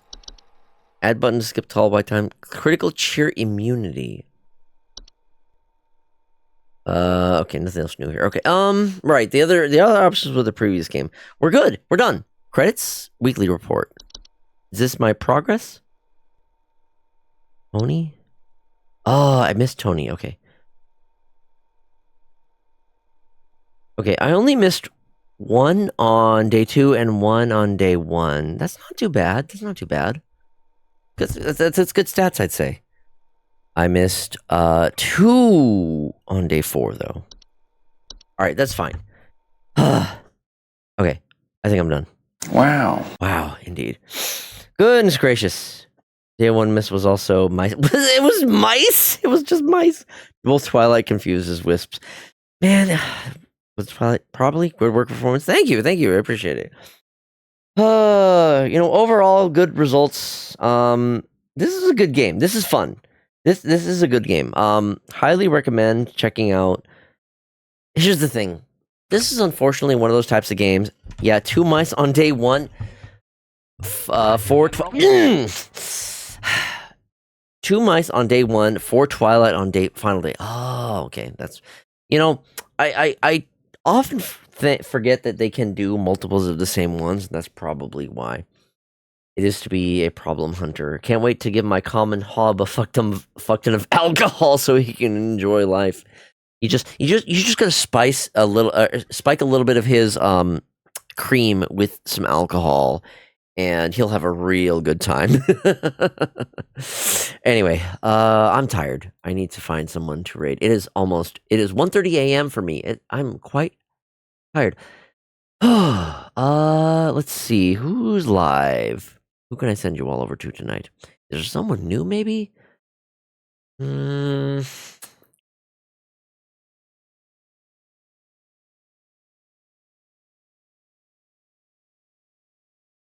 that's playing anything relevant? Thanks for the stream. Fuck ton of alcohol. EPCJWJ. Look, I have been drinking. I am tired. Yeah, I'm tired. Oh boy. Goodness gracious. Thanks for stream. Much labor and max savings were had. It was a good stream. This game was fun. I'm glad that I got to have a good time. I inhaled good pizza. You're making me fucking jealous. Don't make me want pizza. It's too late for me to be wanting pizza. The yawn almost got me. I have that effect. Okay, let's see. I'm still figuring out who to send you all over to. I have an idea. I think I might send you all over to Space Yeen tonight. They're playing Forbidden Solitaire. I don't know what that is. But if it's a card game, I got Scooters in my mind, our local pizza arcade. Pizza arcade? Oh, that sounds awesome. Damn. It is forbidden. Well, the name of it is forbidden, but, I was playing Blotcher not too long ago, so, nothing is forbidden when it comes to card games.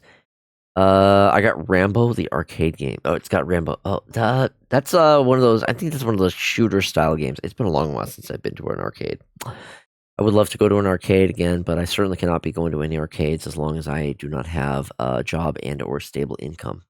Sega arcade. Oh, then it's definitely good. Sega makes really fucking good arcade games. Shit. Man, there are some decent arcades near me. For example, I know that we have a GameWorks that's like downtown Seattle, which I've been to a couple times, but I haven't been to it recently. I used to go there quite a bit. I know they had like half price Mondays or something, where all of the arcade games were half price. I remember playing the fuck out of their Willy Wonka coin pusher, because I was able to do really well on that one, because the spinner to get the the spinner to try to get the golden ticket was a skill stop, and I was actually really good at that one.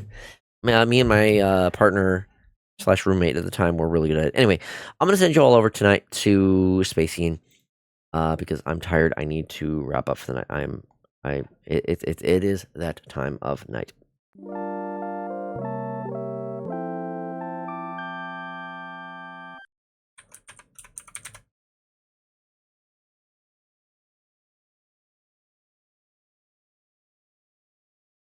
Well, I'm out. Goodbye, everybody, or day, depending on y'all's location.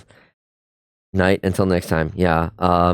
You know how it goes. I stream every day. And when I say that, I'm not joking.